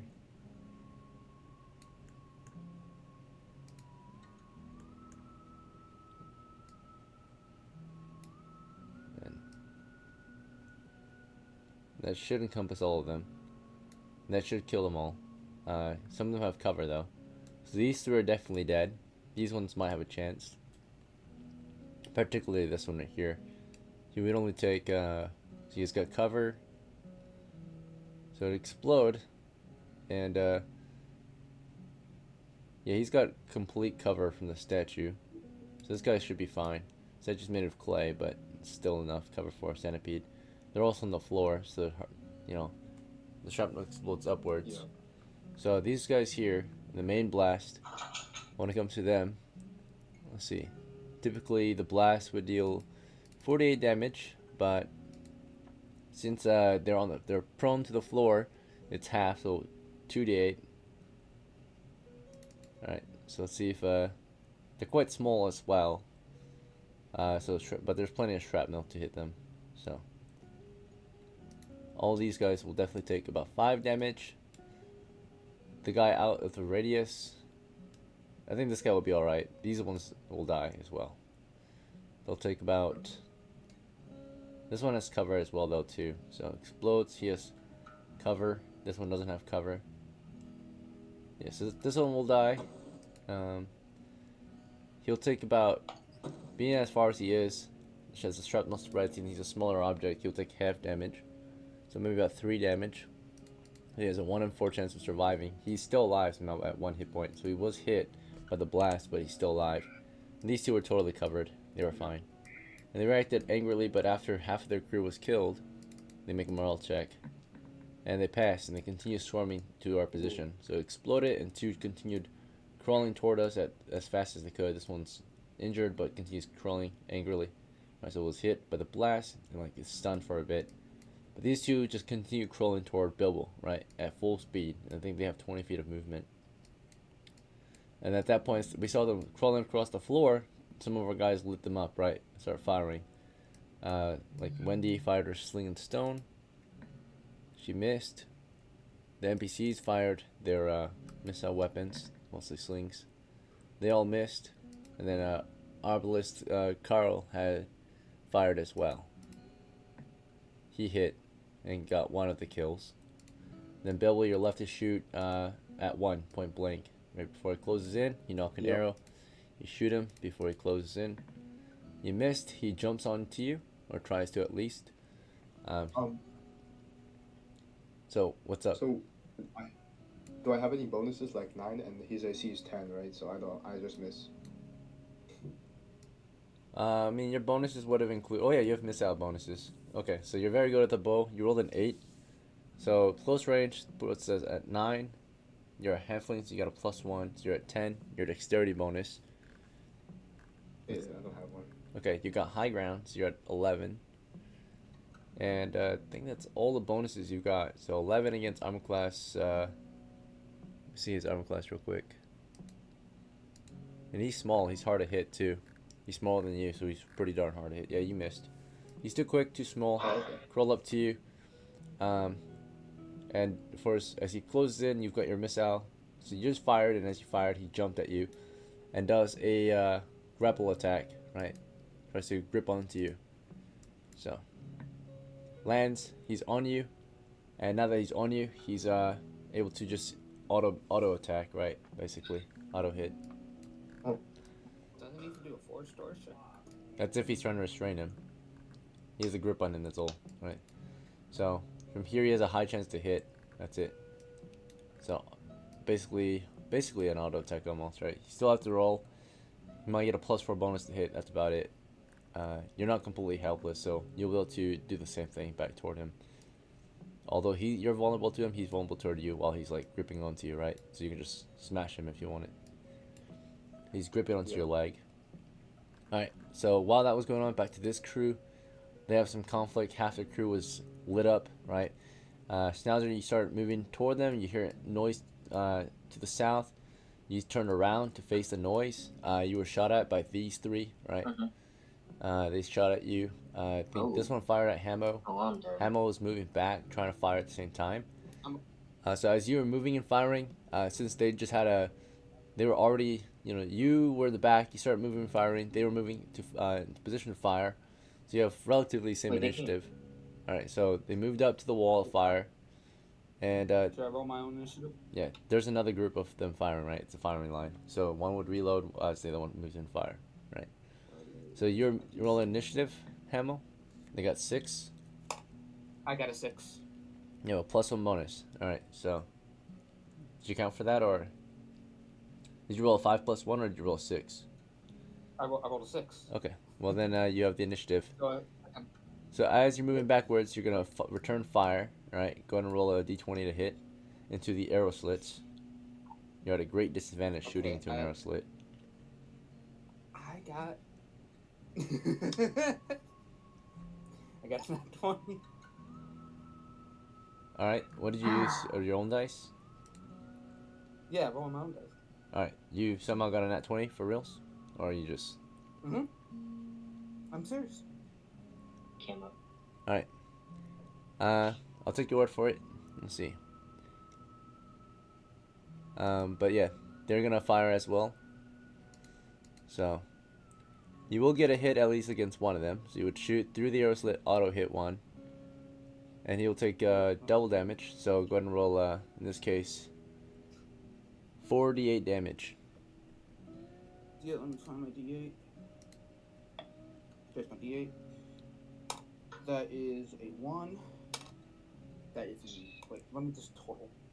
So far, it is 9 damage. Plus 7. Plus 3. 19 damage. So as you were walking backwards, firing at the same time, you dealt 19 damage to one. Lucky hit, right? And then you take fire as well, right? So you got 2 shooting at you right now. Or 1 firing at you, 1 firing at, we'll spread it out. 1 fires at Schnauzer, 1 fires at you from the arrow slits. Why me? Okay, so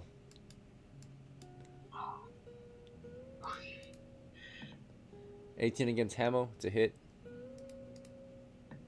Not 20 against Schnauzer, it's a hit. Oh. Fuck, I'm dead.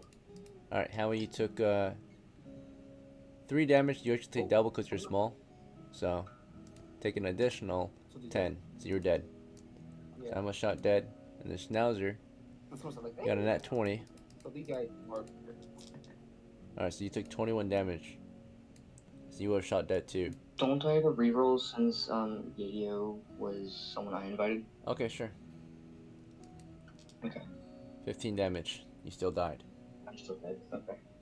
Alright, so. Worth a shot. Yeah. Who knows? It could have been all ones. Goose was on the way out. As he was on the way out, right, moving out of here. Were you full retreating or careful retreat? I'm full retreating. I'm hitting that wall to the west and running, trying to get out of that line of sight. We're gonna roll initiative to see if you're able to move faster than they can fire, right? As they moved in. So, give me a d6, or actually, am I rolling for you? You always roll. Alright. So you got a 5 initiative. They got a 4. And before they can move in and fire, yep, you were already out of there. You ran up those stairs with your heavy shield and flame on command sword as fast as you could, and they tried to light you up, but it was clear. They defended their position, killed off 5 of our crew members, right, as you got up those stairs. Alright. So, This is going to be interesting.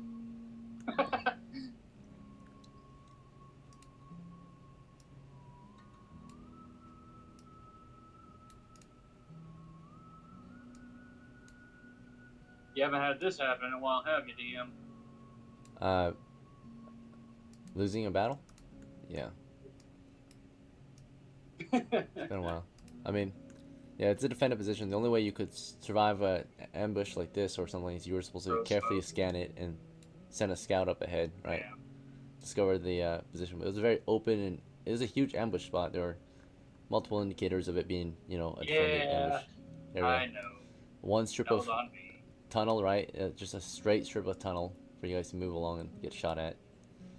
Right, so. Anyway, this actually connects us back to one of the other entrances, the western cavern, right? And you might already understand what's supposed to be in this region. But, yeah, it's supposed to be, of course, the hobgoblin territory. So you know there's supposed to be a hobgoblin lair in this area, so. Alright, anyway, you will eventually make your way out, possibly, if you don't encounter anything on the way out, so. Alright, this tunnel was clear. Let's see, make sure it's fully clear.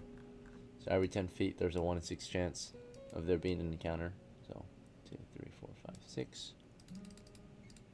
Not necessarily combat. Alright, clear.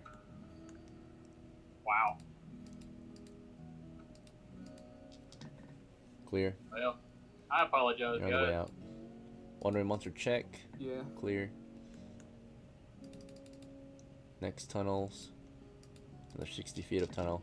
All clear. And yeah, you made it out. Insane. So you exit it from a That is different fucking way. crazy. Now You're we know. a lucky bastard. So I gotta walk down to the south side to get the horses. and Yeah, everything, you would so eventually I'm gonna do have that. to walk up more to that. But now we know one of their main positions, right? We found a connecting passage that connects us to the western caves entrance, right? So it connects the goblins to the hobgoblin area, right? So, and those are probably hobgoblins, or either that or level 2 versions of goblins or hobgoblins, right? Because it's level 2 dungeon. Dungeon Master. What's up? So, okay, so you rolled a 15 to hit me, right? Yeah. Why? Oh, like when you rolled to hit me. Okay.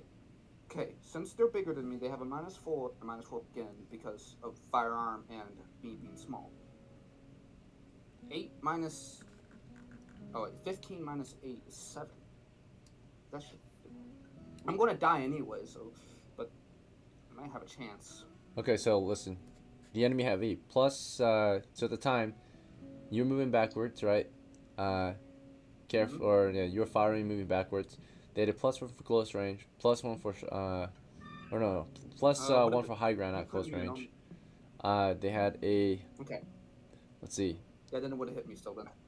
Yep, never mind. Alright. Sorry. Of course, it ignores your armor, but you have the small bonus, right? You have, you know, your attackers were normal size, so, let's see. Total penalty, maybe -4, right? But even with a 15, it's still a hit, yeah.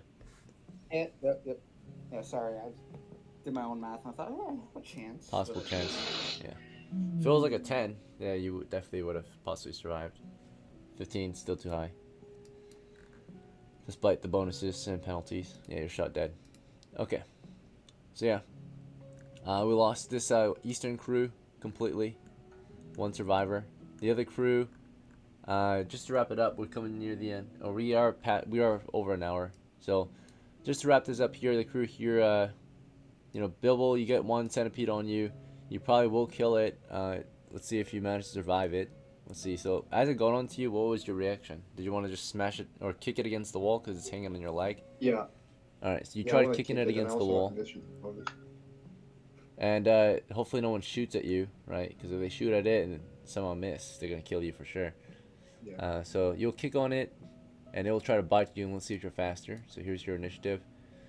2 + 1 since you're a halfling, and you got 2, so you won. So you kicked it into the wall, and you crushed it pretty much. You kicked it into the wall, you have high chance to hit, it's hanging on your leg. You hit it, you crushed it against the wall, right? There's almost no chance of survival there. It only has 1 hit point, yeah, so it was crushed against the wall after it grabbed onto you. So, gripped on your leg, you crushed it into the wall, and then the battle was won. To wrap this story here, the crew will, unless you guys object, but the crew will loot up the centipedes, and I think that will be it. You don't have a safe means of, maybe you do, but that will have to be till next time to fully, because it's not, there is a risk in the action you're about to take, which is, you were thinking about securing crew members to the wall and sending them in to dig up the crystals. In that time, though, it would be time consuming, and then monsters could arrive to attack the position as you're making all that noise as well. So for certainly, you guys will come out with 1 win, which is the 6 centipedes you killed, right? Basically, that last wounded one would have crawled out. You guys would have lit him up and killed him as well. So easy day. So you guys win this battle here. It's a small victory, but it's better than nothing, I suppose. Alright. Total wins. Yeah, they're only worth 5 coppers, I think, these centipedes. So, selling them as a whole is 5 coppers. So you get 30 coppers for this one, right? And XP wise, they're each worth half an XP, so you got 6 XP. Or not 6, 3 XP. Yeah. 3 XP, 30 copper pieces to be divided among all your crew. Naturally, the Grenadier got most of the kills. That was thanks to, what was that? The Bilbo's grenade, right? I think Bilbo got like almost all the kills. Yeah, so. You got 4 of them, yeah. Yeah, something like that. All right. 5, sorry, 5. 5, and someone else shot 1, right? I think that was It was me. It was you, yeah, with the arbalist. So, let's divvy out the rewards. Who should get the XP? There's 3 XP, so 3 members can up to 3 can get the XP. Should all go? I think it's fair. So whoever killed 1 gets 1. So I killed 1, and Carl killed 1. And then the other XP, you can give to one of your NPCs if you want. You could, but you might not. I mean, they didn't really help. I mean, they helped out, but they probably are only earning. They're probably only deserving of maybe some money. That's about it, since they fired around, but they didn't actually get any kills. You got 5 of the kills, Bibble. Okay. Technically, that's 2.5 XP worth. Okay.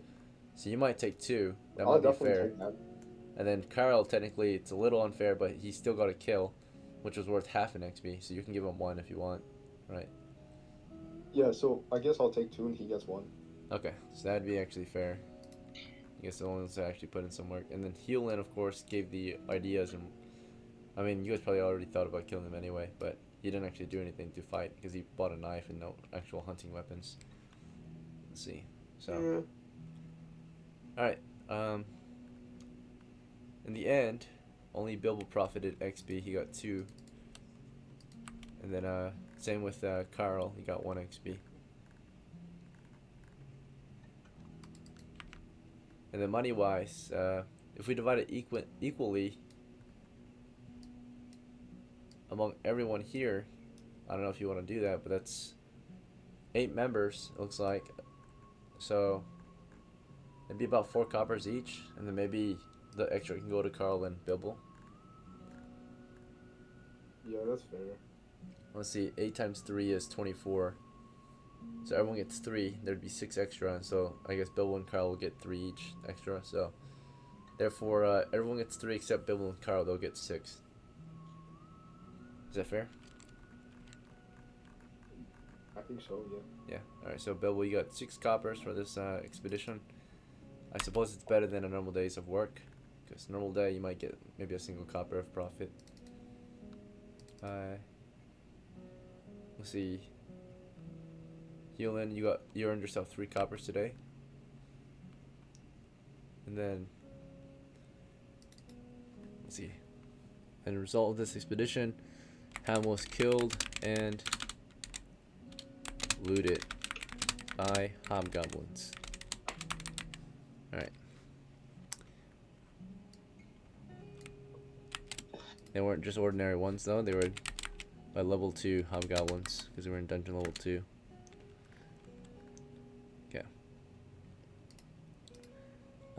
Geese escaped with his life.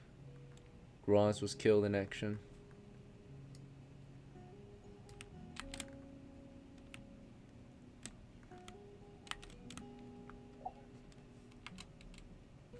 Can I ask a question? I know What's you're up? trying to move things along. Just one small thing. Does Geese or Goose, does he get XP for surviving those goblins? I'd say that was. Oh, okay. Just player XP. You only get XP for kills and treasure. You don't get XP for losing. You learn from it from losing though, Yeah. so that's what you get. I did You get player XP instead of character XP. Got it. Yeah, that was rough, guys. I'm sorry. That was on me. A bit of bad luck mixed in. It's all good. The question is, how are you supposed to deal with that position? Well, there's 2 ways. Actually, what I'm probably going to do, abuse Vale for that situation. But wait. I should have gaseous form. I could have used that. I could have got there, go to the slits, slaughter everybody. I told you to bring Vale. I do have an idea. Well, for this situation, video isn't super useful because of how tight these caves are. But we didn't have a point man we could health rogue on the level 2. We can go clear the other thing next time, you know, or we can go. I mean, there's both people to the west, the Cobalt caves. We can just power level some people real quick again, because the Goblin caves are always tough because of how tight they are. Yeah, but I do have an idea though. Right, Kansas connected to the western part. There is a door that should lead into that area. There is.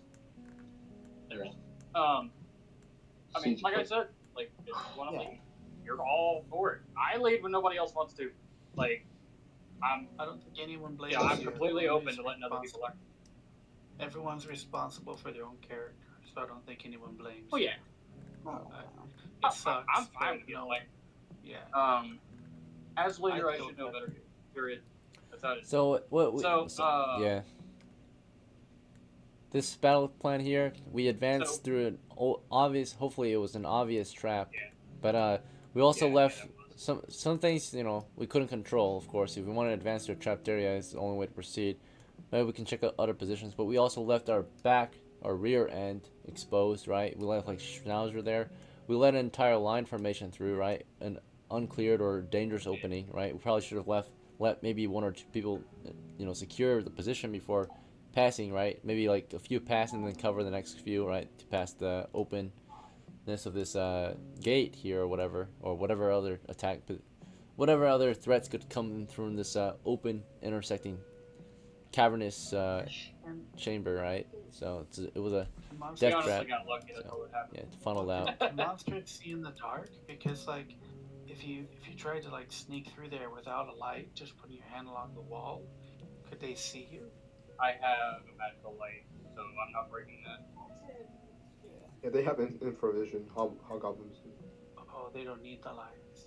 They don't have infravision. They have. No, not in our games. They have night vision in our games. There's no infravision, so. Oh, okay. Thief probably do it. But yeah, I mean, you could sneak through this area if you wanted to, but your crew had light. They already knew ahead of time you guys were here because the magical light. As soon as the magical light entered their in this game, post, guys, yeah, can't surprise anyone. What I was trying to do is have a combat encounter that we could get loot from because we were linked one time, so I was kind of rushing. That's on me. You know what I mean? Yeah.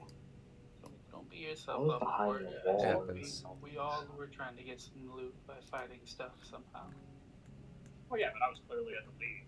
You got to take accountability when you screw up. That's just how you learn. Next time I won't do something stupid like that. It is what it is. Be a little bit more careful, yeah. We were on a time crunch. Alright, thanks for playing, gentlemen. I'll see you at the next one. Have a good rest of your day.